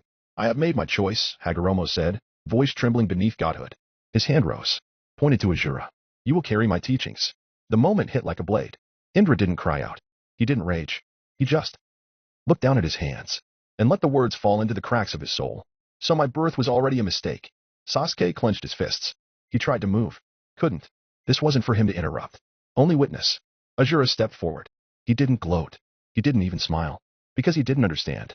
He hadn't fought, hadn't bled. He'd just been given. And Hagoromo embraced him. Indra stepped away. No farewell. Just silence. The vision shattered. But it didn't vanish. It folded into the stone beneath Sasuke's feet. And the spiral pulsed once more. Before turning dash. And from it rose a figure. Not conjured. Not summoned. Arrived. He stood in perfect silence. Hair darker than shadow. Eyes like cooled magma. Wearing robes from a time before countries. Marked not with pride, but with scarred expectation. Indra. He looked at Sasuke for a long moment. Not appraising. Not testing. Just seeing. And when he finally spoke, it wasn't loud, but it felt like it had waited through 10,000 winters to be said. Did you see everything you wanted to? The words hit Sasuke like a curse he was already carrying. They weren't cruel. They were final. A question that already knew the answer. Indra didn't move. He didn't blink. He simply raised a hand. Not in aggression. In permission. And the world around Sasuke fractured again. But this time, it didn't feel ancient. It felt recent. Personal. Known. The dark spiraled into light. And Sasuke was standing in the street outside the Uchiha compound. It was raining. Not from clouds. From chakra. Divine interference. Reality trembled as if the world already knew what was about to happen. And wanted to look away. He recognized the buildings. The road. The smell of fire just under the air. He turned a corner. And saw himself. A child. Running through the alleys. Eyes wide. Heart thundering. Too late. The Uchiha were already dying. Itachi's chakra had erased half the clan before anyone even screamed. The Umbu never showed. The alarms didn't sound. Sasuke watched as Genjutsu after Genjutsu collapsed around corpses. Some were made to look like they were sleeping. Others erased entirely, so no child would see them. But this was the truth. The one no jutsu could bury. The Hokage knew. The council voted for it. And Danzo sealed it. He heard the conversation replayed in a voice layered with frost. We can't allow another civil war. The Uchiha won't submit. Itachi can do it. The boy will live. He'll hate us. But he'll survive. The voice of Hiruzen. Danzo. Koharu. Hamura. All woven into a policy of silence. A massacre for peace. A genocide written off as strategy. Itachi didn't want to do it. That much was clear. But he did. Because he thought it would save Sasuke. He thought it would break the cycle. Instead, he planted a curse deeper than any Sharingan had ever held. And as Sasuke watched his brother walk away from a pile of corpses, drenched in blood that belonged to their people, Indra spoke behind him. They say we were too proud, too cursed, too dangerous. A pause. But all we ever wanted was to be seen. The vision flickered. Sasuke now stood before the council chamber. Only now. Everyone inside was Uchiha. A vote. A plan. A rebellion. Yes, they were planning a coup. Yes, they were ready to seize control. But the reason was heartbreakingly simple. We gave them peace, one elder said. And they locked us in the corner of the village. They used our eyes, our strength, our loyalty. But they never trusted us. So we'll take what we're owed. Sasuke watched both sides. Leaf elders whispering genocide. Uchiha elders whispering rebellion. And in the middle, a boy, himself, used as currency. A future pawn. A legacy no one ever planned to let be free. The memory collapsed. Indra stood before him again. Still not angry. Still not begging. Just tired. You wanted the truth. He gestured around them. At the ash, the visions, the weight. Now you carry it. Sasuke lowered his eyes. The silence hurt more than the screams. He saw it now. Clearly, the Uchiha weren't cursed by fate. They were scapegoated by history. And now he had to decide repeat it, or end it. Indra's voice came again, quieter this time. They used me. They used Madara. They used Itachi. Will they use you too? The air grew colder. Not from wind. From presence. From remains. The shadows behind Indra thickened, coalescing into figures made of fractured legend and scarred memory. One by one, they arrived Madara, clad in scorched armor, face half-shadowed, eyes aflame with ambition unfulfilled. Kagami, forgotten but noble, his kindness burned into rage. Others, nameless Uchiha who died as ghosts inside reincarnated skin. Each of them bore a crown of power. Not placed by gods, but stolen from history. Each of them looked at Sasuke and frowned. You don't understand what you are, Madara said first. His voice cracked like iron beneath pressure. You're our end. The last chance to make it mean something. You're above them, Kagami whispered. Above all of them. You could end death. You could end gods, a nameless Uchiha said, eyes fierce. Or become one. Indra said nothing. He just waited. The weight in the air pressed down. Power surged. Not in threat, but in invitation. A hand extended. Not to give. To accept. Take it, Madara said. Ascend. Become the one who ends the cycle by reigning above it. Sasuke looked at them. At all of them. Men broken by prophecy. Men weaponized by their eyes. Men remembered only as monsters or martyrs. And he spoke. Softly. You want me to wear your failure like a crown. The shadows flickered. Sasuke took one step back. Then drew a line in the ground with his toe. Just a line. But the weight behind it split the hall in two. You want me to ascend? He said. So I can pretend it was worth it? He shook his head. No, I'm not going to escape the cycle. I'm going to destroy it. He raised his hand, and for the first time, he reached behind himself, to the threads that had always followed Indra, Madara, legacy, blood, and he cut them. No blade, no jutsu, just refusal. And the thread screamed, not in pain, in recognition, because no one had ever done it before. The chamber shuddered. The compound began to fracture. The past lies faded, not in anger, in release. Madara smiled, but not warmly. Just, finally, then you're stronger than any of us ever were. Indra was last to vanish. He didn't speak. He bowed, just slightly, then left. And Sasuke stood alone, but not broken, not empty. Something inside him shifted. Not divine, not cursed, unwritten. You have transcended your fate. You are no longer a reincarnation. You are not a god. You are not a ghost. You are Sasuke Uchiha. You are mortal. You are free. Fable acquired the mortal who refused eternity. He walks forward, knowing he will die one day. And still, the gods flinch when they hear his name. The sun had shifted, not risen, just rotated. Time moved differently inside the compound of the first curse. It dragged like guilt through waterlogged cloth. Sasuke walked through the ruin now not as a son of Indra, not as a prodigy of fate, but as a man with blood still under his nails, a man with the weight of 100 lives whispering at his back. He had no desire to ascend. He only wanted to choose how he ended. And then, he felt it, a pressure in the dust, a memory so strong it had refused erasure. He turned the final corner of the ruin, and saw him, Itachi, unchanged, unaging, standing in a corridor of bones and soot like he'd never left it. His back turned, but he'd always known how to sense hate. You found it, Itachi said. Not a question, a certainty. Sasuke's throat burned, but he kept his voice steady. I found more than that. Itachi turned, and Sasuke felt it. How much older his brother looked now. Not physically, spiritually. Eyes like a storm caught in a mirror. Sharingan with no joy, just finality. And behind him, the air shimmered. Divine threads coiled like mist. Sponsor detected Izanami, she who lies to end the loop. Itachi was not just his brother now. He was a blessed kinslayer. A martyr with the system's full permission to end his own story with blood. And Sasuke knew what that meant. This was Itachi's final wish. To die at Sasuke's hands. To be punished for what he did. To be hated, so his sin could end with a sword. And Sasuke. He finally understood. But he said nothing. He didn't tell Itachi what he'd seen. He didn't say that he knew about the council, or Danzo, or the truth of that night. He looked his brother in the eyes. And lied. You deserve this. Itachi blinked. A ripple passed through him. Not surprise. Relief. He raised a hand. No jutsu. No illusion. Just readiness.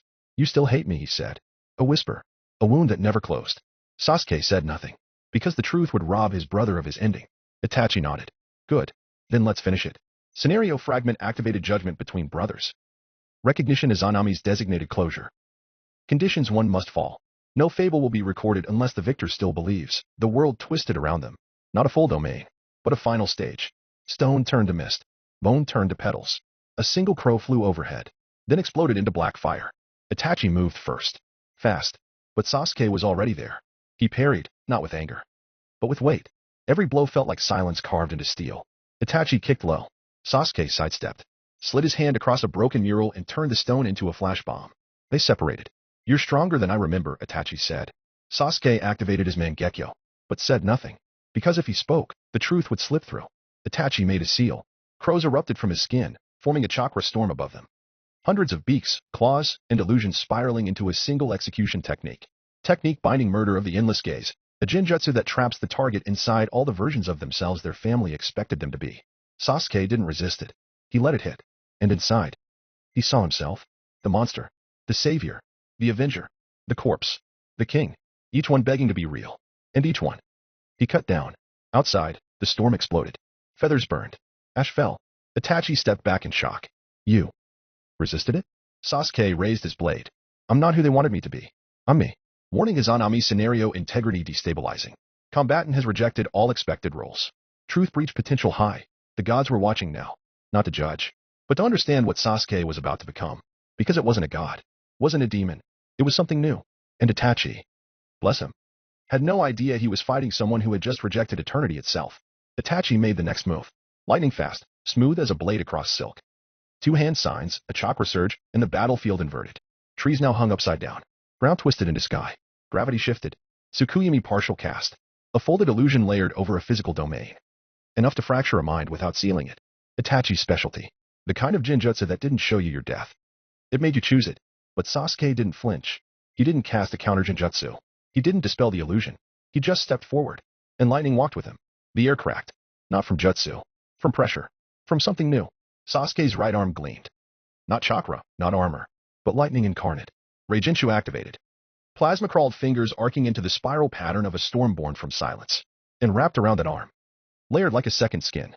Susanoo. But not the Colossus. Not the Godwalker skeleton of rage. This was contained. Refined.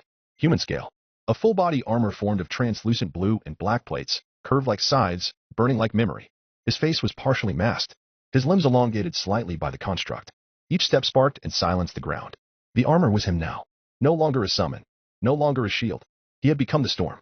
Transcendent manifestation detected Raijin no KO, the mortal that carries thunder. Composite fable the eye of the storm, the mortal who refused eternity. Combat form achieved living Susanoo. Version 0.1. Itachi's Sharingan tracked the motion, but not fast enough. Sasuke vanished. Reappeared above. Struck downward. With his elbow, not his blade. Itachi blocked. The force ruptured the stone behind him. Another strike. This time a roundhouse, glowing with plasma and Susanoo-etched momentum. Itachi ducked. Countered with a kunai that phased through 2 genjutsu layers and aimed for Sasuke's heart. Too slow. Sasuke spun midair. Blocked it with his knee. Then used the recoil to twist into a thunder-driven back fist that cracked the very genjutsu-layered sky.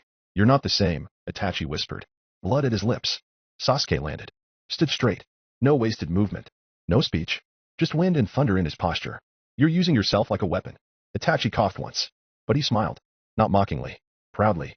Good. He made a single hand sign. The battlefield warped again. This time, not illusion, but divine inheritance. The eyes of Izanami opened behind him. A halo made of loop time and final decisions. Divine technique looping judgment blade. Izanami invocation. He who steps into this space will relive the moment of choice until the wrong one becomes right. Itachi stepped forward with the blade forming in his hand. Made from his own chakra mixed with system law. Sasuke stood still. Then moved. But not with flash. Not with speed. With predicted inevitability. He let the blade come down. Then stepped into the moment it was supposed to land. And broke it. Reality cracked. Loop failed. Izanami's halo stuttered. Sasuke grabbed the blade. By the edge. And shattered it in one hand. Warning divine loop interrupted. Incomplete closure detected. Air Immortal is no longer bound by narrative progression. Transcendent status stabilized. Itachi stared. Eyes wide. Not in fear. But awe. Sasuke whispered. You wanted me to hate you. But I refused to let you define my ending. And then the storm roared again. Susanoo retracted slightly. Focused itself along the arm. A katana of lightning and rejection formed at Sasuke's side. The gods watching above leaned closer. Because this wasn't a myth. This was a man. And he had become dangerous. Itachi moved. Fast. Faster than any mortal should be. Sponsored by Izanami, he had time on his side. But Sasuke. Sasuke moved like he'd already lived this fight 1,000 times. He didn't dodge. He was simply never where the strike landed. A feint with a kunai laced in divine seal tags? Sasuke caught it midair, reversed it, and drove it into Itachi's thigh without blinking. A genjutsu-infused flicker step? Sasuke countered by closing his eyes completely and using the reflection from his own Susanoo plating to see the illusion shatter before it cast. A reversal technique meant to bind Sasuke in one of Izanami's closure loops? He let it bind him. Let the memory begin. Let the system prepare the loop. And then used Reijinchu's lightning cloak to short-circuit the recursive trigger before it closed. Predict, strike, break. Predict, strike, break. Sasuke wasn't learning the fight. He was solving it. Itachi bled now. Slower. His divine aura cracked at the edges. But still. He didn't stop. He rotated behind Sasuke with a phantom shunshin and drove a fire-style technique at point blank. Sasuke stepped into it. The fire passed through plasma-infused armor that didn't ignite. It devoured flame. He punched once. Itachi blocked. His arm shattered from the impact. Observation alert transcendent combat. The mortal who refused eternity. Active protocol combat expression type. Recursive efficiency. The system couldn't keep up. Not with Sasuke's choices. He didn't rely on status effects, domain control, or declarations of fate. He moved like every second was his last. Because he was human. And because he was still winning. He didn't speak. He didn't gloat. Every attack was delivered with the same expressionless brutality. A question with only one answer. Itachi gasped as blood dripped from his mouth. He stumbled back. Crows flickered across his skin like glitches. His Sharingan burned brighter. But the divine sponsor behind him dimmed. Izanami herself was watching now. Not judging, but beginning to doubt. Because Sasuke wasn't breaking the rules. He was proving them obsolete. Itachi raised one final seal. A crow popped out. A forbidden technique, older than Konoha. Kodo Amatsukami. The command kill yourself. It burned chakra. It invoked divine loopholes. It struck into the bones of the soul. The same command used against heroes. The same one Naruto once resisted. And now, Sasuke stood still. Trembled once. Just once. His Sharingan flickered, but the Rage-Incha storm roared to life and burned the command from his veins. He reached out, grabbed the space between them, ripped it open, and stepped through the Genjutsu without ever blinking. And the Katana of Lightning cracked down. It didn't end the fight, but it reset the balance. Because now Itachi knew. He wasn't fighting a brother. He wasn't fighting a cursed bloodline. He was fighting someone who didn't need divinity to break gods. Itachi coughed blood. His blade cracked. The Izanami-induced loop sputtered with instability, threads unweaving midcast. Sasuke stood still, steam rising from his Susanoo lightning fusion cloak. One eye glowing with stormlight, the other with something deeper. Something without symbol. He had stopped fighting like a brother. Now he was fighting like the last man to carry the weight of a broken world. And in that moment, the sky above them bent. Not because of jutsu. Not because of gods. Because he said so. Domain alert unregistered cognitive space detected. Classification mortal sovereignty. Forbidden transcendent authority. System error cannot map this perspective. Warning, the domain is being imposed. The landscape peeled away. The broken Uchiha compound dissolved into glass. Reality inverted itself along a spiral. And then, they stood in Sasuke's world. There was no floor. Only falling ash suspended in air. There were no gods. Only shattered statues of them. Necks snapped, eyes hollow. Above them loomed a single thing, a massive, ceilingless eye. Not a Sharingan. Not a Rinnegan. Just a black scarab with a silver ring where the iris should be. A human eye, but scaled to terrify the divine. It didn't watch you. It knew you. This was Sasuke's worldview. Not a god's. Not Indra's. Not a sponsored myth. But a space carved from defiance, grief, and a final decision. I will remain human, and I will surpass you anyway. Itachi staggered. His breath fogged in this new space. Because here, his jutsu burned out faster. His Genjutsu blurred. His illusions cracked before they formed. This world didn't believe in lies. And that meant Itachi had no home here. You call this power? Itachi rasped, spinning a kunai between his fingers out of habit, not strategy. Sasuke's voice echoed from all directions. No anger. No joy. Just fact. No. This is what's left after power fails. He stepped forward. The world pulsed with his movement. Each footfall was a question that rewrote causality. You killed our family to buy a peace that never lasted. You let me grow in hatred so you could die redeemed. You died thinking you were the villain. And you were. But I'm done playing your ending. He vanished. Reappeared behind Itachi. Struck once. The impact erased the air. Not burned. Not sliced. Erased. Itachi's left arm vanished from existence a second after it should have. He gasped, stumbling. But the Sharingan in his right eye flared. And suddenly, Itachi was no longer there. A substitution. But Sasuke didn't turn. He just flicked his wrist and cut the substitution apart from behind, before it had fully reformed. This world was not governed by reaction, only understanding. And Sasuke understood everything now. Warning, Kinslayer's closure ritual at risk. System messages: Izanami protocol will collapse in 300 minutes without resolution. God interference probability rising. Above, the system blinked with warnings. Izanami's eye opened wider, but it couldn't look at Sasuke's world, because it wasn't her cycle anymore. It was his. Itachi fell to one knee. Not broken, but fading. The gods were panicking now, because the mortal was winning without them. And in the distance, in a divine observatory none could reach, someone whispered, we should have never let him walk alone. Sasuke pointed his sword downward. Not to finish it. Not yet. To give his brother a choice. Get up. If you want to die thinking I hated you, then fight like you did that night. Itachi stood. Barely. One knee buckled, arm limp at his side, blood dripping from the ends of his fingertips. His Sharingan flickered, desperate to stay awake. But it was fading. Everything was fading. Even Izanami had gone quiet. As if the goddess herself knew she had lost. Sasuke stood across from him, blade held in a loose reverse grip, lightning dimmed, his Susanoo armor cracked from exertion. But his stance didn't waver. He wasn't angry. He wasn't triumphant. He just looked tired, like he had carried this moment across lifetimes. Because he had. Itachi took one step forward, then another. His feet scraped across the ash floor of Sasuke's world, where the only thing left was truth. No illusions. No glory. Just two brothers, alone. You're stronger than I was, Itachi whispered. Stronger than father. Stronger than Indra. Sasuke said nothing. He stepped forward too. Not fast. Not to strike. Just close enough. Close enough that his blade could reach the space between them. You hated me for so long, Itachi said, smiling through the blood in his teeth. And I tried to make sure of that. His eyes blurred. The Sharingan faded to black. And for the first time in Sasuke's life, Itachi looked human. Just a brother. Not a god. Not a murderer. Not a myth. Just the boy who used to hold his hand and walk him home. But even then, Itachi said, voice breaking, I never stopped. Never stopped. He gasped. And a tear. A real one. Slipped from the corner of his left eye. Loving you. Sasuke's grip tightened. His knuckles turned white. His heart. He felt it shatter. Because that was the one thing he had never heard. The one thing he had needed most. And now. He had it. Too late. You didn't have to die, Sasuke whispered. You didn't have to carry it alone. Itachi smiled again. But it wasn't pride. It wasn't peace. It was regret. Someone had to. And Sasuke moved. One strike. No hesitation. Because this wasn't hate anymore. It was mercy. The blade slid through his brother's chest, between the ribs, beneath the collarbone, straight into the space where divine protection once Saturday there was no scream. Only a breath. And a fading chakra pulse. Itachi collapsed into him. Sasuke caught him before he hit the ground. Held him. Like a child. Like a brother. Like the last echo of a family neither of them had ever been allowed to keep. Thank you, Itachi whispered. For letting me go. And then his body. Didn't vanish.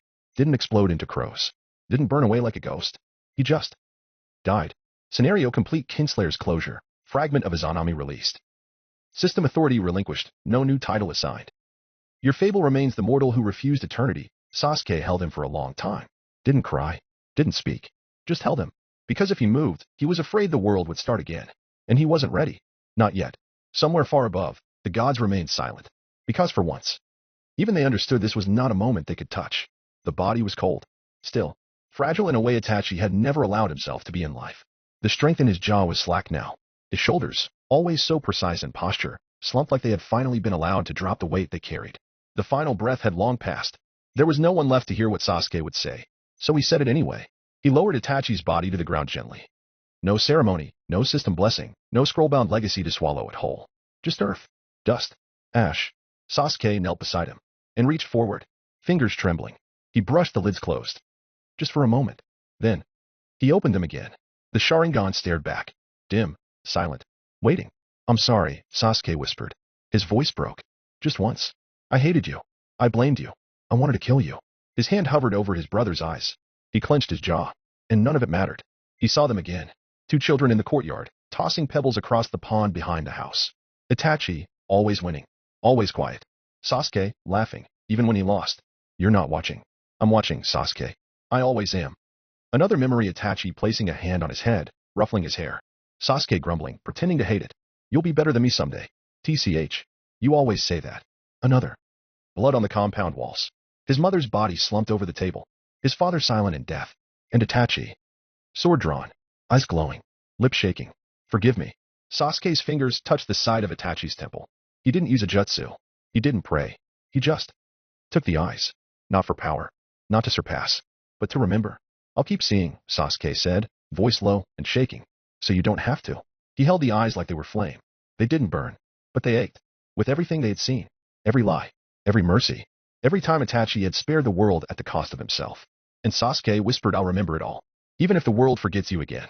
Even if the gods erase your name. Even if I die with no one left to speak it. I'll remember. A final memory, soft and unfinished. Itachi placing a finger to Sasuke's forehead. Maybe next time. I'll say it. Out loud. Sasuke stood, eyes in hand, and walked into the ash of his own world. Not as a conqueror. Not as a god. But as the last echo of a brother who chose love. Too late. Memory engraved the one who carries his brother's eyes. Fable updated the mortal who refused eternity. Bear witness, he chose not to ascend. So he could carry the names of the dead. The road had no name anymore. Once, it had been part of the central trade route between the Valley Shrine and the River City. Now it was a stretch of scorched stone and shattered prayer tiles, veins of dried blood etched into the dirt like forgotten sigils. Every few miles, you could still see the stakes where followers of fallen gods had been nailed upside down, long since hollowed by scavengers. No caravans. No banners. No gods. Only wind. And one man walking alone. Sasuke pulled his cloak tighter against the cold. It wasn't snowing.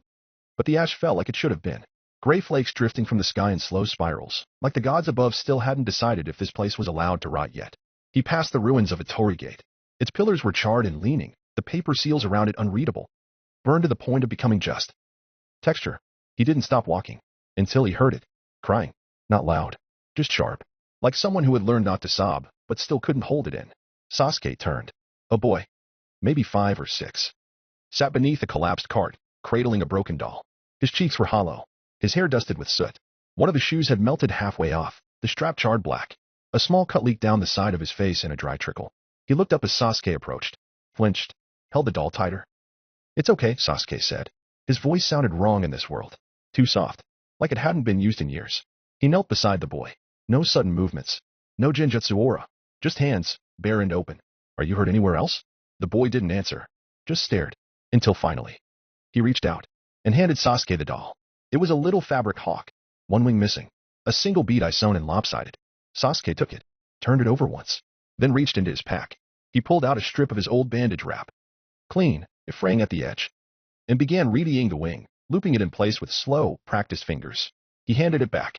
The boy blinked, clutched it to his chest, didn't speak, but didn't cry anymore, either. A voice called from the ruins. Sora? A woman, mid-30s, bruised, barefoot, rushed forward, holding a makeshift polearm crafted from plumbing pipe and shard glass. When she saw the boy, she froze. Saw Sasuke. Her weapon rose. Step away. I helped him, Sasuke said. That's all. She paused, trembling, then saw the doll, the bandage, the way the boy wasn't crying anymore, and lowered her weapon. Thank you. Sasuke didn't answer. He just nodded once, turned, and kept walking. Flashback. The garden behind the Uchiha compound. Sasuke. Itachi called, his voice lighter than. Still touched by boyhood. Sasuke ran through the inner courtyard, fist pumping, sandals slapping stone. He was maybe 7, his face flushed with exertion, eyes wide, sweating and beaming. Itachi crouched beside a small tree he'd been pruning, smiling faintly as Sasuke stumbled to a stop beside him. Where were you? Sasuke asked. I waited after class. Itachi held up his hands, both coated in sap and bark. Father wanted the courtyard trimmed before sunset. Sasuke frowned. You could have told me. I didn't know it'd take this long. TCH. He kicked the dirt once, then sat down beside his brother. The tree rustled in the wind. I missed you, Sasuke muttered. Itachi didn't say anything, just reached over and tapped him lightly on the forehead. I was watching. Present. Edge of a burned hamlet. Sasuke passed a makeshift shrine built of tin, prayer beads, and the shattered core of a silver effigy. A group of villagers knelt in front of it, heads bowed. He paused at the edge. One of them noticed him. Eyes widened. Whispers started. That's him. The one who burned the sky. Isn't he the Kinslayer's brother?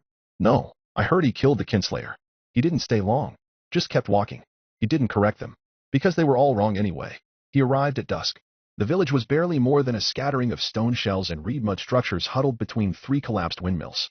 A broken aqueduct hung overhead like the spine of a fallen beast, its arches snapped by some long-past explosion. The people looked up as he passed, not with hope, with resignation, like they were used to strangers walking in, and used to them dying just as quickly. Location detected. Hollow Thresh. Effigy status shattered. Divine patronage active. Minor fable tier, the one who laughs with a hook in his mouth. Warning, territory afflicted by loop cursed governance. Sasuke frowned. He didn't need the system's commentary. He could see it.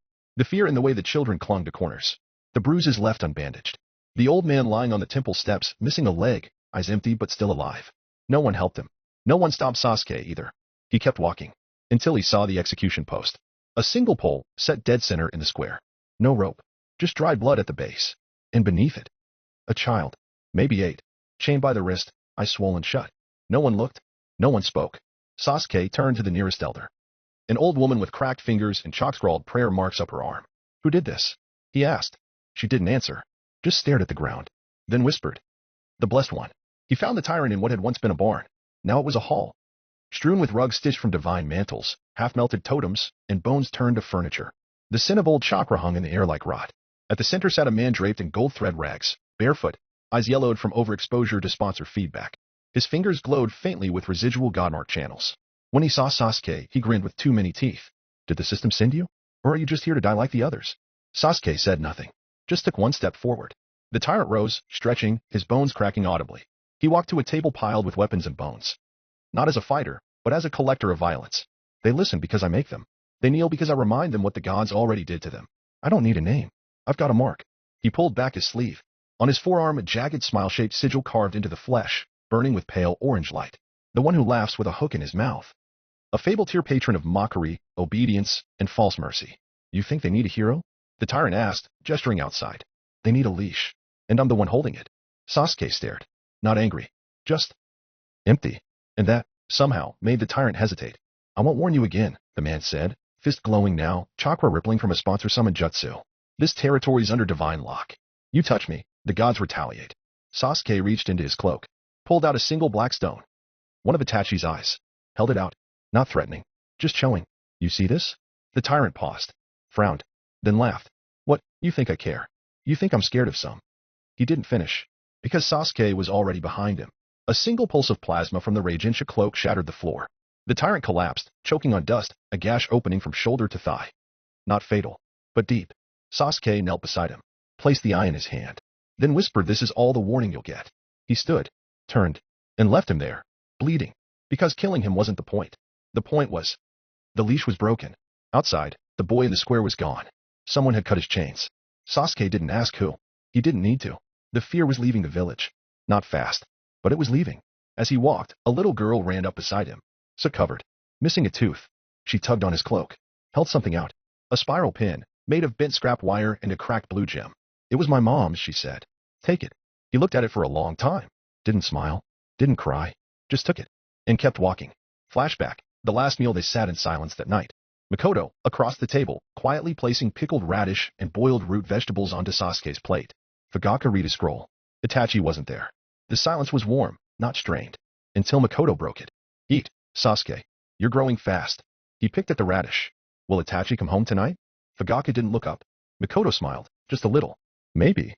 Then. You're enough, you know? Sasuke blinked. What? Even if he's not here? You're still enough. Back in the present, Sasuke opened his palm, held the pin the girl gave him, then clipped it to his belt, and walked into the next ruin. Still alone. But something about him had changed. Something the gods couldn't understand. And the people couldn't name. The next 3 villages didn't have names anymore. Just half-buried markers and dialects lost to divine encryption. He didn't stop in the first. The second was empty. The third had a shrine built of bones and rusted headbands, but no prayers left to power it. Sasuke passed them all. He didn't know what he was looking for. He just knew it wasn't behind him. You are approaching a memory sync zone. Residual chakra density detected type, Uchiha. Warning psychological interference possible. He didn't need the system to warn him. He could feel it. The wind carried cinders. Not hot. Just familiar. A tree bent sideways by old lightning. A rock wall scored with marks like Chidori training. A broken chain on a post where a hawk once rested. He didn't remember the place. But something inside him did. He passed a ruined fence and stopped beneath an old shade tree. Its bark was blackened by time. But someone had once carved 2 initials into it. IUSU. His breath caught. He hadn't carved that. But he knew who had. He sat down at the base of the tree. Back against bark. Arms loose. And for a moment, the world stopped. You walk like father now. Sasuke opened his eyes. And Itachi was sitting beside him. Not with blood in his mouth. Not with his eyes hollow. But young. Calm. Like the nights they used to sneak away to the old roof and count stars. What are you doing here? Sasuke asked. You called me, Itachi said. I didn't.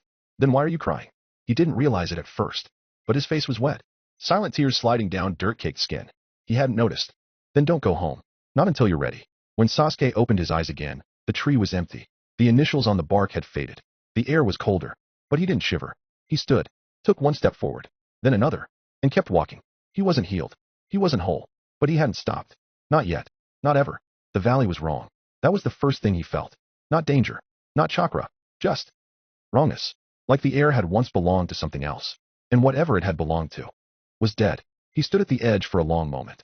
The ground ahead was cracked glass. Charred roots curled up from underneath, fossilized in positions that looked like screaming mouths. Old banners fluttered on broken poles, their symbols melted and indistinct.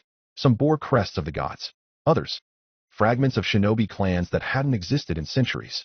There was no wind, just voices. Not loud, not clear. Whispers in a language that felt like memory. He stepped in. Location: the Valley of Forgotten Names. Status system: black zone.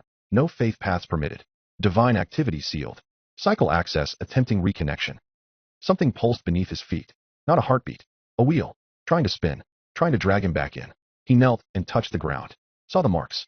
Dozens of them. Names carved in ancient tongue, then erased. Rewritten. Erased again. Indra. Madara. Him. Over and over. The stone remembered every soul the cycle had swallowed. But the stone no longer believed. A fragment of a scroll blew past his feet. Sasuke caught it. Unrolled it. A child's handwriting. Just a single line: if you remember me, I'm not gone. He closed his hand around it. Didn't speak. Then he felt it. Pressure on his spine. His chakra recoiling. A tremor in the air that wasn't physical, but inevitably familiar. A call. The cycle was waking up. Trying to reclaim the broken reincarnation it had lost. Sasuke. The voice came from behind. Too soft. Too gentle. Too wrong. You don't have to walk anymore. You can rest. He didn't turn. He didn't answer. He took another step. The air cracked. Not loudly. Just enough to break the echo. A shadow stepped from the fog ahead. A man wrapped in robes that bore no clan, no title, no godmark. His eyes were the same as Sasuke's, but hollow. You rejected me. Sasuke kept walking. You burned the thread. Sasuke passed him without slowing. You'll die a nobody. Sasuke whispered. Just once, then I'll die free. The voice screamed. The fog split. A storm of cursed eyes opened across the horizon, burning with Indra's inheritance, with Madara's failures, with every version of Sasuke who chose vengeance over clarity. They surged toward him like a tide of what-ifs. And Sasuke? He didn't run. He didn't raise a weapon. He just stopped and said, I'm not yours anymore. The world stilled. The storm hesitated, then shattered. You are no longer in the cycle. Cycle interference failed. You are alone. And you chose it. The ash returned. The sky settled. And the valley exhaled for the first time in 1,000 years. Sasuke walked on. No destination. No companions. No sponsors. Only a name the cycle could no longer erase. He hadn't eaten in 2 days. Not since the last village. A place with no name, no gods, and no doors left standing. They offered him bread. He didn't take it. He wasn't sure if he still deserved kindness from strangers. The world had grown thinner since then. Not smaller. Hollow. Like he was walking between the ribs of something ancient that had died standing up. Then, the road split. No system notification. No glowing message. Just a fork. 2 paths. The first led downward into a grove of soft pine and flickering campfire light. There was no scent of blood. Just warmth. Smoke. Laughter, somewhere deep within. He couldn't see them, but he heard them.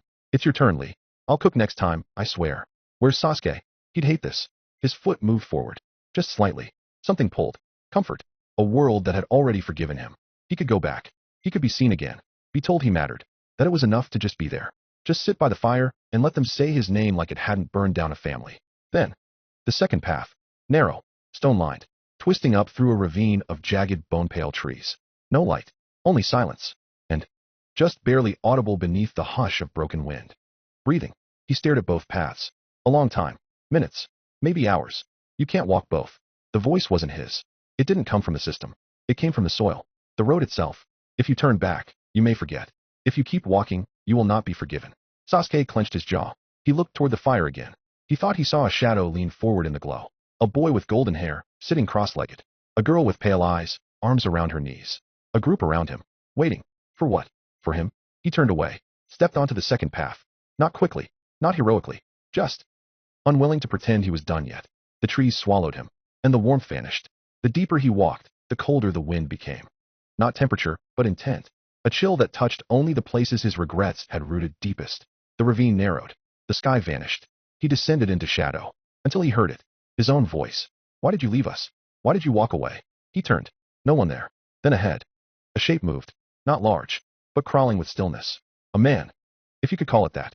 Waited at the base of a tree made from human spines. He wore a robe of stitched shadows. And his face was hidden behind a lacquered porcelain mask. The mask had no features. Just an empty Uchiha fan, painted in black. The red part missing. I know who you are, Sasuke said.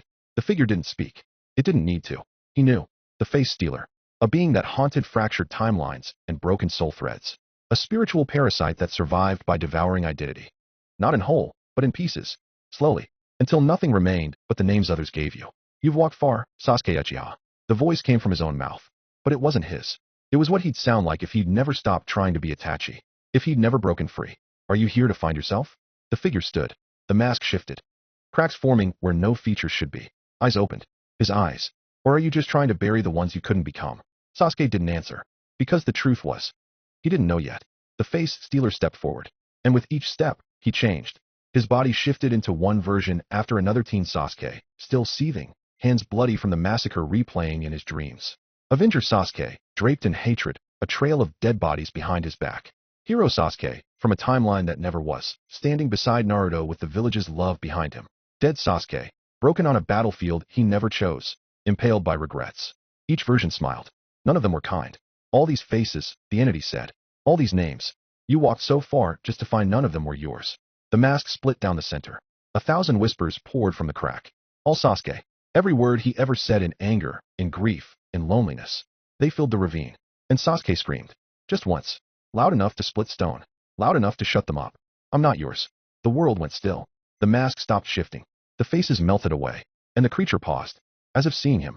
Truly seeing him. For the first time. Then show me. What does Sasuke look like? When he doesn't belong to any of them. The fight hasn't started yet. But the crossroads has been crossed. And the face stealer is ready to take everything he's shed. Unless Sasuke can prove I'm not what was left behind. I'm what chose to walk forward. The mask didn't move. No step forward. No hand raised. No flash of chakra. The face stealer just stood there, watching. Like a mirror that refused to reflect you unless it was sure you existed. Sasuke met its gaze. His eyes didn't blaze. He didn't draw a weapon. He didn't have to. Because there was nothing left in him that was willing to be taken. Not his name. Not his grief. Not his pain. He had already burned them down to something true. Even if he didn't know what to call it yet. The stealer tilted its head. A long crack ran across its mask. Not from damage. From uncertainty. You should be empty, it said. You burned the cycle. You cut the threads. You abandoned the name. And yet, you remain. Sasuke stepped forward. The stone beneath his foot pulsed once. A flicker of chakra. Not power. Presence. Himself. The fog parted slightly. The forest leaned back. And the stealer did something it had never done before it stepped aside. Just one movement. No fanfare. No acknowledgement. Just permission. As Sasuke passed, it spoke. One more time. You walk like someone who doesn't need to be remembered. So why are you still carrying all their names? Sasuke paused. Not to answer. Just to breathe. His voice came quiet. Almost small. Because they couldn't. He didn't wait for a response. He kept walking. And the face stealer didn't follow. Because it couldn't. The path beyond the ravine opened into a basin carved by fire. Stone like melted wax. Trees frozen mid-scream. And at the far end, an old rest station, long abandoned.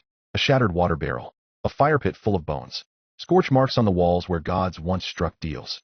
But no one there. Just space. Just silence. Just solitude. Sasuke stepped into the ruins. Set down his pack. And Saturday cross-legged. Back straight. Palms open. Not to meditate. Just to stop. He didn't cry this time. He didn't hallucinate. He didn't hear the voices of the past. Only the wind. And the empty pulse of his own name. He looked up. The stars were faint. Blurred by the soot haze that never left this part of the world. But he looked anyway. Because someone once told him to always look for constellations, even in broken skies. He saw one now. Not real. Not recorded. Just a line of 3 faint points across the dark. He reached up. Touched his chest. That one's Itachi. That one's mother. That one is the version of me they never got to meet. He lowered his hand. And for the first time in weeks, he slept. No fable watching. No sponsor dreaming. No divine whispers. Just the quiet of a world that had finally realized he wasn't theirs anymore. In the distance, the sky shifted.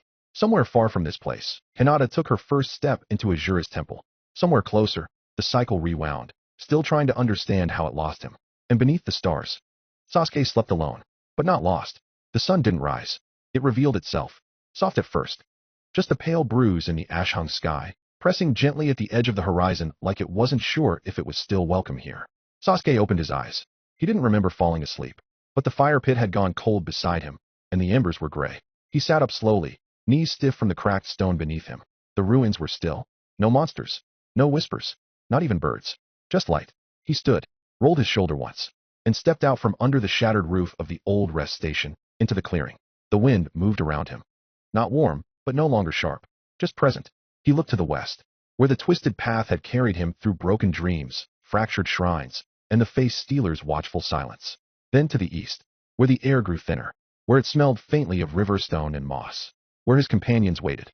He turned neither way. Not yet. Instead, he knelt beside the dry soil, picked up a long stick, and began to draw. Not a symbol, not a name, just lines, gentle arcs, crisscrossing trails, a circle, a smaller one within it, then 3 dots. He didn't know what it meant, but it felt right, like something lost, something that belonged to him before he ever learned to summon fire from his hands. He stared at it for a long time. Then he took the stick and broke it, left the pieces on either side of the drawing like gates. He stood, took a step east, then another, but stopped after 3. A voice echoed in the back of his mind. Not a memory, not hallucination, just a fragment of something old. Something Naruto once said. Not to him, but near him, when he thought Sasuke wasn't listening. He'll come back when it matters. That's what Sasuke does, even if he doesn't want to. Sasuke looked down the eastern trail. He didn't smile. Not really, but something in his expression shifted. Lighter, almost human. He adjusted his cloak and walked. He didn't know how far the path would go, or what it would ask of him next. But he knew. He would come back. Not because they needed him. Not because the cycle demanded it. Because he wanted to. Not today. Not tomorrow. But soon. Update registered transcendent path. Mortal vector unbound. Return probability undefined, but rising. Title maintained the mortal who refused eternity. Somewhere far beyond the valley, a name was whispered in prayer. Not by God, but by a child. A little girl in a soot-covered village. Holding a broken doll. Sasuke. And the wind carried it. Not to him, but with him. He walked into the light. And the world didn't follow. It waited.